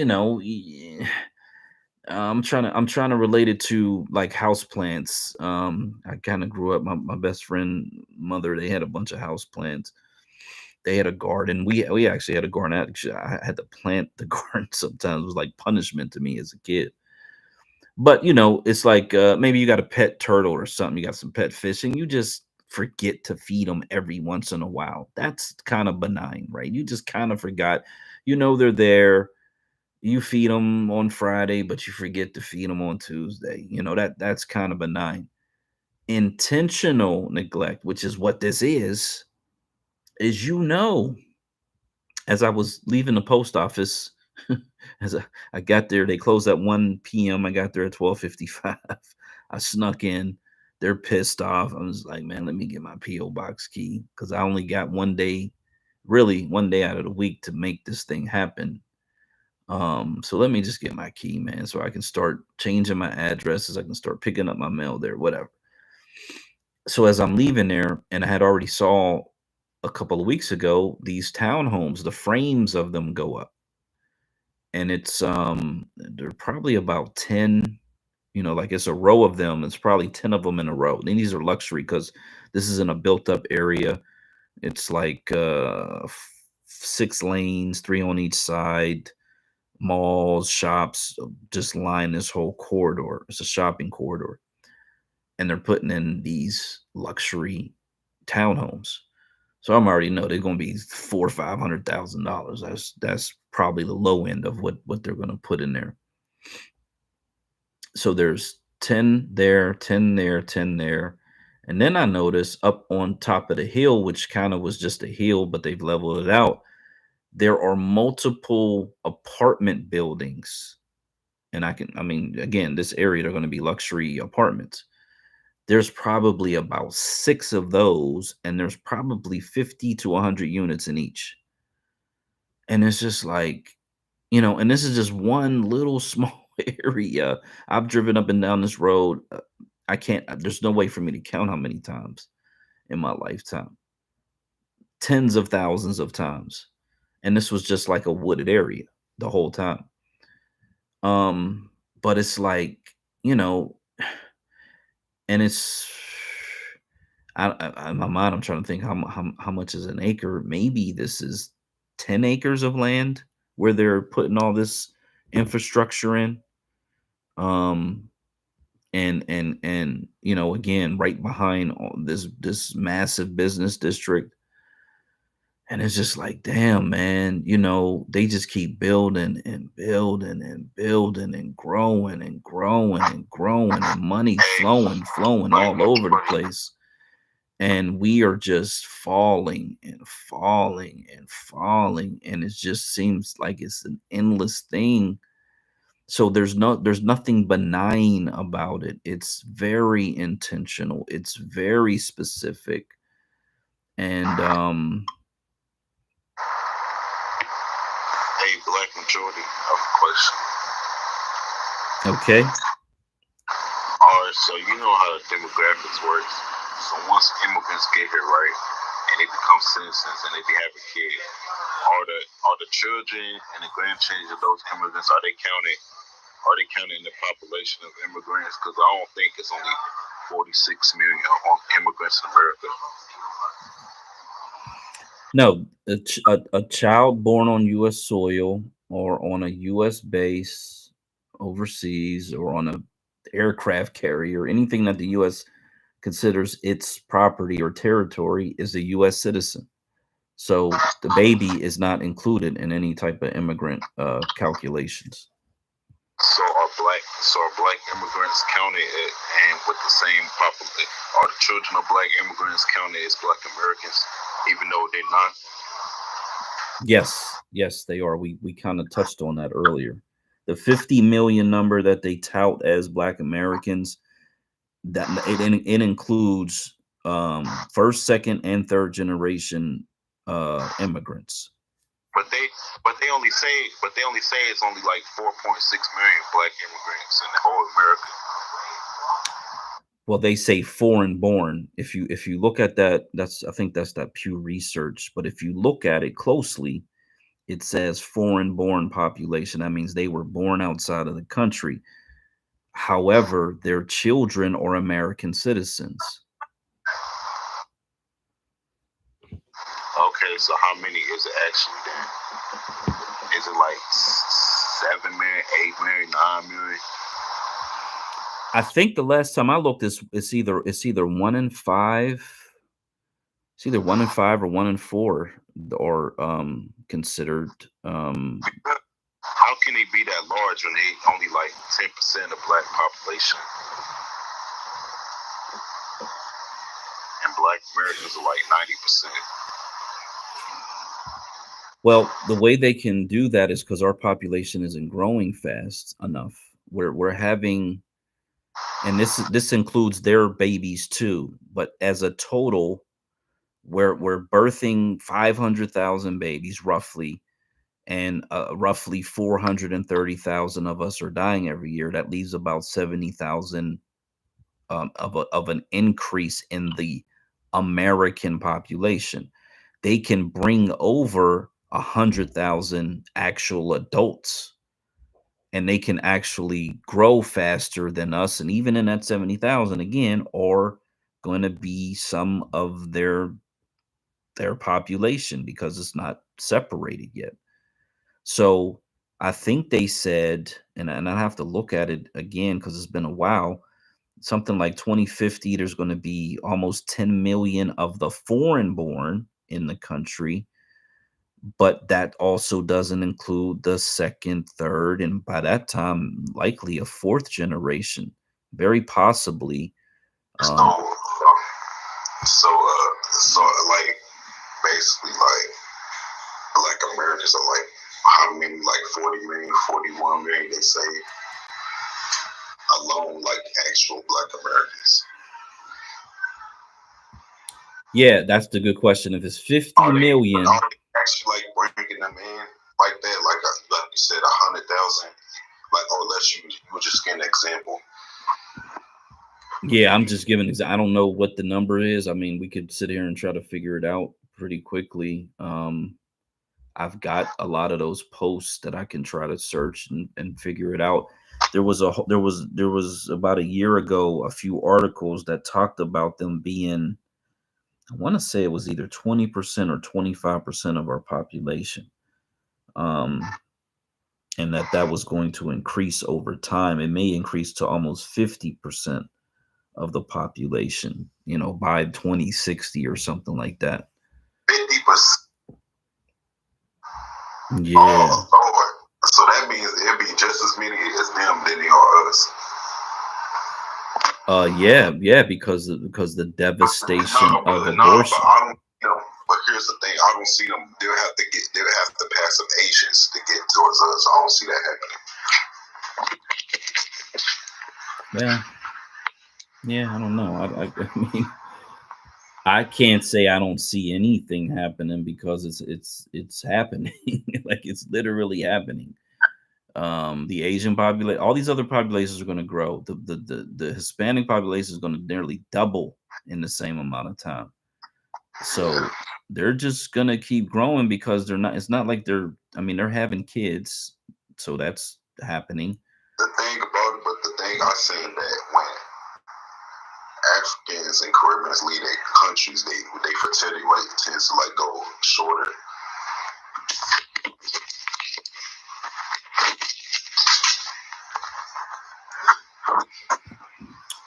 That could be possible. I really haven't looked into their fertility rates. I'll be honest. It could be that because they make more money, they produce less children, because that kind of seems to be a process with, people are selfish with their money. They make more money, they have less children, they go on trips, they buy expensive things, whatever, yada, yada, yada. So, it could be more of a function of the lifestyle of being an American versus their actual desire to have less children. But anything's possible. I just say we as a population are not producing enough children to offset the amount of full-grown human beings that they can import into the country. That's our biggest problem. We just can't match the rate of immigration. How do we like know if that's true, or is it just her research what they tell us? Bro. Okay, so here's what you got. Here's what we got. There is a certain amount of Black Americans in this country, whatever that number is. There's a certain amount that are counted, right? They got driver's license, they got bank accounts, they got job, whatever it is that they are able to count that number. Those are the people that are counted, and to be quite honest, those are the only people that matter. Because if you're not counted, they don't know you exist. You can't be contributing into the system in any way that is beneficial to the system. And I used to be in the streets, and I was off grid, as you would call it. Street names, no bank accounts, wasn't collecting any paychecks, yada yada yada. However, even then, I had a driver's license, because the first thing that happens if you get pulled over, if you don't got a driver's license, they're searching the car, they're stripping the car. If you got drugs and guns in the car, it's a wrap, right? So even some of those people at least have a driver's license. They're going to capture that information.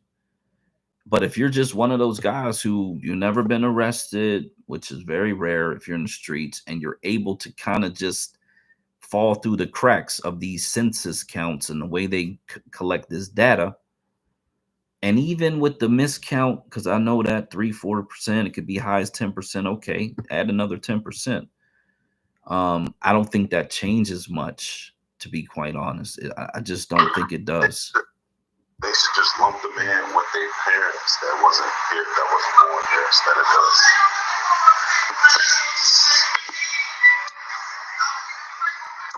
They don't respect our lineage,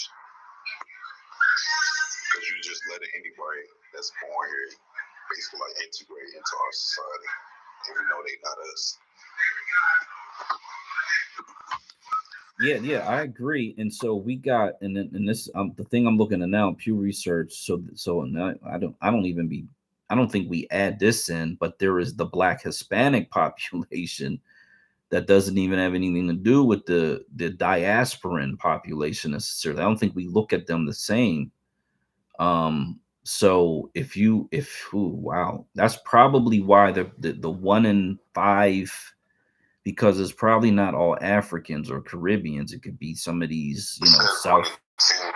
What's that? I don't think it's 1 to 2. Because I still think we're like pretty much 100% almost. Not almost, but like 90%. Because they're only in places like New York and the East Coast and stuff.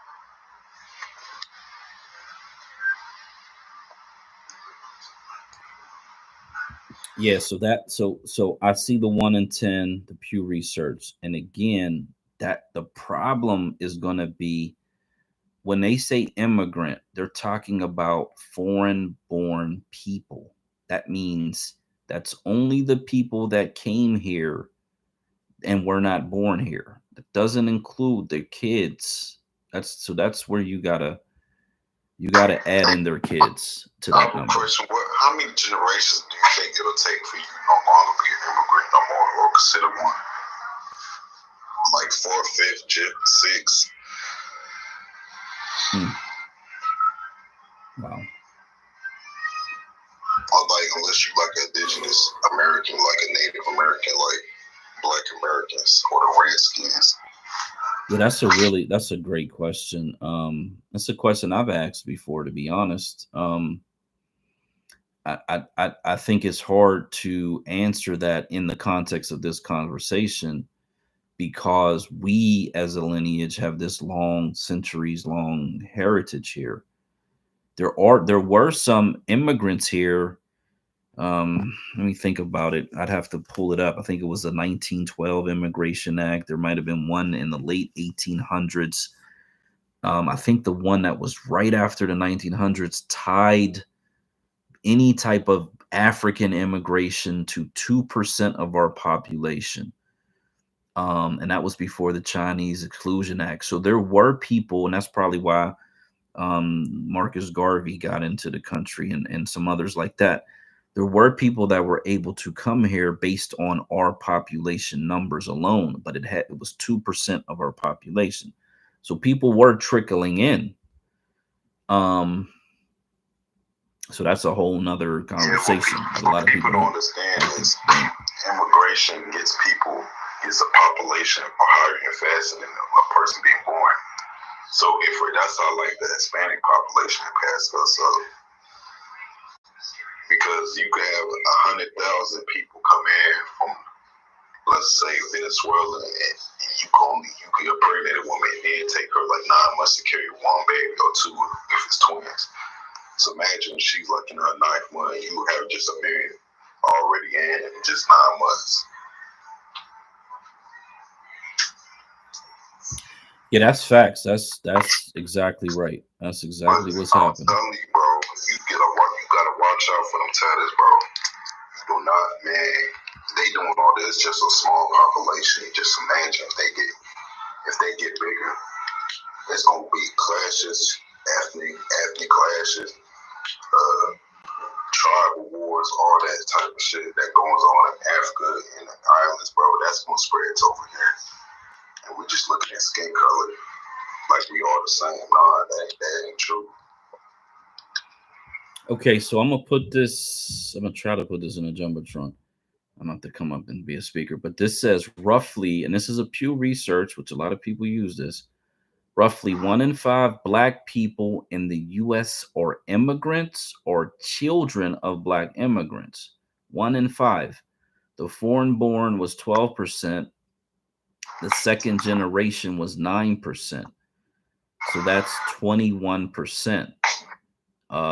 And then when they go to third generation or higher, being 79%. Now, what I'm gonna tell you is, it's very likely that there are already third generation immigrants in the country. DJ, very likely. You hear me? Hello? Yeah, I can hear you.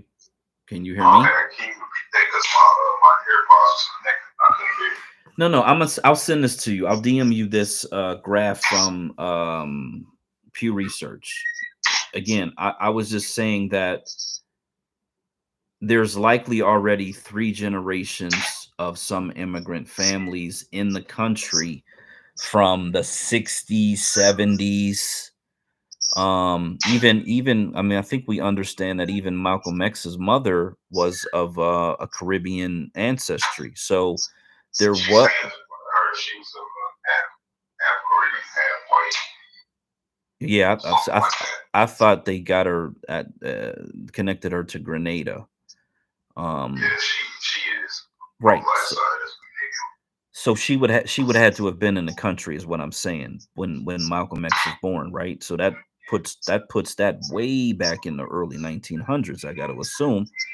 And so what I'm saying is there were these people in the country, not in large numbers by any stretch, but there were some of them that were here that are likely into their third and fourth generation. Even the people that came through after the 1965 Civil Rights Act, 1965, if they came here as adults, they had children relatively quickly. That's even before I'm born, and I got a granddaughter, which means that they could have already had grandchildren already, is what I'm saying, right? Because you see them like assimilated into like our community, or you see them like basically like saying F y'all. Because I don't think it's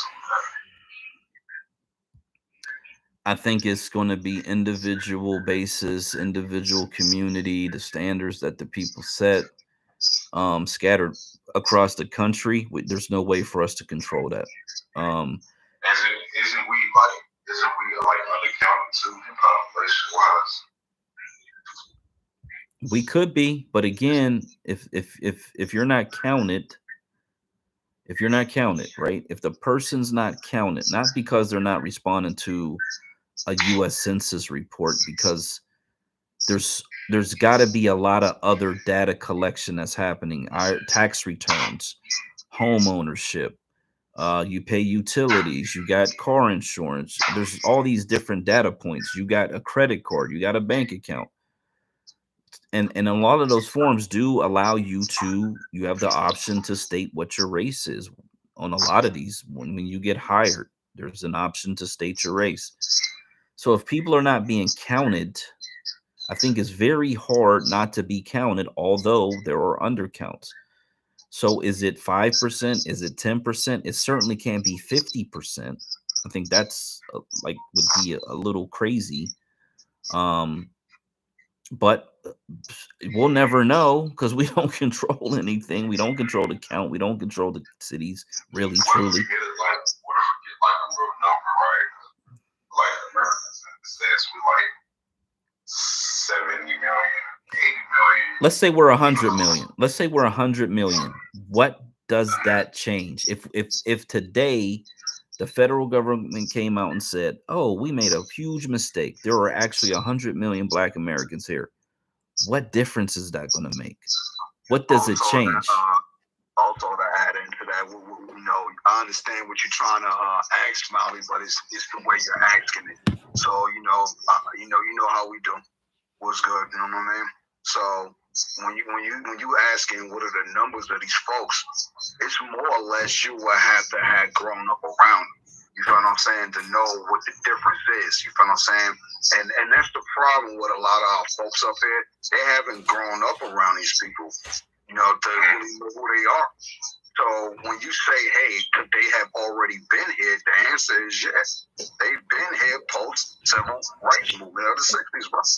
You feel what I'm saying? Some were already here for whatever the reason, traveling in school and fleeing a country for whatever the reason. You know what I'm saying? So, tether gonna tether for whatever the reason. I'm getting out of this shit, whole country, nigga. I'm going to America, nigga. Fuck with them niggas over there. You feel me? Y'all don't know where he's going to with these people. Hey, bro, get off your headset too, bro, because that's interfering and echoing your microphone. You feel me? Just talk through your phone. You feel me? I got people, bro. I don't know. Is this still echoing? Yeah, it's just an echo in your joint, but it don't matter if you got folks around you. But what I'm saying to you is, these folks been here, so let's. I mean, they here. They here always been. There were always at least one person that came from here. Like, it's not as many as it is now.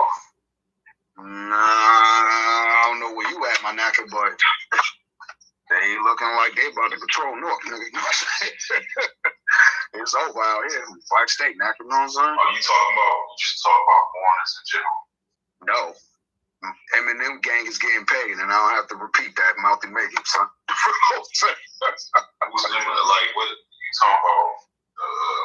The settlers, like Africa, or just the people, like all over the world? A combination of both, but obviously we're really just speaking on, because the way the way we roll, is really about these Pan-Africans. You know what I'm saying? You feel me? The other feathers, Latino, Asian, Jew gang, you feel what I'm saying? They are a problem too. You feel what I'm saying? Because when they come here, they come into our neighborhood and set up shop and get all these businesses and getting all this other centers we never was able to obtain. So when I look at the city I'm born and raised at, North New Jersey, I lived in Maryland, D.C. for a little bit, but not really. You know what I'm saying? Came right back home, whatever. You know what I mean? Bro, it's always been, you gotta listen, bro. You gotta listen. See, you asking questions, but you don't want to listen. You see what I'm saying? That's the argument. You know what I'm saying?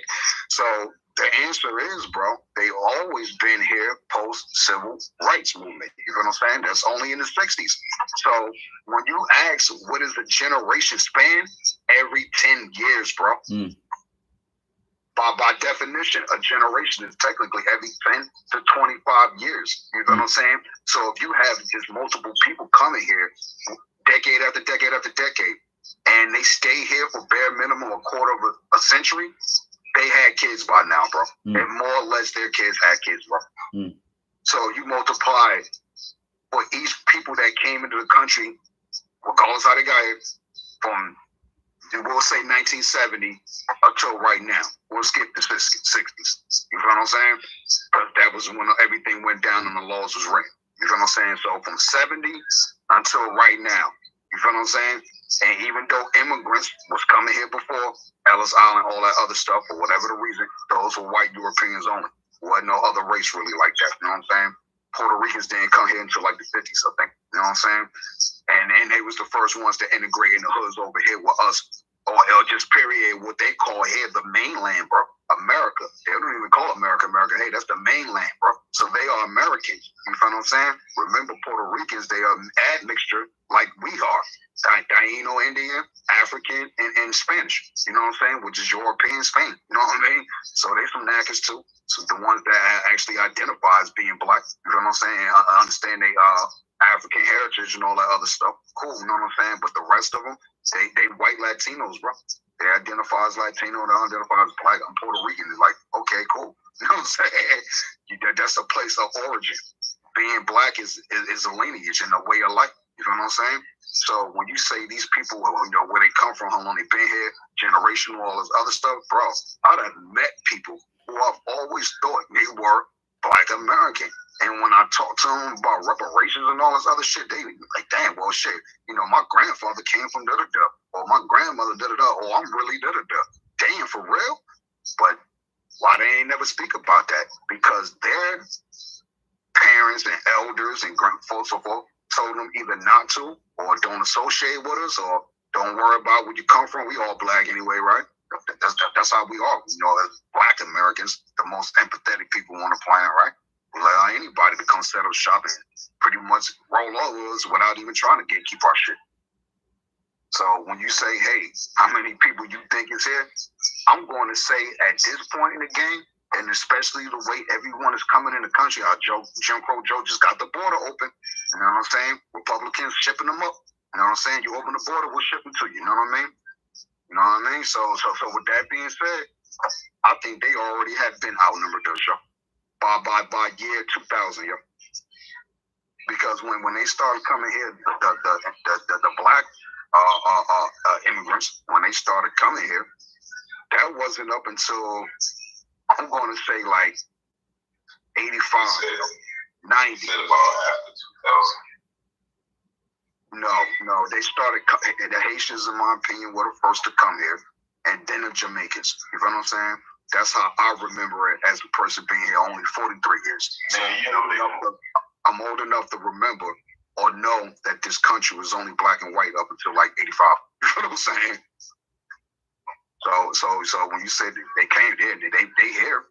You know what I'm saying? They all up in the brick city, bro. You know what I'm saying? All nationalities, because, you know, this ain't nothing but a fucking gateway city and shit. You know what I mean? Just why I hate you. You know what I mean? I hope our sister do run for governor. That's all I'm saying, because I'm going to definitely be on a fucking boots on the ground 24/7, nonstop till it's over with. But at the end of the day, you know what I'm saying? These folks been here because our people got this dumbass Pan-African ideology, yo. Straight up, bro. When you say come out here to New York, when you come out here to Harlem and all these Brooklyn spots, our people done help other folks get here. So I don't want to hear anyone ever say anything bad about our people. Henceforth, why our sister twin, my twin, Wealthy, is our people. You know what I'm saying? She don't like these knackers coming over here, not because she got better than them or any other reason. She know how to get the fuck down, bro. They don't give a fuck about you, bro. And we not saying all. We just saying the majority at this point.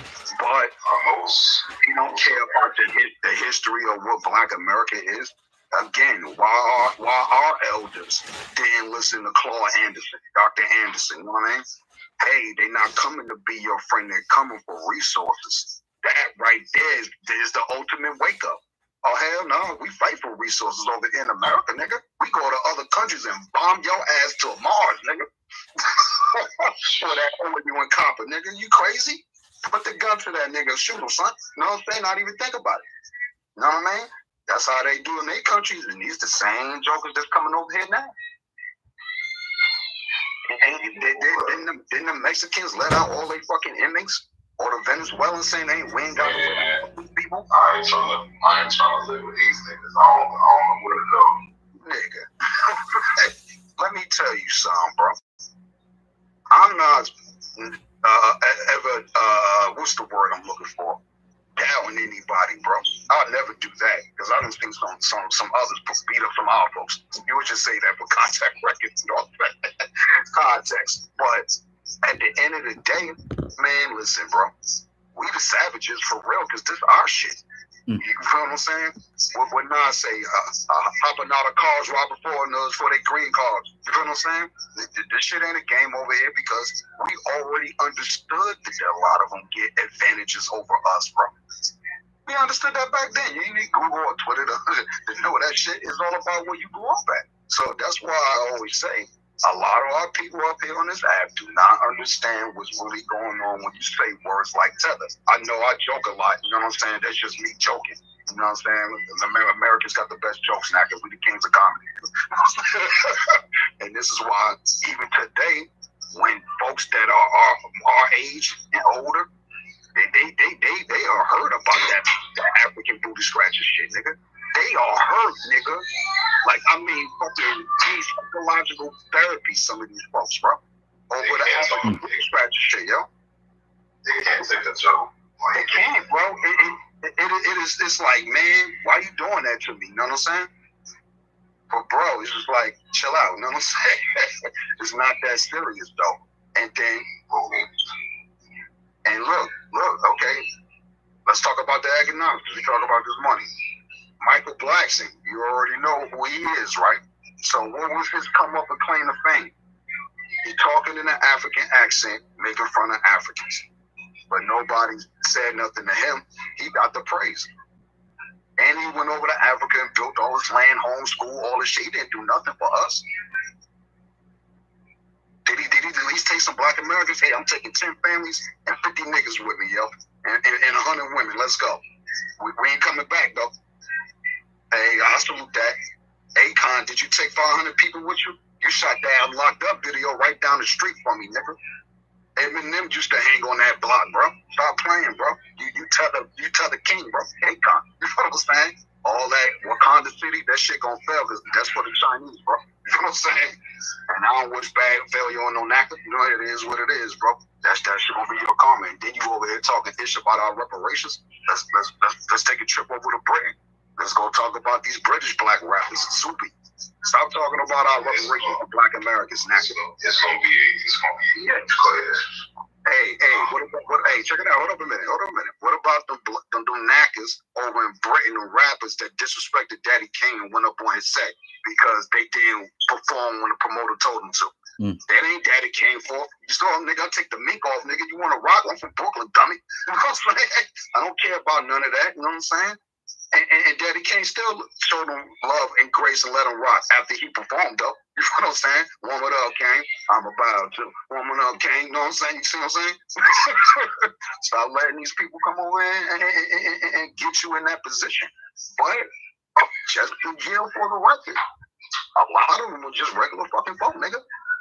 Regular fucking people like me and you that just go to work, school, and that is it. And what are we there? Lord of mercy. I don't want these niggas. I'm eating this shit. Right, but again, bro, listen to me. The only tethers is those that are against our reparations claim. But it's the majority. They hate black Americans, bro. It's the majority, though. Unfortunately, no argument there. You know what I'm saying? We agree to agree. It's the majority, but matter of fact, though, hold on a second. Who fought with that beat up? Isn't it on us as much to educate these people? Hey, look, whatever how you got here and whoever told you what you thought you knew, you feel what I'm saying, about black people in America, you could go on YouTube and find any stories. Hey, look, this is what I thought black America was when I first got here. And obviously, I've been lied to, all my life. You know what I'm saying? Come on now. But you go to Latin America, and you got a lot of these folks that are darker than all of us here on this app. You feel what I'm saying? Straight up carbon. You know what I'm saying? I said Dominican. You would go to Dominica. You know what I'm saying? The island. You know what I'm saying? A Dominica. You know what I mean? You got some black, descendants of slaves down there. You know what I'm saying? That's darker than everybody on this fucking app. They carbon straight up. You know what I'm saying? But they think they white, bro. Look at Sammy Sosa. Like, damn, you bleached your skin, bro. You know what I'm saying? Look at you. You look dumb as hell, nigga. You know what I'm saying? Bro, you look like a mannequin, son. You know what I'm saying? And you trash because you play for the Red Sox, too. You ain't shit, go Yankees, yo. You know what I'm saying? Definitely a cool. You definitely a cool now person. You know what I'm saying? Again, I don't want to take the conversation over. You feel what I'm saying? I know some folks that are others that are popping knacking for me all day. You know what I'm saying? And they know how I get down because I post this shit on Facebook, and I've been talking about this shit my whole life. Anti-blackness. So it's nothing they can say or go against me. You feel what I'm saying? I'm on my higher power, and I'm black, and there's nothing you can take away from me. Just like you're Colombian or Venezuelan or Japanese or Chinese or fucking whatever from Europe. You know what I'm saying? I don't take that away from you because we had these conversations over here on the East Coast. Used to anyway, not as much anymore post-COVID. You know what I'm saying? So I don't really have conversations like reparations, shit like that with my white friends. When we chilling, we just fucking chilling. That's even if I chill with them at all, because I ain't got time for y'all like that no more. You know what I'm saying? I don't see y'all posting anything about what's going on in Black America, and they grew up in the fucking hood. So it is what it is. Yeah, I might try to encourage. I don't know. But they do say it only takes a small percentage of people to get on code, and the rest will follow. So maybe you'll see what happens. Okay, so let's talk about the code, right? What is the code? We're supposed to be doing what we got to do. One man fall, next man up, right? So when you talk about the code, go talk to some Africans and ask them, hey, do you fuck with Black Americans as far as like, political and all this other stuff? A lot of them will fucking tell you either they don't know anything just to get that out of the way, or you'll have your nose for whatever reason. Just the hating ass niggas, you know what I'm saying? A lot of them would tell you, yeah, and we're waiting for Black America to make the next move so we know what to do. Shout out to South Africa, man, you know what I'm saying? So, niggas, they don't have them niggas not allies. No. I'm not saying they are allies. I'm just saying shout out to them. Because I know some folks over there. You feel what I'm saying? And we had these same conversations, bro. So don't think everybody against you because they come from some other spot. You feel what I'm saying?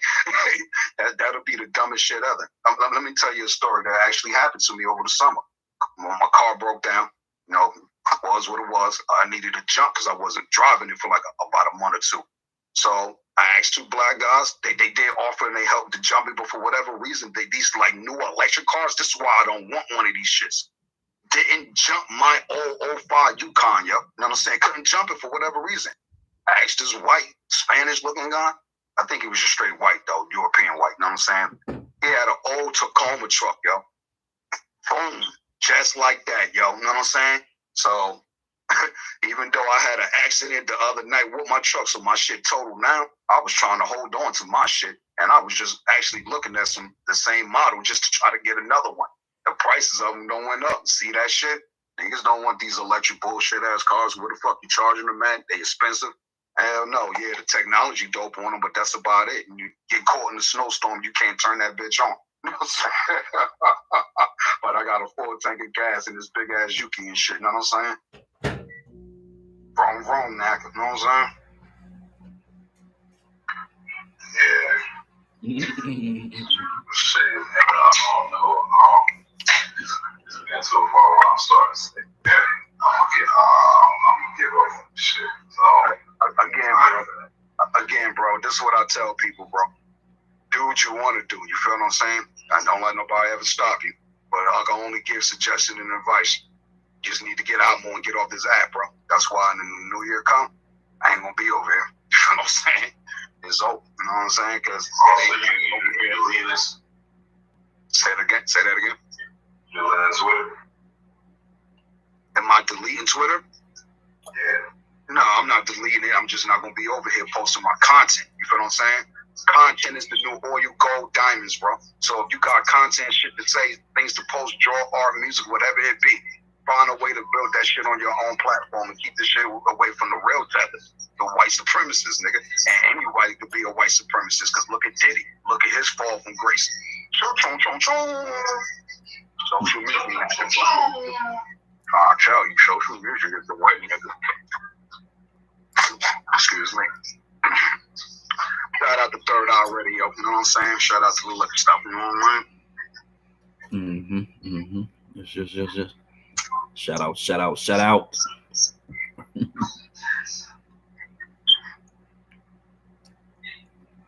But, you know, unfortunately, I still got to, you know, give you more of the agreement, Smiley, because a lot of these folks that are here now that are actually coming into the country, they don't have no connection with us like that, bro. The ones that came prior, yeah, those are allies, in my opinion, bro. You know what I'm saying? Because they understand what it means to be fucked up and not have nothing. You know what I'm saying? They didn't have to go through slavery here in America or even the drug era. You feel what I'm saying? They just went through shit in their own personal life, being a melanated person, bro.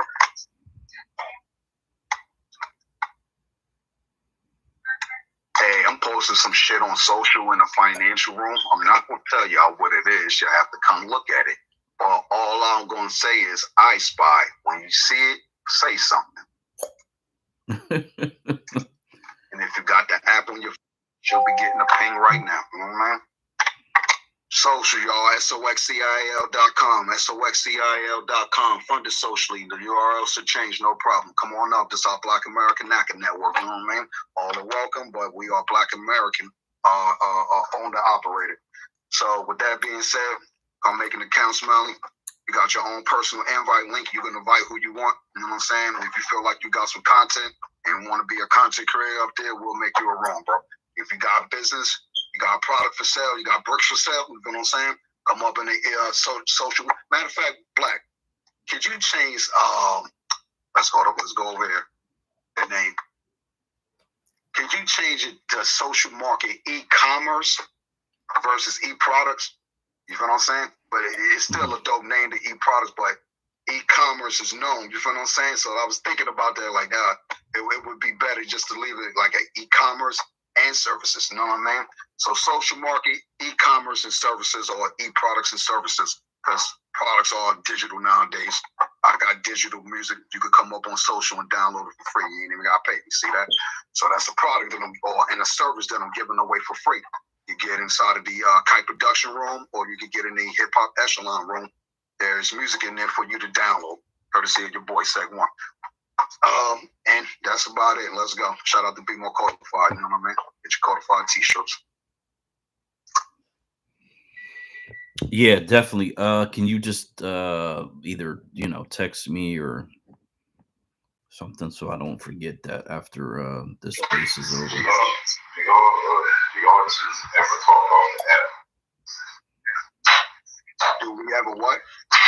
Do you Black majorities that talk off the app? Mm-hmm. Well, hey, if you team building, we have to. You know what I'm saying? Matter of fact, we had a 6-hour conference last night. Something like that. We went for a couple hours. Shout out to the Black women. You know what I mean? Yeah, the next space is going to be about, because, you know, that's the last space of the year. It's going to be about protecting Black women, for sure. Give me your number, girl. I'm a flirt, you know what I'm saying?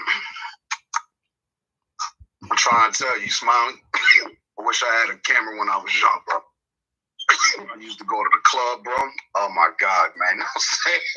Oh my God, I'm that knacker, yo. Hey, man, play that house music, nigga. You know what I'm saying? Shake that ass, girl. Make that, Get on the floor. Get on the floor. Y'all know nothing about that, yo. That's that baby oil music. The liquor store, nigga. No, man.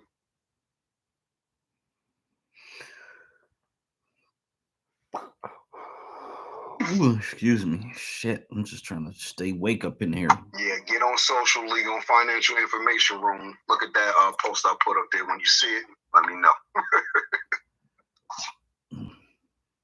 Matter of fact, that might be something to tie in with the black women right there. Black, y'all better start training y'all eyes and shit. Y'all need glasses and shit. You know what I'm saying? You wear bifocals, girl. You know what I'm saying? Oh, when you see it, say something. Oh, this is so Smiley posted something up here. This is actually really interesting. I'm going to actually repost this. The original post, Swan Marcus, some white image as the avatar. I'm trying to see if this guy has like a racist bent to him.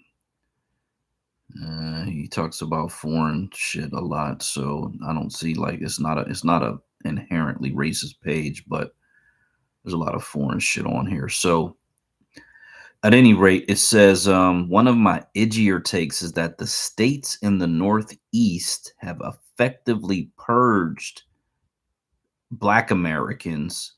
He says African Americans. I'm gonna use Black Americans in favor of high-income African immigrants by not building housing, which is very factual, and bringing in lots of high-income Africans. You drive out poor native blacks without the black population falling. That is very, very, very, very, very interesting and insightful.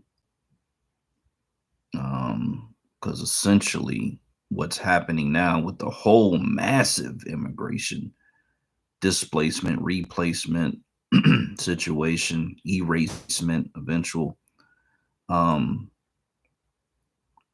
yeah, I mean, eventually that's exactly what's going to occur. Push you out, replace you. It looks good on paper that there's still black people living there, but they're not the native black people, not the native Black Americans living there. That's crazy.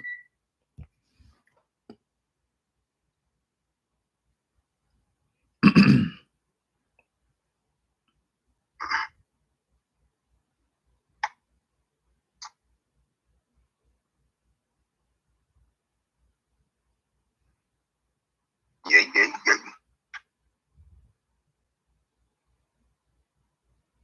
Where you at, Smiley, right now in the nation, bro?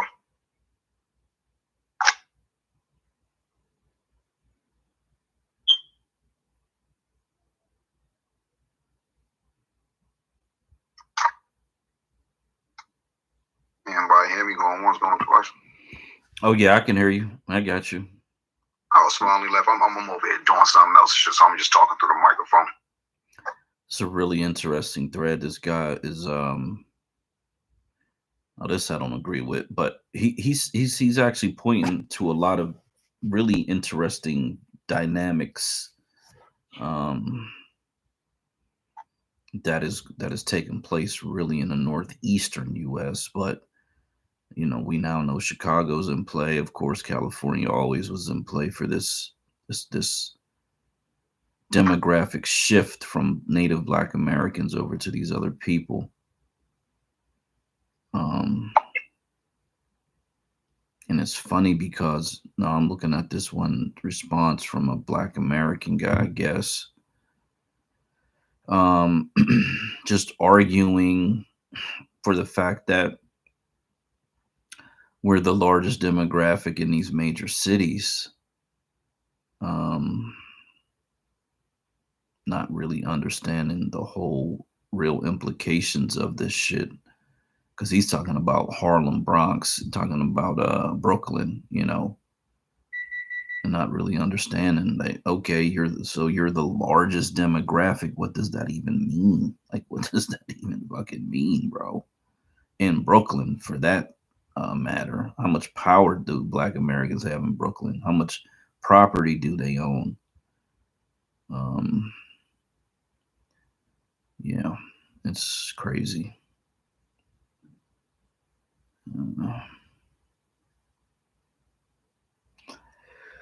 Well, you were about to play something? Because all I had left was... What's that? You were about to play something? No, I ain't got none. You know, my tablet over here broke. My phone is charged, though. I can play whatever, though. It don't matter. But Yeah, I got to get that tablet fixed. I'm hoping when this car situation, I'll probably just hopefully they just damage it out, cut me whatever check. I'll go get a tablet like that. You know what I'm saying? Right, for sure. You know, damn, hold up. I'm just over here. I'm on the phone. I just texted something. But, what you call it? Go on social, man. Well, pick a video, you know what I'm saying, in these rooms to talk about it. Matter of fact, hey, talk about this post I just put in the legal financial room. You know what I'm saying? When you see it, say something. You know what I'm saying? But it's mainly for the black women. If any ladies in here want to answer that, come up on social. Get in the legal and financial information room under Kai Productions post. Time to train your eyes, family, financially. I Spy. So when you see it, say something. But what you call it? What I was gonna say?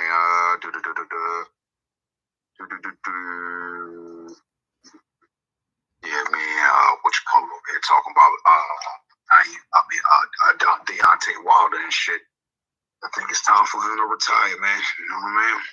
It's up and over for him. You know what I mean? What, did he lose again? Yeah, and after that first Fury, right? This is what I'm typing. As a matter of fact, let me just go through the conversation a little something. So, the Wilder era is over. You know what I'm saying?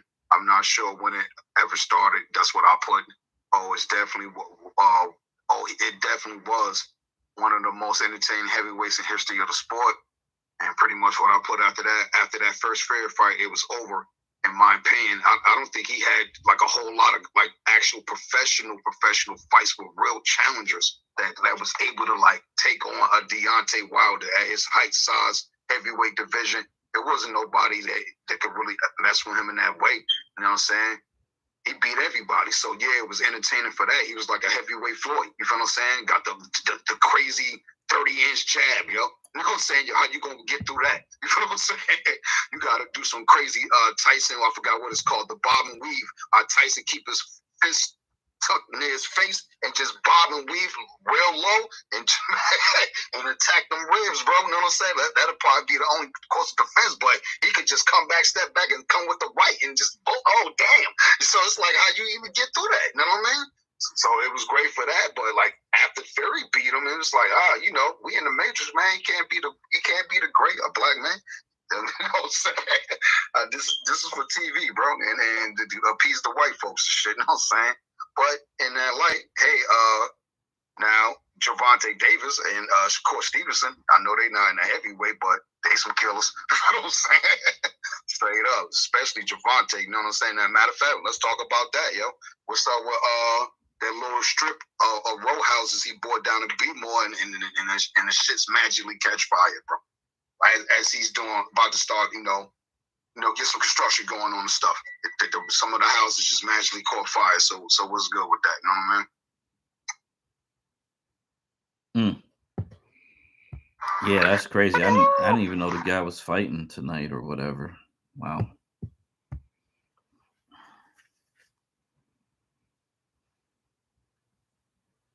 But yeah, shout out to Deontay Wilder. I ain't fighting yo at big ass now. You know what I'm saying? Word up. I'm gonna have to pull out all stops if I gotta do that. You know what I'm saying? Want some Bruce Lee shit, one punch shit. You know what I'm saying? Quarter punch shit. You know what I'm saying? I gotta hit you. I only got one shot. That's it. You know what I'm saying? Word up. You know what I'm saying?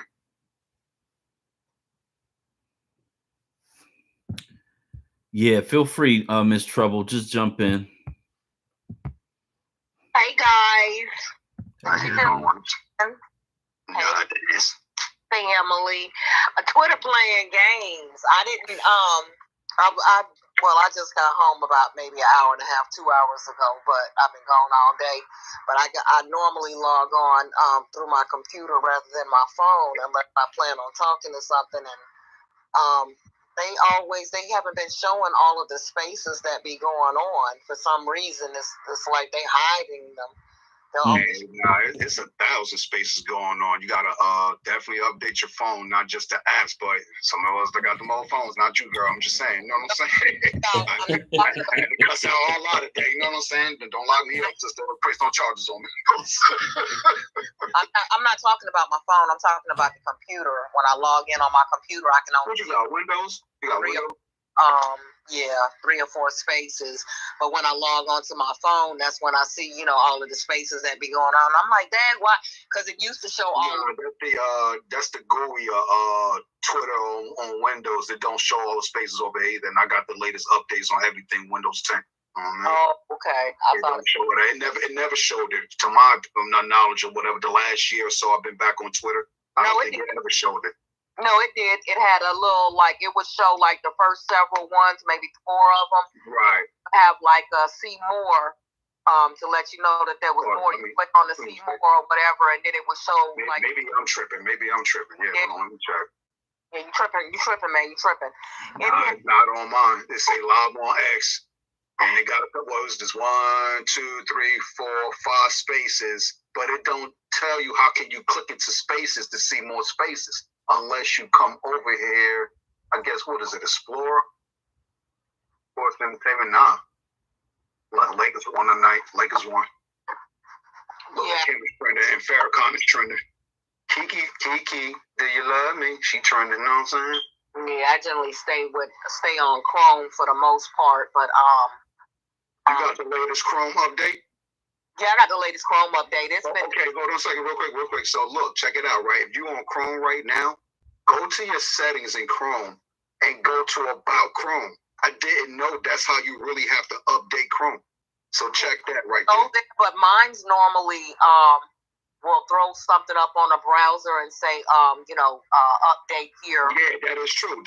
But it doesn't update internally because you still will have to restart your computer for normal programs to really update. Remember, it's an internal update. So once you restart your computer, then they'll give you the full patches. You never get the full patches with software until you restart that computer. Yeah, you know what I mean? Go to About Chrome. Oh, and Chrome has been forcing my computer to restart lately, and I don't like that. But that could be the reason. Go to About Chrome. Go to your settings. Go to About Chrome, and it'll tell you it's checking for update, and it'll tell you Chrome is up to date. I do all of that. What I'm saying is what I'm noticing is when Windows have an update, I don't always do my updates immediately when Windows throw up an update.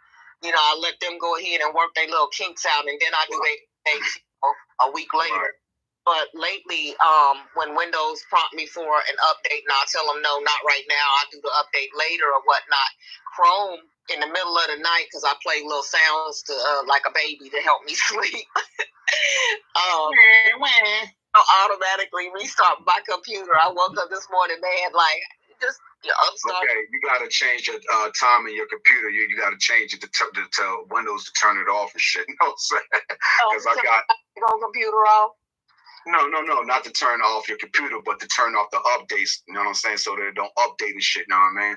Yeah. Because I got it on this other computer over here, and that shit be coming on. And I'll be thinking somebody down here in the studio like, yo, who the fuck in here? Yo, oh shit, the computer, you know what I'm saying? That shit be like, I'm like, oh, what the fuck? You know what I'm saying? Looking around, God, that's you. You know what I'm saying? It did that in my son's room the other day. I was home by myself at school. And his stuff started playing in his room. Yo, I kid you not. I got weapons walking down the hallway, creeping down the whole hallway. Look, busting in the doors like, y'all. And be looking all under the bed, all up in the closet, matching covers back in the closet and stuff like somebody hiding behind the clothes. Like, I know you niggas in here. Where you at? Where you at? Oh my God, yo. I couldn't wait for them kids to get home from school. I'm like, they got to hurry up and come home. Dad, why they taking so? I'm scared now. You be up here talking all this shit. I'm a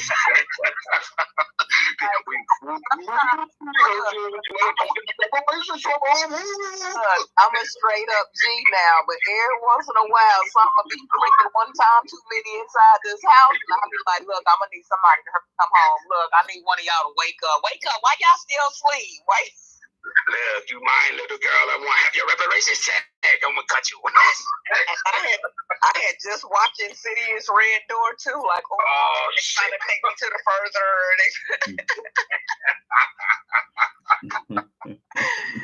I just playing. I was looking on I went to YouTube to see, because I always go to YouTube to click like on Black Space just to make sure he get that viewership over there. And I generally had a space on YouTube playing at the same time too. I can't like what you're saying. See, that's what they do. They had me in the twist. They had me in the twist, man. I'm still showing Black American Homeland's avatar up there. What Byron Allen bill is that? Because I don't know what y'all talking about. What bill? Google Comcast versus Byron Allen real quick too. Go ahead.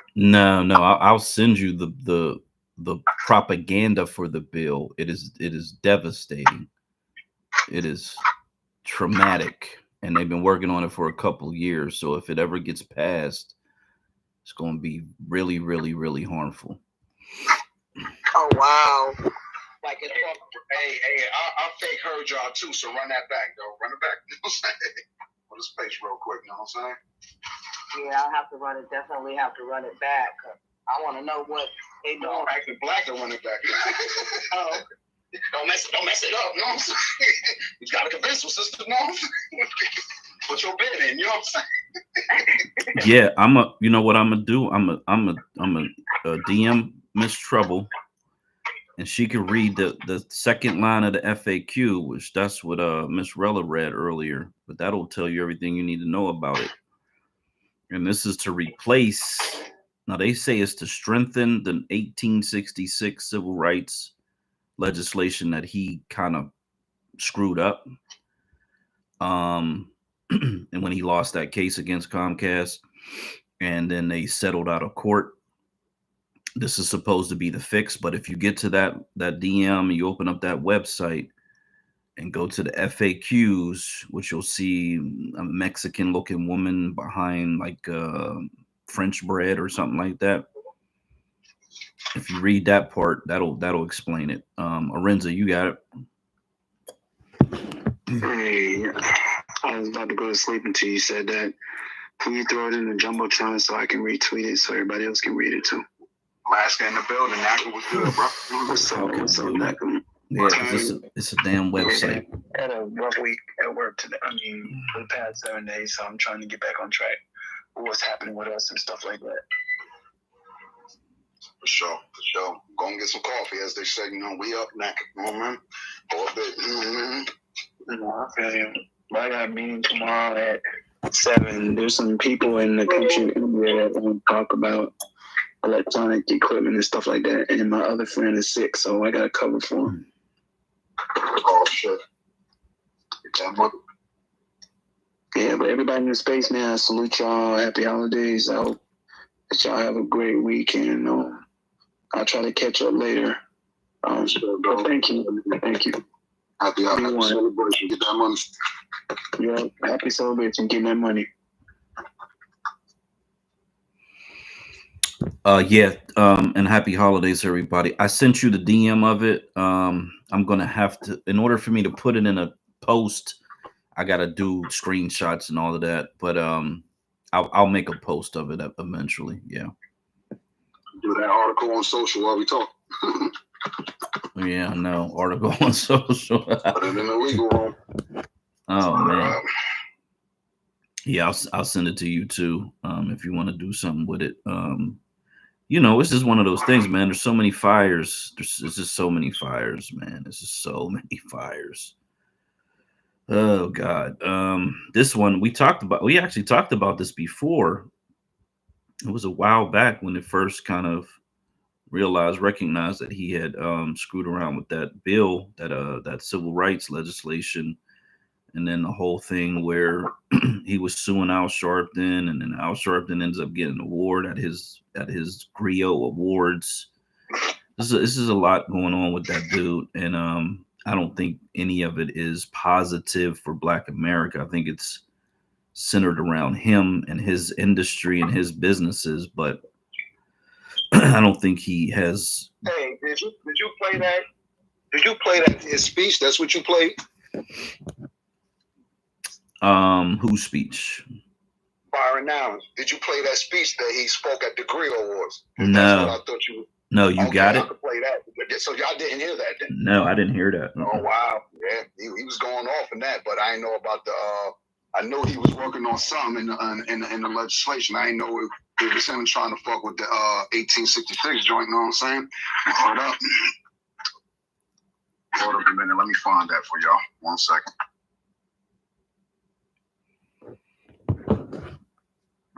Did you get that, Miss Trouble? Did you see the FAQs on that site?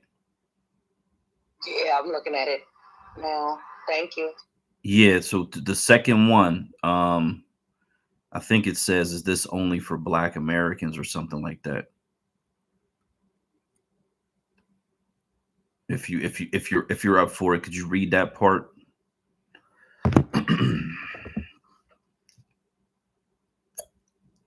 Yeah, I read that part.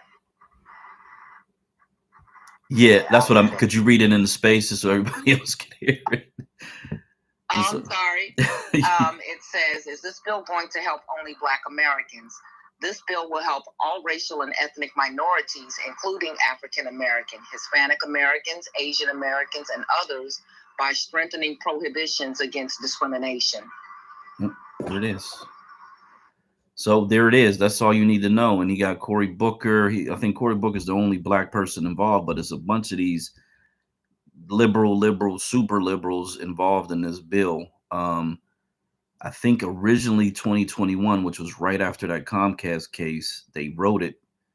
And like I said, we talked about it before a couple times, but I think they keep trying to reintroduce it to get it passed. So they're probably working behind the scenes to get enough people on board so they can push that through. And the question becomes, what are the ramifications of this new legislation in terms of all the historic civil rights legislation? What does it do? Because he's trying to open this up to everybody, all the minority groups, and there could be thousands of those.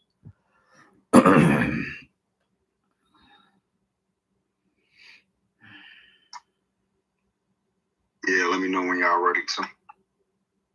Yep. Oh, yeah. Oh, you got it.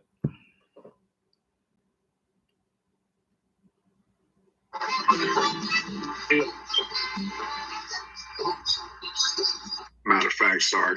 Do a little introduction. Share the room out, Nackers. Don't just come up in here and think you're going to get this, you know what I mean, the saucy work. Black State of America Radio. Byron Allen on the Truths of Black America, the Griot Awards show. So, running back. Shout out to the room. Share the room, Nackers.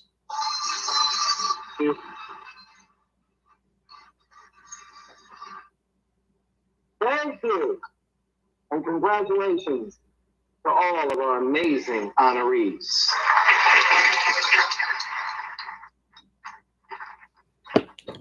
You have definitely made our lives so much better, and we appreciate you from the bottom of our hearts. Thank you. Dr. Martin Luther King Jr.'s widow, the true queen of America, Coretta Scott King, once said to me, Byron, our greatest weapon is the truth. If we bring the truth, we will always win. So tonight, let's talk about the truth. The truth is, Black America is under attack. At this time, 44 states are debating which Black history to teach in schools. There's only one Black history that should be taught: the truth.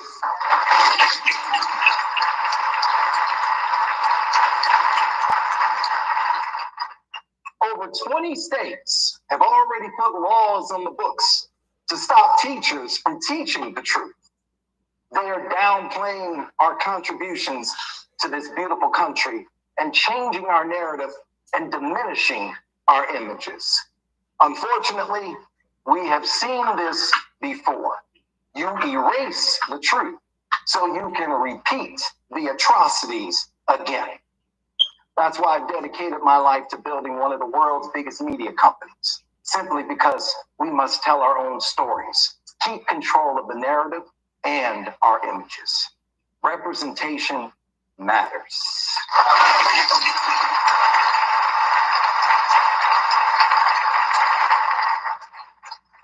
when we see positive images of ourselves, it lifts our spirits. You cannot be what you cannot see. So tonight, let's bring the truth. Here's one. Slavery did not benefit Black people.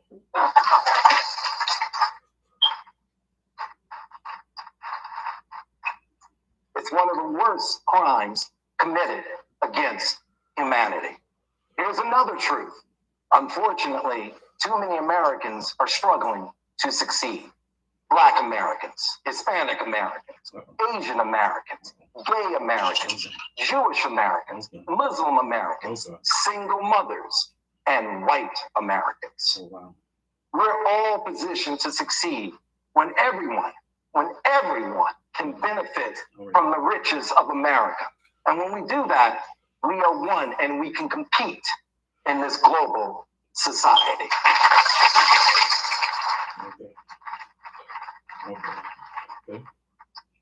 Here's some more truth.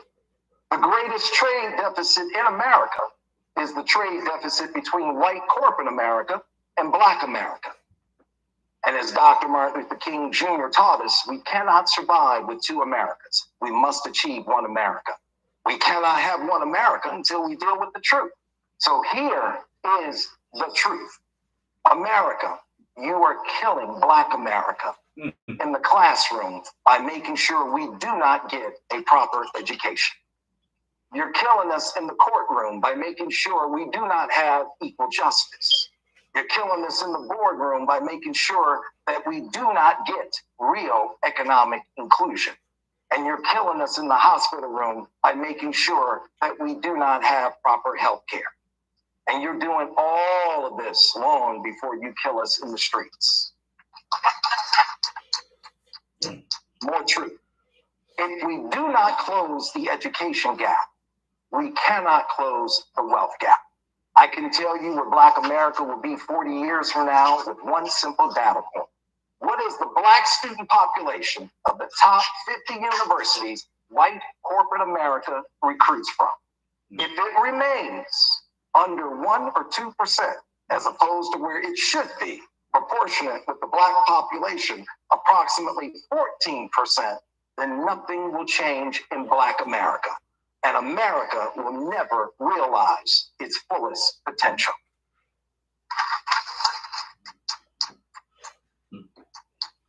When you come to my office and you get off the elevator, there's a sign that says, there isn't a bank in the world where I can deposit excuses, so I don't accept them.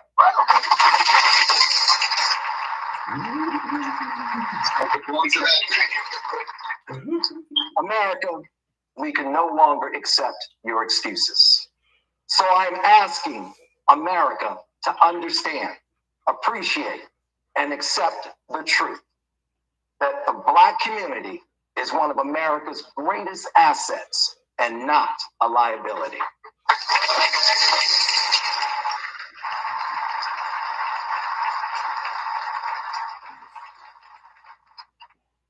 Our contributions are enormous. It's impossible for America to be the wealthiest country in the world without the contributions of Black America.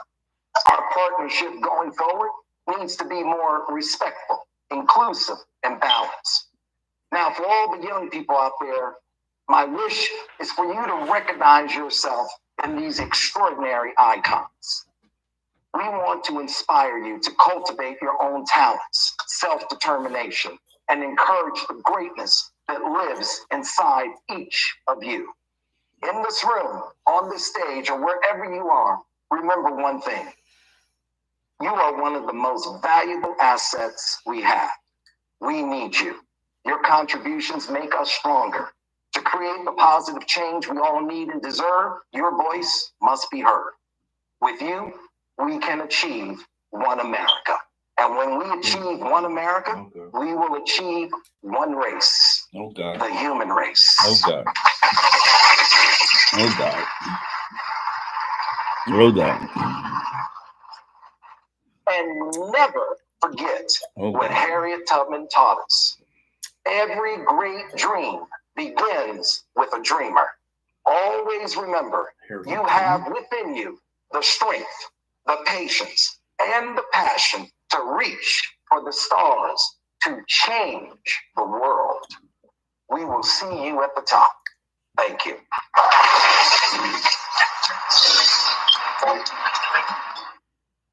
All right, just to add some context on the business sense in it.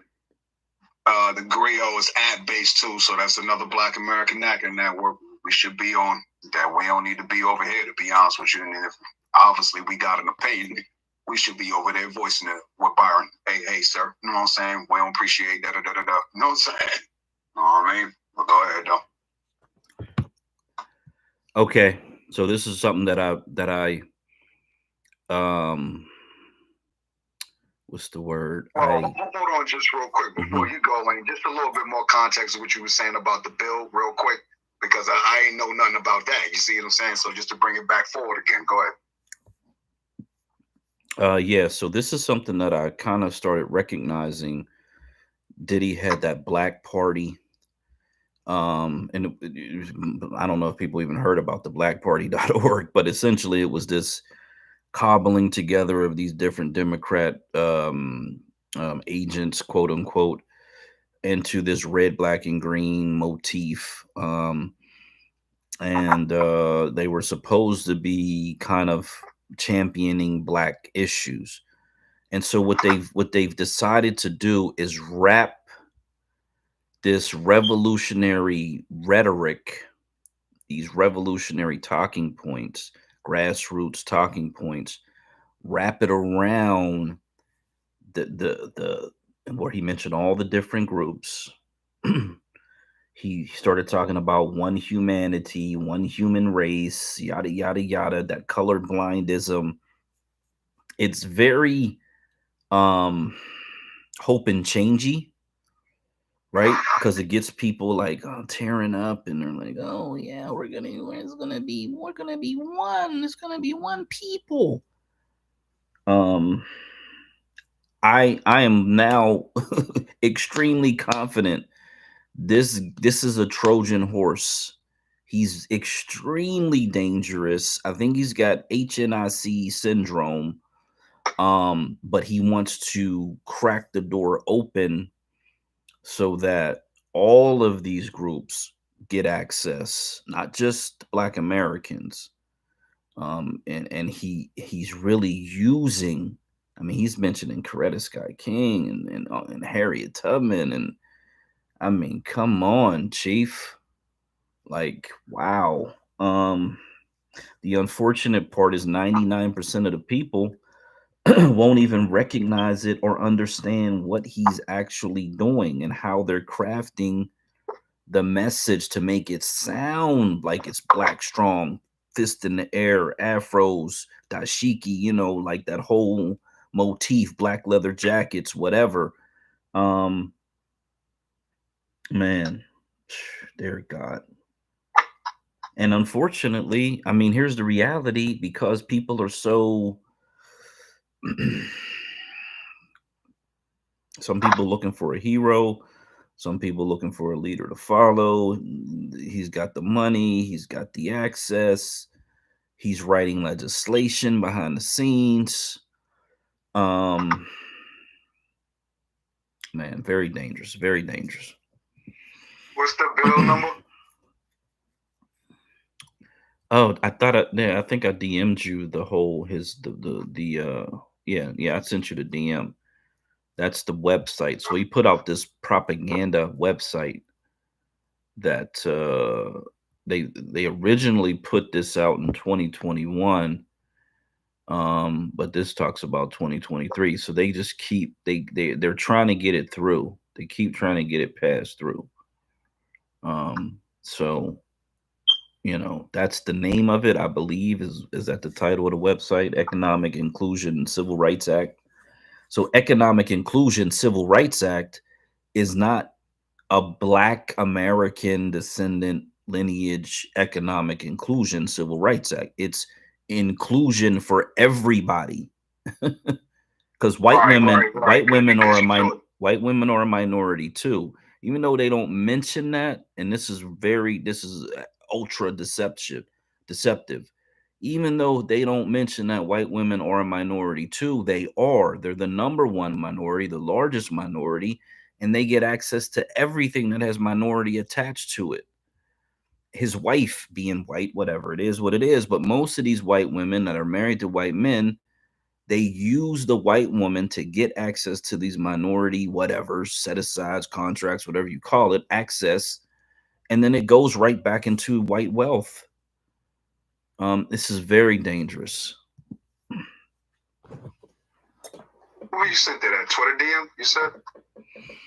Okay, yeah, I sent it right there. You should, yeah, it's right there. Oh damn! I'm looking at for Black American, Black State. I'm thinking I ain't thinking social.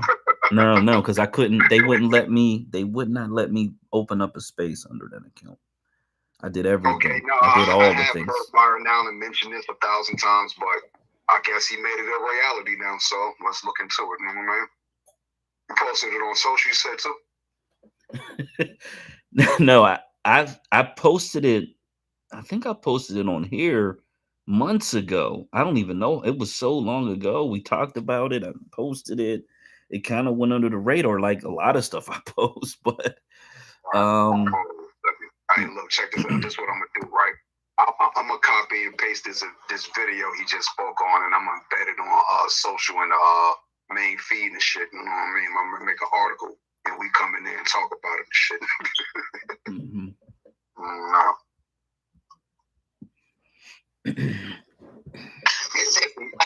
Our next fight is either to fight against this whole minority wording, or we're going to have to try to get them some way, somehow, to specify,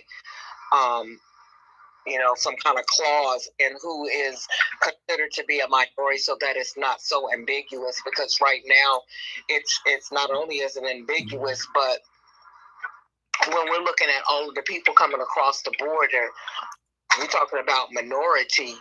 There's a whole slew of minority, which, as far as this Black American goes, just kind of continues to split that pie even, less for us. And I hate to say it like that because it sounds selfish, but when you're talking about all of these different groups of people, and you do have to split the pie, the minority share, your share goes down.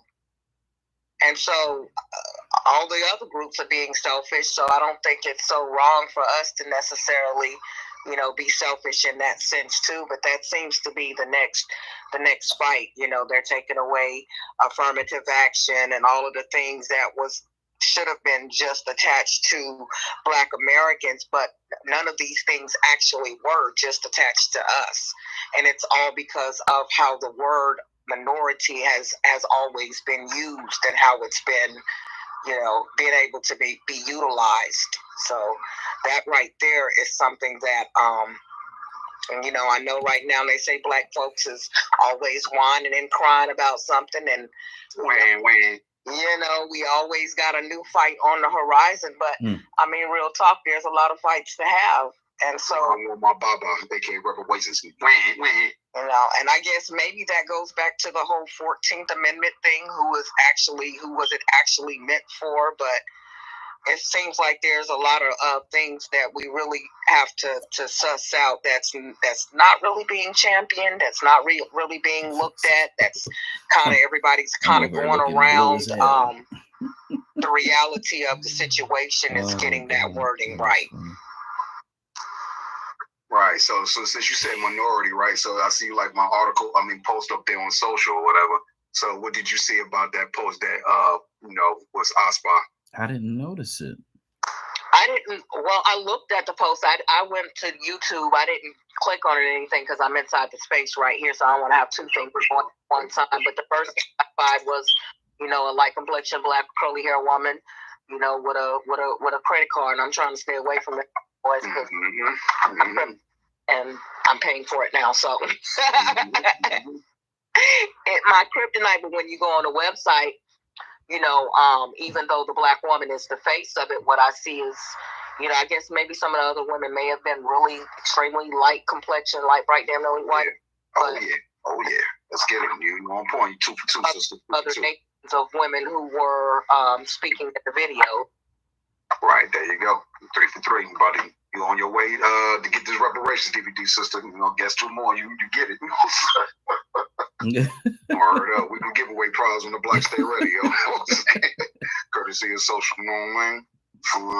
Okay, Productions. TRP and Eminem and Taji Speaks. There you go. Shout out to the family, you know what I mean? So, yeah, you're right. So, you know, let me know when you get your credit card. But see, the other thing is, too, you notice they said that it's empowering women, but they say all genders are welcome to join. But if it's for women, what the hell need my knack ass over there for? You know what I'm saying? I'm trying to learn about get my credit straight, too. What about me, knacker? You know what I'm saying? Well, if all genders is ready to is able to join, then it's not necessarily a women's empowerment. That was just wording to, you know, see how many women that you can get there, but then you have to, in reality, include all genders as well, because then you could be hit with a lawsuit from men saying that you were discriminating against genders, or the trans community will jump in and, you know, they want to be their own people. So, you know, well, what about us? You know, we're men and women. We're we, he, she, they, and ours, and us, and them. What about you, nigga? Whatever they got. You know, I'm just that's a setup for a lawsuit. So the wording wise, they would have to say that, but they draw you in with the, you know, it's empowering women. No, you're empowering a woman or a woman and her crew of people. You all will be empowered. So, you know, one thing I've been learning about these credit cards and these little, you know, gotcha moments is there's always a grace period. Okay, you can start me off at 3%, but like the man I cussed out last week was saying, it's in the fine print. It's in your contract. You know, it was only supposed to be this amount for, you know, this particular time when they took my AARP up from what it was and damn nearly, you know, doubled or tripled it. You know, and I'm like, why is it this amount? And he's like, well, you should have read it, and you know, it was in your contract that you signed. Like, I read that. You know, so that's the, you know, the 52 fake out. Okay, yeah, that 3% sounds nice, but you know, that could change, and I know now that could change at any time, and then it becomes some unbeneficial amount.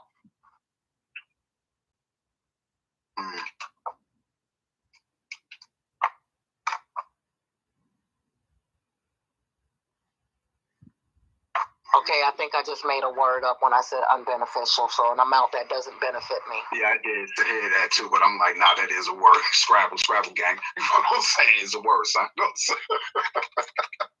Keep it real, yo. You know what I mean? Hold up, what is this? Hey, Black, when you be on social, right? So this is why. So when y'all on social, right? I ain't even gonna say this is why I'm telling you, but what I'll be saying, when you go on social, make sure y'all start using the hashtag system, because it's a way to navigate social. You know what I mean? So if you hashtag something, it'll eventually become embedded into the algorithm of social. You see that? So therefore, meaning if we're making up our own little knacker words, you know what I'm saying, it's eventually going to get some algorithm push, you know what I'm saying? When you take the same hashtag and push it on another site, eventually it'll gain traction through Google. And I just told y'all some secrets, but whatever. No. Whatever. I'll try to do that. I'll try my best to, you know, because I always try to grab a quote out the article and then post it with the link so that at least, you know what I mean, you know what's going on in there. But I'll try to start really, really focusing in on that.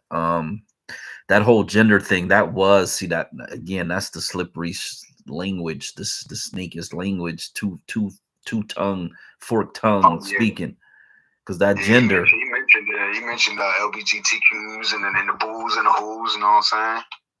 Equality for all, you know what I'm saying? And look, you know, that's funny that you saying that, right? So as I'm typing over here on social, as I'm inputting the hashtag mark, is already giving me a list of algorithmic AI, fingers up, you know what I'm saying?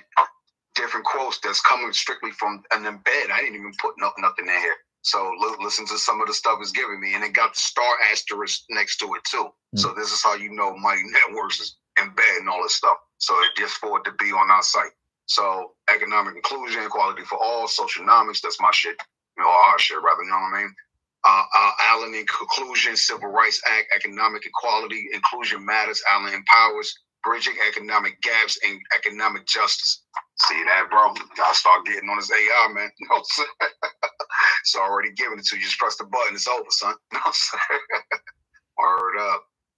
And look, I'm gonna embed all these shits right into the algorithm too, you know what I'm saying? Social justice, ain't nobody doing no damn social justice except for us. You know what I'm saying? FundedSocially, y'all.com, FundedSocially.com, y'all. Come up on our socialnomics forms. Man. It definitely ain't no inclusive society. Get the hell up out of here. You know what I'm saying?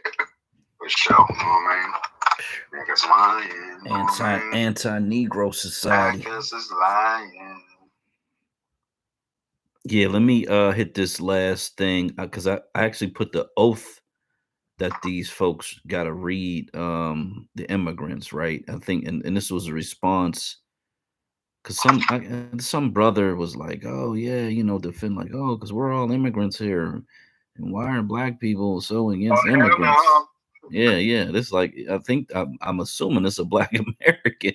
He talking about we all immigrants over here. Now that's that Democrat programming because they've been saying that. They've been programming people with that to think that way. It's just insane, like you know what I mean. But here in Oakland, California,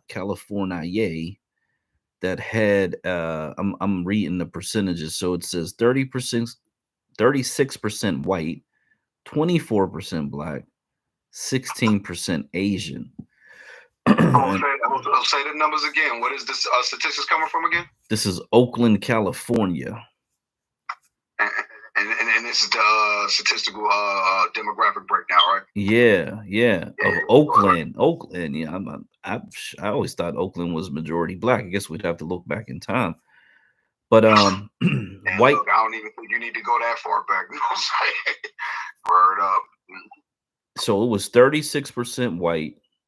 This is, I guess, is most recent. 24% black, 16% Asian. Doesn't really say what the Hispanic is, but I guess it's less than that. You know what I'm saying? Less than these three. These are the top three. So this Asian woman ends up getting elected mayor. I guess they just had this election very recently. And so, and this is a shout out to the Blood Pack. She says Oakland didn't vote for her. The citizens of Oakland. Yeah, she says the citizens of Oakland voted for the Black American candidate, and he was declared mayor that night. But when people woke up, the Asian woman was mayor, and the black man was never heard of again. Hey, that's what happened with the last election, yo. I tell you, I'll be staying up late night. I've been doing this since I was a kid. How the hell is Biden surging like 4 a.m, bro? I'm up, you know what I mean? I'm looking at all the news, I'm going through it, you know what I'm saying? Yeah, Trump winning, and that's good. F them Dems. Oh, hell no. What the hell happening, yo? Oh, really? Oh, wow. Get the hell up out of here. This snack is stealing, yo. Wow. Jay, shout out to J6 gang. Free the homies. Well, look, this was the only black man that went to jail. this one is different. This is different, and it's different for a specific reason. Normally, I would say, oh, there must have been, because it's a black, well, we know it as a black community, even though it doesn't seem that way anymore. But I would say, well, there must have been a bunch of black people in the race. They split the vote and it allowed this Asian to win, just like in Detroit, right? But that's not what happened. This was that bullshit ranked voter choice BS that they do. So they went through 9 rounds of this ranked choice voting bullshit. I swear this shit's a Ponzi scheme. It's like 3-card money. Yeah, I just saw something that everything is a scam, bro. Everything is scam, bro. This is a super scam. This is a super scam. Hey, look, fams is the way. You got to put this work in, nigga. If not, it is what it is. You scamming. So the black man, his name was Lauren Taylor. He got 49.7% of the vote. The Asian ended up getting 50.3% of the vote. And this is every time they try to sell the scam, they say, well, this gives the minority candidates a chance to win. Yeah, it's going to give every other minority a chance to win except for us. Because what happens is you pick 1, 2, 3.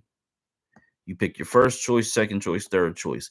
And then they go through these fucking rounds. And whenever the people that are at the bottom don't get enough votes, all of their votes go to the 1, 2, 3, right? They keep doing it and they go more rounds.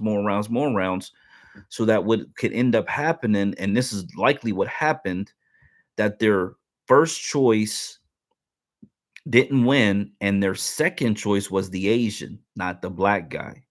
See what I'm saying?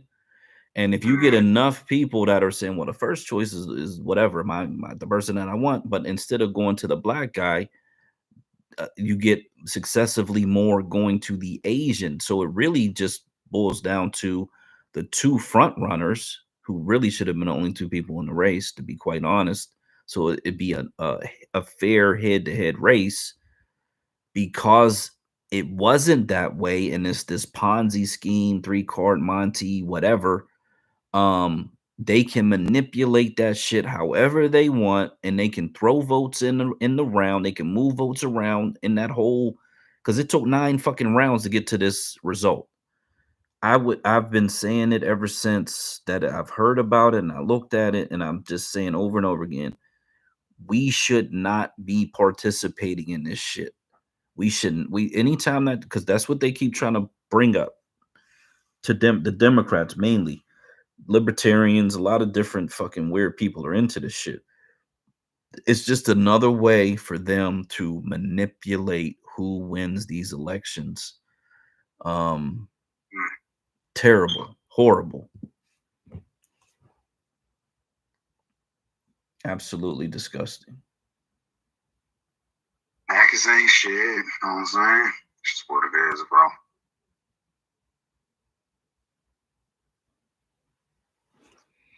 Alright. Hold on, Black business. I got a dope article coming for you right now.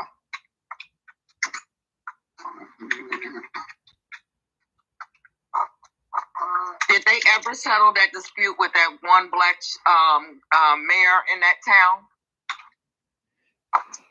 Where the white people would let him serve his time? I think it's been about a year now or so. I think they still going through that. Yeah, they're essentially saying the next election is going to determine who's in control of the city. Pretty much. I mean, it might be in the courts, but I don't think that's going to solve it, unfortunately.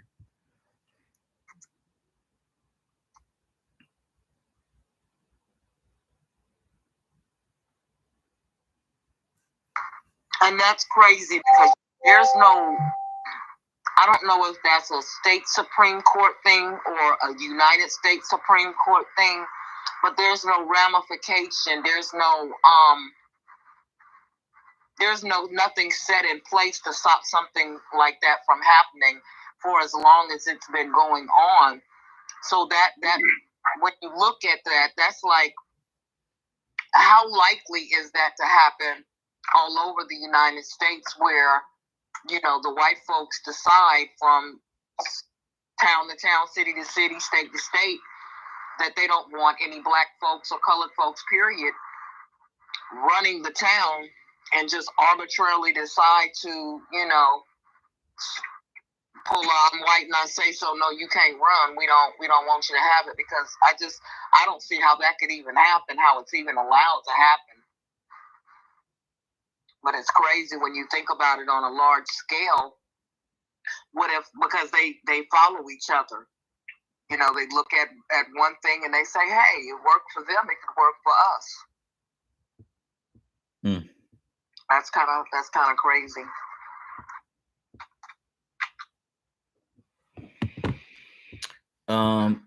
So yeah, okay, so yeah, they just do whatever they want to do. They pretty much control the courts. You know, if their cousin Jim, Joe, Bob, whatever's on the courts, or you know, that's how that's the shit that goes on down in them southern states. So it's really hard unfortunately, I think this is what's been going on for Black Americans, because we don't have the numbers to control anything really. That they pretty much can do whatever they want to do. The federal government ain't stepping in. They could do an investigation. They ain't even trying to do that at this point. But even if they did, they make recommendations. They're not going to pull money, funding. They're not going to arrest people. It's really like we're on our own. We've been on our own. I think we just had this mythological, I don't want to call it an idea, because I think it's more of a hope that the federal government would step in, but they never have, they never will, unless someone's dead. And even then they don't step in. So I just think it's been this paralyzing fictional idea that, the federal government will come to save us, and they just never do. You can't, if you don't have the numbers, or you don't control shit, you're subjugated. You're subject to the control of the other people.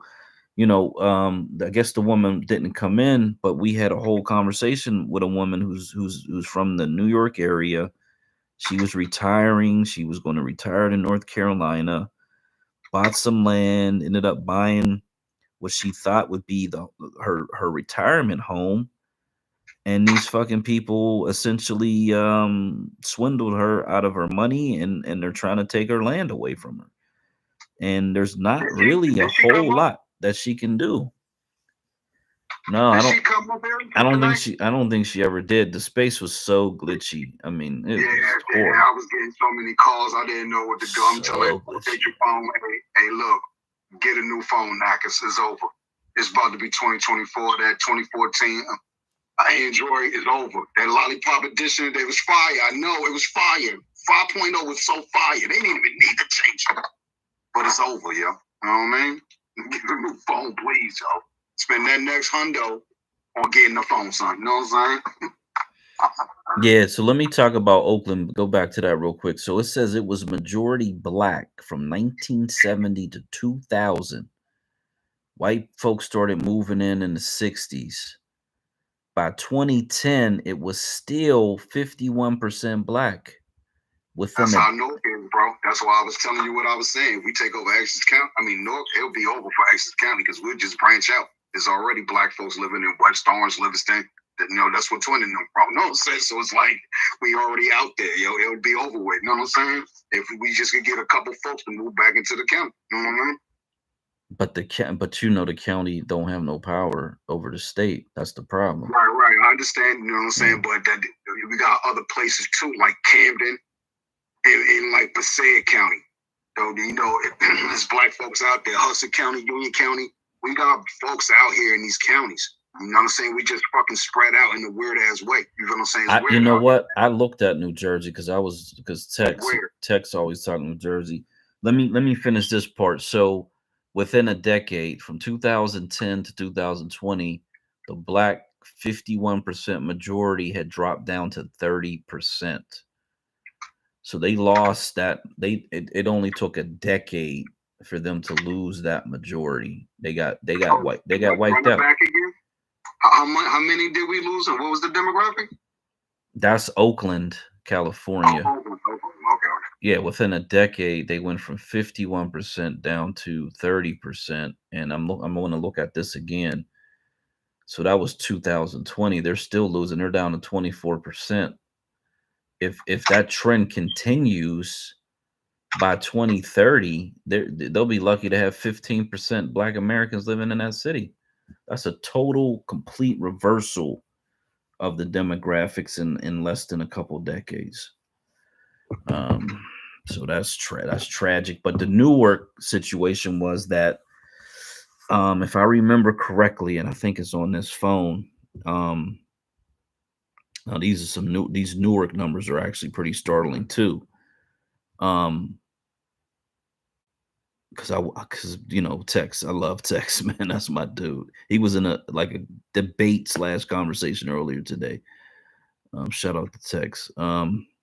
Jersey in the building. So 34% of Newark, New Jersey residents were born outside of the country. 34% are foreign born in Newark, New Jersey. You see what I'm saying? You see what's going on? You see what's happening? You said that's all of New Jersey, you said? That's Newark. That's just Newark. 34% is born out the country. Yeah. Foreign born, Newark. There was another one where it talked about how the population had grown. I wanted to get that stat in because that actually was pretty interesting too. Because the population is growing, but it's not growing from, you know, the local folks or whatever. It's growing from outsiders moving in. That's what I would guesstimate. But that's just devastating right there. 34%. That's a third of the population are foreigners. How do you know? Black Americans can't compete with that because we're not going to have. That's 100,000 people. We're not going to have 100,000 babies to compete with that. That's the problem. You see what I'm saying? Right. You just can't compete with it. Right. Yeah, I don't know what to tell people if they can't figure this out. It's really just it's basic math. It's all fucked up what the country's doing, but it is what it is. Right. Hey, that's why I try to explain to Smiley. Everybody ain't, you know, Tetherville, man. You know what I'm saying? Tether gang, you know what I'm saying? There's some knackers out here that'll put one on you for a nigga, you know what I'm saying? 2 seconds if I say go. You know what I'm saying? And it is what it is after that, you know what I'm saying? But, you know, for the most part, you know, they don't agree with a lot of stuff that they see because they not black themselves. So it's hard to for them to even understand the shit. And nor do they even gotta care. And that's the in conclusion that I came up with. They don't even have to care because it's not their fight. Once you think about it like that, you're on your own anyway. You're on your own, yo. What you think you've been doing all your life? You know what I'm saying? You feel me? It's over, yo. Know what I mean? No lie. I see the game over sign back there. You was flashing one time. That I do. Yeah, that is my little like when shit is crazy. Shit going crazy. Game over, flip. Game over. No. Oh man. The producer who produced that beat is from Jersey, from Irvington, yo. Which beat? The little flip game over beat. He from my hood, yo. You know what I'm saying? Oh, okay. I forgot his name. I think I can't think of his name right now off the top of my head. And I met him one time too before, and then a friend of mine told me like, "Yo, that's old boy that lived next door to me that I introduced you to, the little dude." I said, "Get the hell out!" He said, "Yeah, that's his beat, yo." You know what I'm saying? I said, "Damn, yo," you know what I'm saying? And I looked it up. Yeah, he from like Irvington North area or whatever. You know what I mean? I forgot his name. You know what I mean? Yeah, let me give you these Jersey numbers. Okay. Oh my God. Okay, so here's Jersey. The population. Get ready now, yeah. So the population grew by roughly 500,000 over from 2010 to 2020. So about 50,000 a year, which is good growth, right? That's what you want. That's what they want because that's more taxpayers, whatever, boost the economy. I can guarantee you that's obviously we know that's not Black Americans, right? And who knows what the percentage of that is that are actual Black Americans. The population is 9.3 million. So here's the problem. Black people are 12% of that 9.2 million. To get to 60%. Whew, let me think. Let's do just the 10%. That's like, let's say 1 million. So you're 1 million of the 9 million, that leaves 8 million. You got to get to 60%. You got to get to where you're like 5.5 to 6 million to get to 60%. That means you got to bring in nearly 5 million people, to get to 60%. Yeah, but look, check it out, right?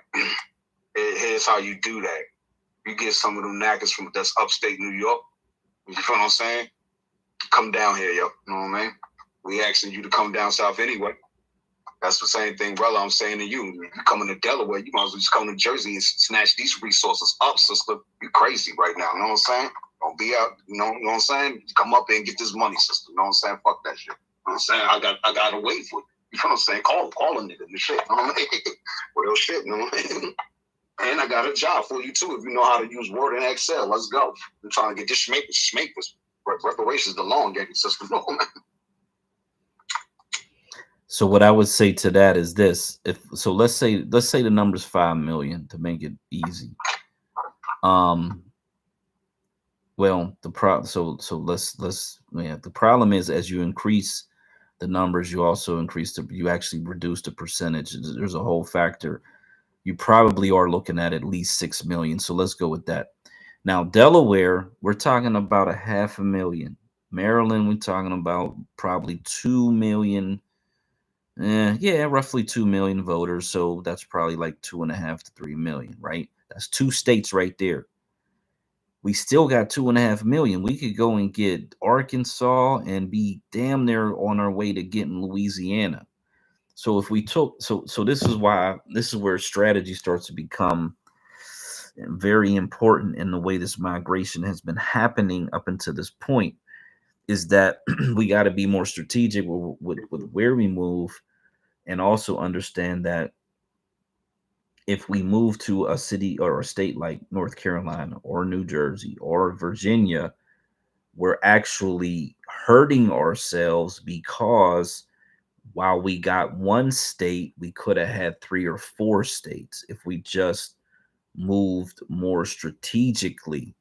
That gives us way more federal power, way more state power. We're talking about 4 state budgets versus 1 state budget, 8 senators versus 2 senators. I mean, you know what I mean? The comparison is just, we got to be thinking, yeah. And then we got to think, well, what are the comparison and the resources? A state like New Jersey versus Maryland, Delaware, Louisiana, and Arkansas. I got to assume there's got to be more resources if we have 4 states versus just that one, right? Same, and you can compare it to North Carolina or Virginia, same thing. I still believe that you're going to have more resources, more opportunities with Arkansas and Louisiana and Maryland and Delaware versus just one of those states, whichever one you pick, even Georgia for that matter, because Georgia's not, you don't need as many, but you're still talking about over 3 million black voters to make that into a solid majority black state. So it is about being strategic. It's about, getting the maximum potential of political power at the same time.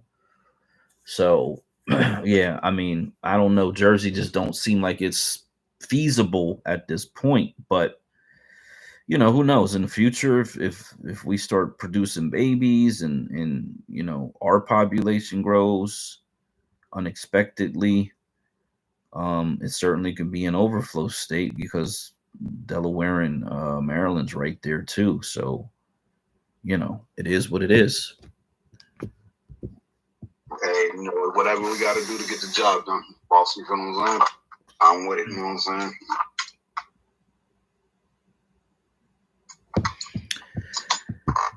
Like I said, it wouldn't matter to me because I got family all along this fucking East Coast board. You know what I'm saying? So it wouldn't matter where I land at. You know what I'm saying? It wouldn't matter. Even if I went West Coast, it wouldn't matter. Yo, I got some people out there that come over here. You know what I'm saying? Shout out to Black Person. You trying to get me come down to Texas, man? Nope, I ain't going down there and fuck with that oil though, son. I'll come down there, but not to fuck with that oil shit. Hell no. You know what I'm saying? Word up. You know what I'm saying? I'll be out there getting the DVDs off niggas something. You know what I mean?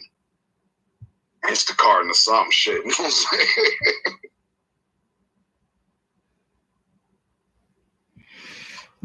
Yeah, I know what you mean. The other thing is New Jersey, you got more Hispanics right now. You got almost 19%. These people in here though, bro. That's the argument of that. You see what I'm saying? That's the same thing we're seeing now in real time with the flooding the border. They was flooding New Jersey 30 years ago. Crazy. That's why I keep bringing that up. Y'all have no clue what we've been through. And there's no disrespect to a lot of folks I know from El Salvador to Puerto Rico. You feel what I'm saying? Tanzania to fucking Nigeria, bro. Haiti to fucking wherever. You know what I'm saying? I know some people, you're white niggas too. You know what I'm saying? Keep it real. So at the end of the day, they know what time it is, man. They know what it is, bro. You know what I'm saying? We ruled this motherfucker, bro. So I don't understand how a lot of our black women, no disrespect, to go into these Asian stores and then get your ass whooped. Instead of you beating their ass at least. It wouldn't even matter if they jumped you back then. You could be, man, y'all do, man, listen, bro. This is why I try to be quiet, dog. You know what I'm saying? Not even really say nothing about nothing, yo. You know what I'm saying? Because we used to beat the brakes off these people, bro. It wasn't a game back then. You know what I'm saying? We used to walk with each other, bro. Haitians versus Black Americans versus Puerto Ricans versus the Mexicans, because they didn't like each other. They don't like each other in real life. Mexicans don't like no Ricans, man. You know what I'm saying? El Salvadorians ain't fucking with no Cubans. You get, man, listen, man. Africans, Nigerians ain't fucking with no goddamn Congo niggas. There's a reason why you can't travel freely through Africa, man. Man, if we don't protect this shit right now, it's over, nigga. Can't put the sign up, nigga. No, sir. And Byron Allen, I'm calling you out crazy on social media right now. You tweet my shit, niggas. You know what I'm saying? Can't roll. Yeah, damn. Yeah, it's crazy, man. Yeah, I see Essex County. You that's almost 40%. That's definitely the blackest area in the state for sure. And so what, you guys are just right across from New York City, huh? For the most part. Yeah. Wow. And look, that's what I'm saying. What I'm saying is, like, Nackers just start coming down here from other places, it will be over with, because these people would definitely just take white flight because they've done it already, especially here in North Riots. That was just only yesterday. You know what I'm saying? Real talk, you know what I mean? That was just yesterday, man.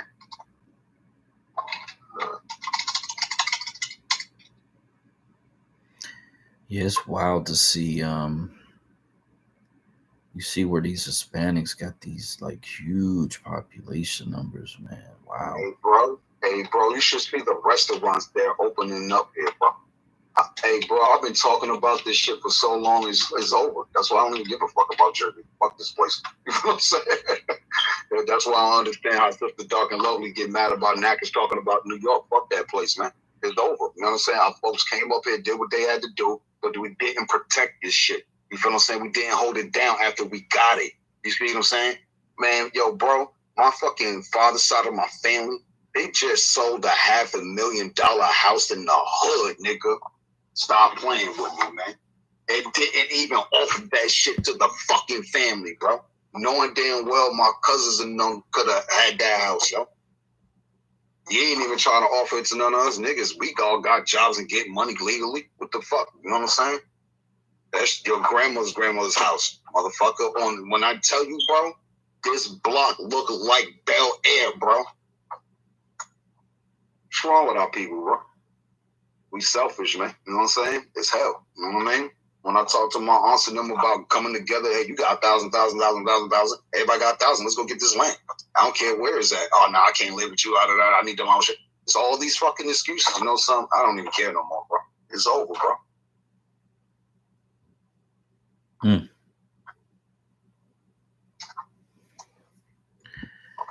Wow. So okay, so I put this gentleman up in the thing, and I'm kind of just cruising through the first couple pages of his book. But it turns out, and this guy, you know, he definitely was what they would call a mulatto, I guess. Very intelligent black man who was enslaved, Florida T. Thomas. Oh no, he was enslaved in Florida. His name is T. Thomas Fortune. Said he was a brilliant journalist in the late 19th century. He's got a book, 1884, Black and White Land, Labor, and Politics in the South. He identified many of the forces that continue to undermine U.S. development. He championed education, rule of law, and collaboration. Now, this is actually interesting because as I'm reading the first couple pages of this book, they're calling him a militant radical in 1895. But he also was the editor of Marcus Garvey's, I guess, newspaper. which is interesting because you know how that dude is, how insane that character was.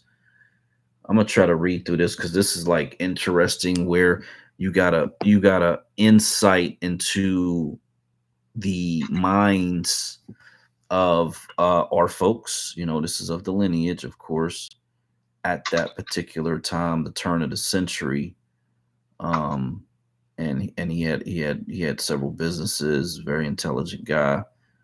Looked like he had his own newspaper. Yeah, he said he started the New York Globe, a weekly that after two name changes finally emerged as the New York Age, became the leading paper in the country during the 1800s and 1900s. He was a part of the founder of the Afro American League and another organization that antedated the Niagara movement and the NAACP. So this guy was really active. Very active guy. So this actually be a pretty good resource.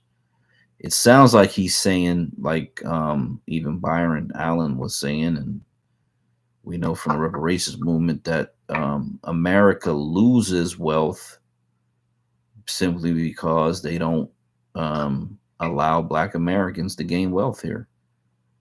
But you look at the immigrant, which I read earlier, where they talk about if you bring in all these immigrants here, they're going to double the GDP of the country. So it's not that they don't understand that they're losing wealth. It's just that they don't want us to have any parts in it. They want to sidestep us and bring all these other people in to boost their economy, to build the wealth of the country. It's really, man, this shit is like, I mean, if people really, really appreciated all this information, they should be out in the streets. I'm fucking burning this bitch down. Man, like really. I mean, even that 16 trillion, like that $16 trillion number, right? Like that's a number that's so high you can't really fathom what it is.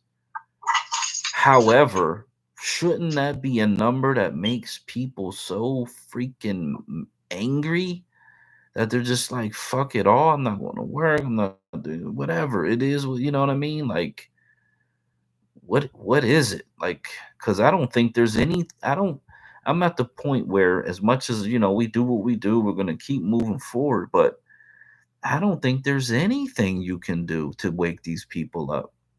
I just think it's like, and certainly not millions of them. I think you're going to be lucky to get 10, 20, 30, maybe 50,000. And that's going to take years. I mean, that's just going to take years. And so maybe you get the first state. Maybe you get the first city, the first county. You're working on the first state. That's really what, in my opinion, I swear to God, like that's really where it has to be. It has to be an ultra hyper focus on one thing, one state, one city, one town, whatever. Because I just don't see this nationwide, what do they call it? Critical mass. Because I mean, let's look at this reparations movement critically, right? 1989, John Conyers introduces the bill. They say the shit's been going on before that, and I've seen records of lawsuits and court cases and yada yada yada. Dates back further than that. But let's just say 1989. You got a small group of people, they're pushing it. He puts up the bill. Cool. They're trying to get it through. They kind of falls to the side. People forget. Decade goes by. Another decade goes by. Then somebody kind of picks it up. They're dusting it off. Like, oh, okay, let's see what we can do with this. And then more recently, maybe another decade goes by. And then more recently, about a decade ago, I guess, a bunch of people are like, and is it Yvette and Tone? Okay, cool. Give them their credit. They picked this up. They dust it off. It's like, oh, okay, let's do this thing. And after 10 years, if it's been that long or longer, this is as far as it's gotten. right here, right now, today, where we sit and stand, 10 years of constant advocacy. This is as far as it's gotten. Like, hey, bro, you know, at the end of the day, this is what you got to think about, bro. And this is what I tell people, bro. If you heard what Byron, like, do you know Byron Island's upbringing? Let's talk about that real quick. Have you ever heard of his upbringing and shit? Like, you ever heard that Breakfast Club interview he did, bro? No. What was his childhood and all that about? So him and his mother fled Detroit during the riots, bro, and went to California. During the Martin Luther King riots? I believe that's what it was. Yeah, you know what I mean? Okay. Yeah. Because you know, Newark riots happened just when the King got murdered. What was the year? 60 what? I'm thinking 68 off the top of my head. Okay, then it all ties into the same thing because that's what Newark riots was about. Then, you know what I'm saying, for the most part, but some people will say otherwise, whatever. You know what I'm saying? But yeah, they fled west. You know, wound up finding some housing shelter or whatever it was. You know, thank God for that, obviously. You know what I mean? Because look what he turned out to be. You know what I'm saying? So his mother wound up going to get she graduated school or whatever, and a communications degree. And she wound up, I think, from UCLA or whatever school out there or whatever, you know, LA, whatever, you know what I mean? Oh, nice. So she wound up getting an internship at, I think it was NBC back then. You know what I'm saying? Like, so this is like the early 70s, 72 or something like that he talking about, you know what I mean? Wow. So, you know, he said after school, he would just come to his mother's job and just be in the studio. You know, met everyone that you could think of since a young age, bro. Wow. So he is the man he is. He's molded to be this way. Right. I feel like I got a similar upbringing. You know, my uncle, shout out to my Uncle Maurice, he gave me my first pair of turntables, you know what I mean? Shout out to some El Salvadorian brothers, the Melendez brothers. They taught me how to DJ along with a Haitian brother by the name of Mark, you know what I'm saying? So when we say, hey, man, the only people that's tethered gang is those that's up here talking shit, Smiley. You know what I'm saying? Like, let's be logical for a moment. It's about where you grew up at and where you at, man. Everybody ain't against you because they other niggas, you know what I'm saying? And the whole tether shit, it ain't racist. That's joke shit. African booty scratching, nigga. They can't take it, bro. You know what I'm saying? So, you know, it is what it is. You know, and we used to war with each other. If you ever saw Sugar Hill Gang, hey, what is this Carter shit, sir? You know, it's African wild dog. You know what I'm saying? African American wild dog. Nigga, what? Take these hands, son. Throw them over the table, done. Stomp them out. You know what I'm saying? I'm here to do more business, yo. Our ancestors, our elders tried to tell us this shit, but we wasn't really looking at it like that, yo. That Sugar Hill scene is the most important shit ever, bro. Shout out to fucking Wesley Snipes, nigga. That's the niggas to go. Fuck the taxes, nigga. I'm gonna pay your taxes when we get this reparations, nigga. You know what I'm saying? Or you pay your own taxes, get your own fucking reparations, nigga. You know what I'm saying? Word up, pay your own damn taxes. You know what I'm saying? You got money now, you know what I'm saying? Reparations, man. So, hey, think about it. We need to be advocating and hollering at stars like Wesley Snipes because of what he's been through. Matter of fact, what was it? Somebody was recently mentioned Wesley Snipes was trying to do some work with somebody about something. I forgot what it was. But it had to do with something political. Just say that, bro. You know what I'm saying? And next thing you know, they're hitting them with tax evasion, bro. So that go back to the Neo shit. He was speaking against trans shit. Like, I'm not turning my kid and telling them it's okay to cut your dick off and all this other stuff. I remember. Hell no, you know what I'm saying? I remember so that. Next thing you know, is he wearing the dress because he had to? Damn. Or because he wanted to? Damn. I think because he had to, bro. Because if you get a certain amount of money and then all of a sudden you ain't getting no money, you're going to do what you got to do, man, because you got to feed your family.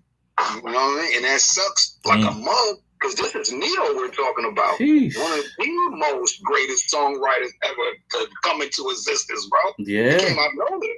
He got his own material too as far as actual songs. And he wrote songs for, man, listen, yo.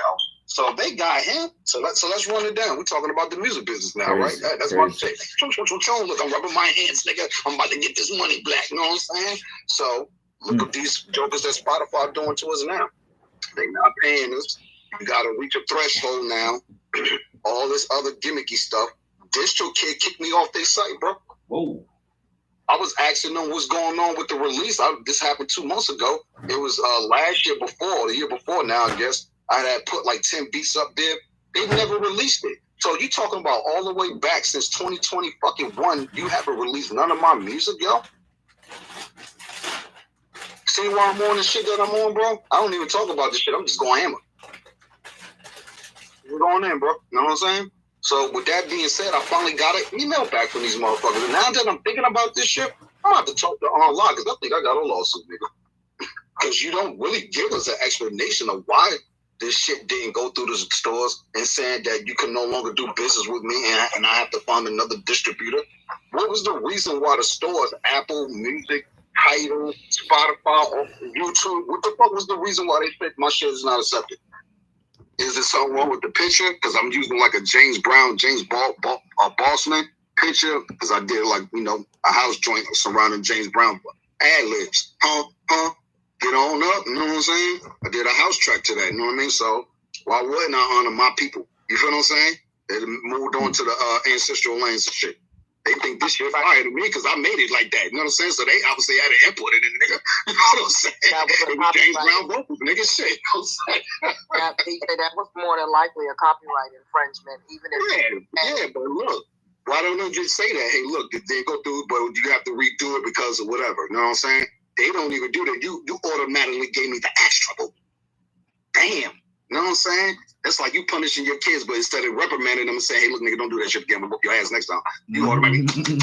That's how we was getting it. You know what I'm saying? Oh, you did what? You know better. I was just about to say, you did. That's how she did. Get your ass in your room right now. You know what I'm saying? No ass whooping now. Yeah. And look, I don't lie talk about that's abuse. They ain't no damn abuse. You graduated from law school, nigga, for getting these ass whoopings. What you talk about? You know what I'm saying? If your parents was like, you know what you did. You know what you did. Shit, you graduated from law school, sister. Shout out to you. I look, no, if your parents ask you what you did, that's a setup right there because now you're about to come on something that they didn't know. I never my mama just whooped me for all of it because I don't just ass whooping, yo. And look, I ain't really get in trouble. When I got in trouble, it was going down. I'm getting locked up and everything, shit. But I ain't getting no trouble. I ain't got time for this shit because my aunt old already and shit. She was old back then. She older now, but God bless her, man. She hit well on her way to a century mark, yo. Keep your prayers up, you know what I mean? You know what I'm saying? I got at least 2 butt cuttings a week, you know, at least 1, you know what I'm saying? But it was normal to get 2 because I went for broke. If mama gonna get a hold of me, she gonna have a reason to get a hold of me. Wow. You running to your room, closing the door and shit, waiting for daddy to come home and shit. And I come home from school and see them switches sitting in the corner. Man, listen, my mother was a bus driver, so I knew that meant when she got home, she may not take a break before she get up on my tail, so I go out in the neighborhood and do something real fuck up. So when she come home and tear me up, you got a reason now, Mom. Check it out. Think on it. Look. Get your ass over here. I know I done told you. You better shut up. I'll give you something to call for. And then the next thing you know, you better shut it up, John. Oh, shit, nigga. You know you did something wrong, nigga. It's over. You know what I'm saying? Just shut up and take them hits, nigga. It's over. I remember the one time one of my aunts, rest in peace, Aunt Nene, man, she gave me the pause, yo. For real, yo. Just boop, oh, shit, drop me and everything. And oh, shit, I'm hurt. You know what I'm saying? That's fucked up. I remember one Aunt Kim and shit, she came over to the school one day and whooped my ass, yo, on the strip of my mother told her to, yo. Oh, my God, I was mad as hell, yo. You better not act up in school no more, little nigga. They whooped me on lunch break. Just enough of time to stop tearing up so when the classmates come back, but they already knew what it was. I got my ass whooped, nigga. You got your ass whooped, nigga. Hell yeah, no. I got laughed at for the rest of the day and shit, so it was over with from there and shit. You know what I mean? People be like, that's child abuse. I'm like, I don't know. I pretty much earned all of mine. There was only a few of them I could count that I ain't really earned. And, you know what I'm saying? But for the most part, I pretty much earned most of mine. I had deserved what I got.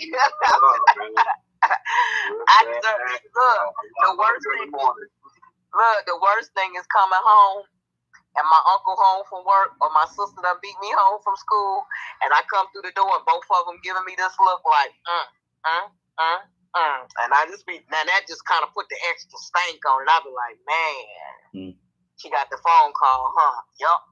Called her job. Yup. Already know. Let me go in the room and put on a couple of extra pairs of shorts. And put on some leggings up under these pants. So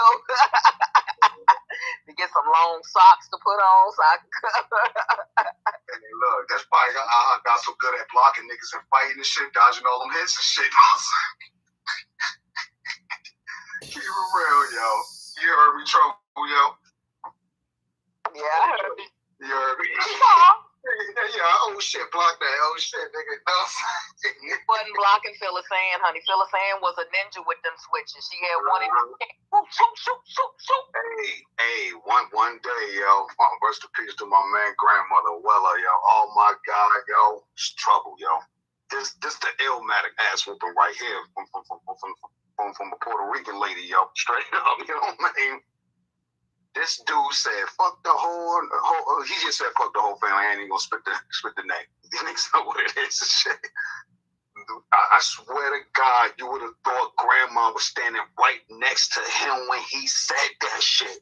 But she was in the fucking kitchen. We outside on the porch, trouble. Where the fuck did she come from to hit this nigga with a bottle, yo? You said, fuck what? You know what I'm saying? Boy, he tried to fly off the porch. Boop, you know what I'm saying? She stumbled off. Boop, you know what I'm saying? She threw a tripper. Oh, my God. We got out the way. We was so scared, trouble. We were scared. So we thought we was going to get whooped, too, yo. Word up. God bless the Willow, yo. They was the realest, yo. For real, yo. We thought we was going to get our ass whooped just because of this motherfucker. We ain't even, they ain't even our last name, but fuck it. We about to get our ass whooped, too. She furious, yo. The older and then the great aunts and people like that, your best bet is to move out the way because you might get a. We was frozen. We was frozen in fear. You didn't understand. We just never seen Wella like that ever, yo. You just didn't understand, yo. We was frozen, yo. We was kids, yo. He said that. We just looked at him and just looked away. And the next thing you know, boom, what you say? Boom. Oh, he tried to stumble down the stairs, tried to get up. Boom, boom, boom. She just kept whacking him, yo. Like, oh, shit.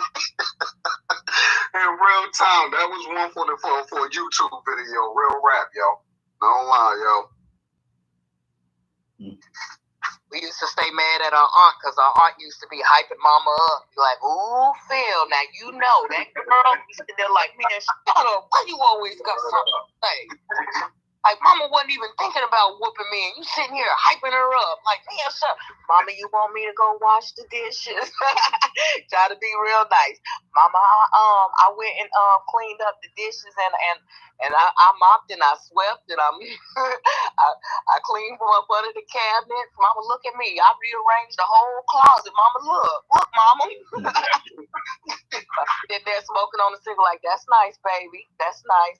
Go on in there and get ready to take a bath. Be like, nope. Like, Mama, can I take one later? Nope, I already ran your water. Be like, man, I already know Mama got the antics.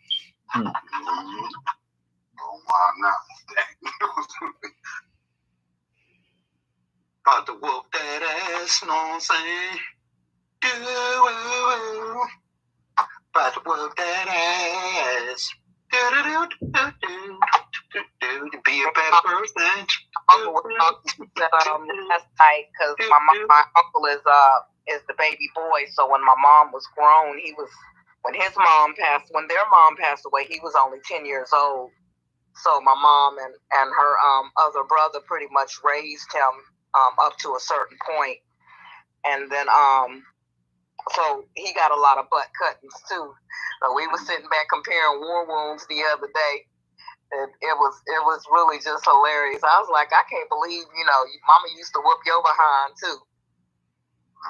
Like, man, you thought you had it good. He was like, you thought you had it bad. He was like, imagine your mama was younger when I was coming up getting my whoopings. Imagine the energy she had then. I was like, I don't even want to think about it. I don't even want to think about it because the energy she had when she was tearing my tail up. And I can only imagine when you was a little boy, she had way more energy then. But them whoopings don't last long. They feel like they be forever because they be painful in them. But I don't really whoop my kids. I mean, they caught some strays in when they was a little bit younger, but they dad, he's not really he'd give you 3 licks and let you go type. I'm like, me and you was raised 2 different ways. He's like, well, I had a bad experience, And I'm like, all my experiences was bad, but it was worth it. I made sure they was worth it. But I was more like my mom, I'm talking to you and swip, talking to you a little while and swip. Look, what else I got to do the rest of the week? Whap, you know what I'm saying? The groceries, shopping, whap, the floor, boat. Last week I had told you, left that. And remember last month I had said, whap. He like, lead them. Don't do these. And look, the ass whoopings really be Kool-Aid points stacked up. You feel what I'm saying? That's what it really be. I don't let you slide that time. You ain't even see me. I saw you. You know what I'm saying? You didn't even see me. I saw you did it, yo. And I told you not to the other day. That's another Kool-Aid point, you know what I mean? These boys better be grateful for their daddy because he saved them from some butt cuttings now.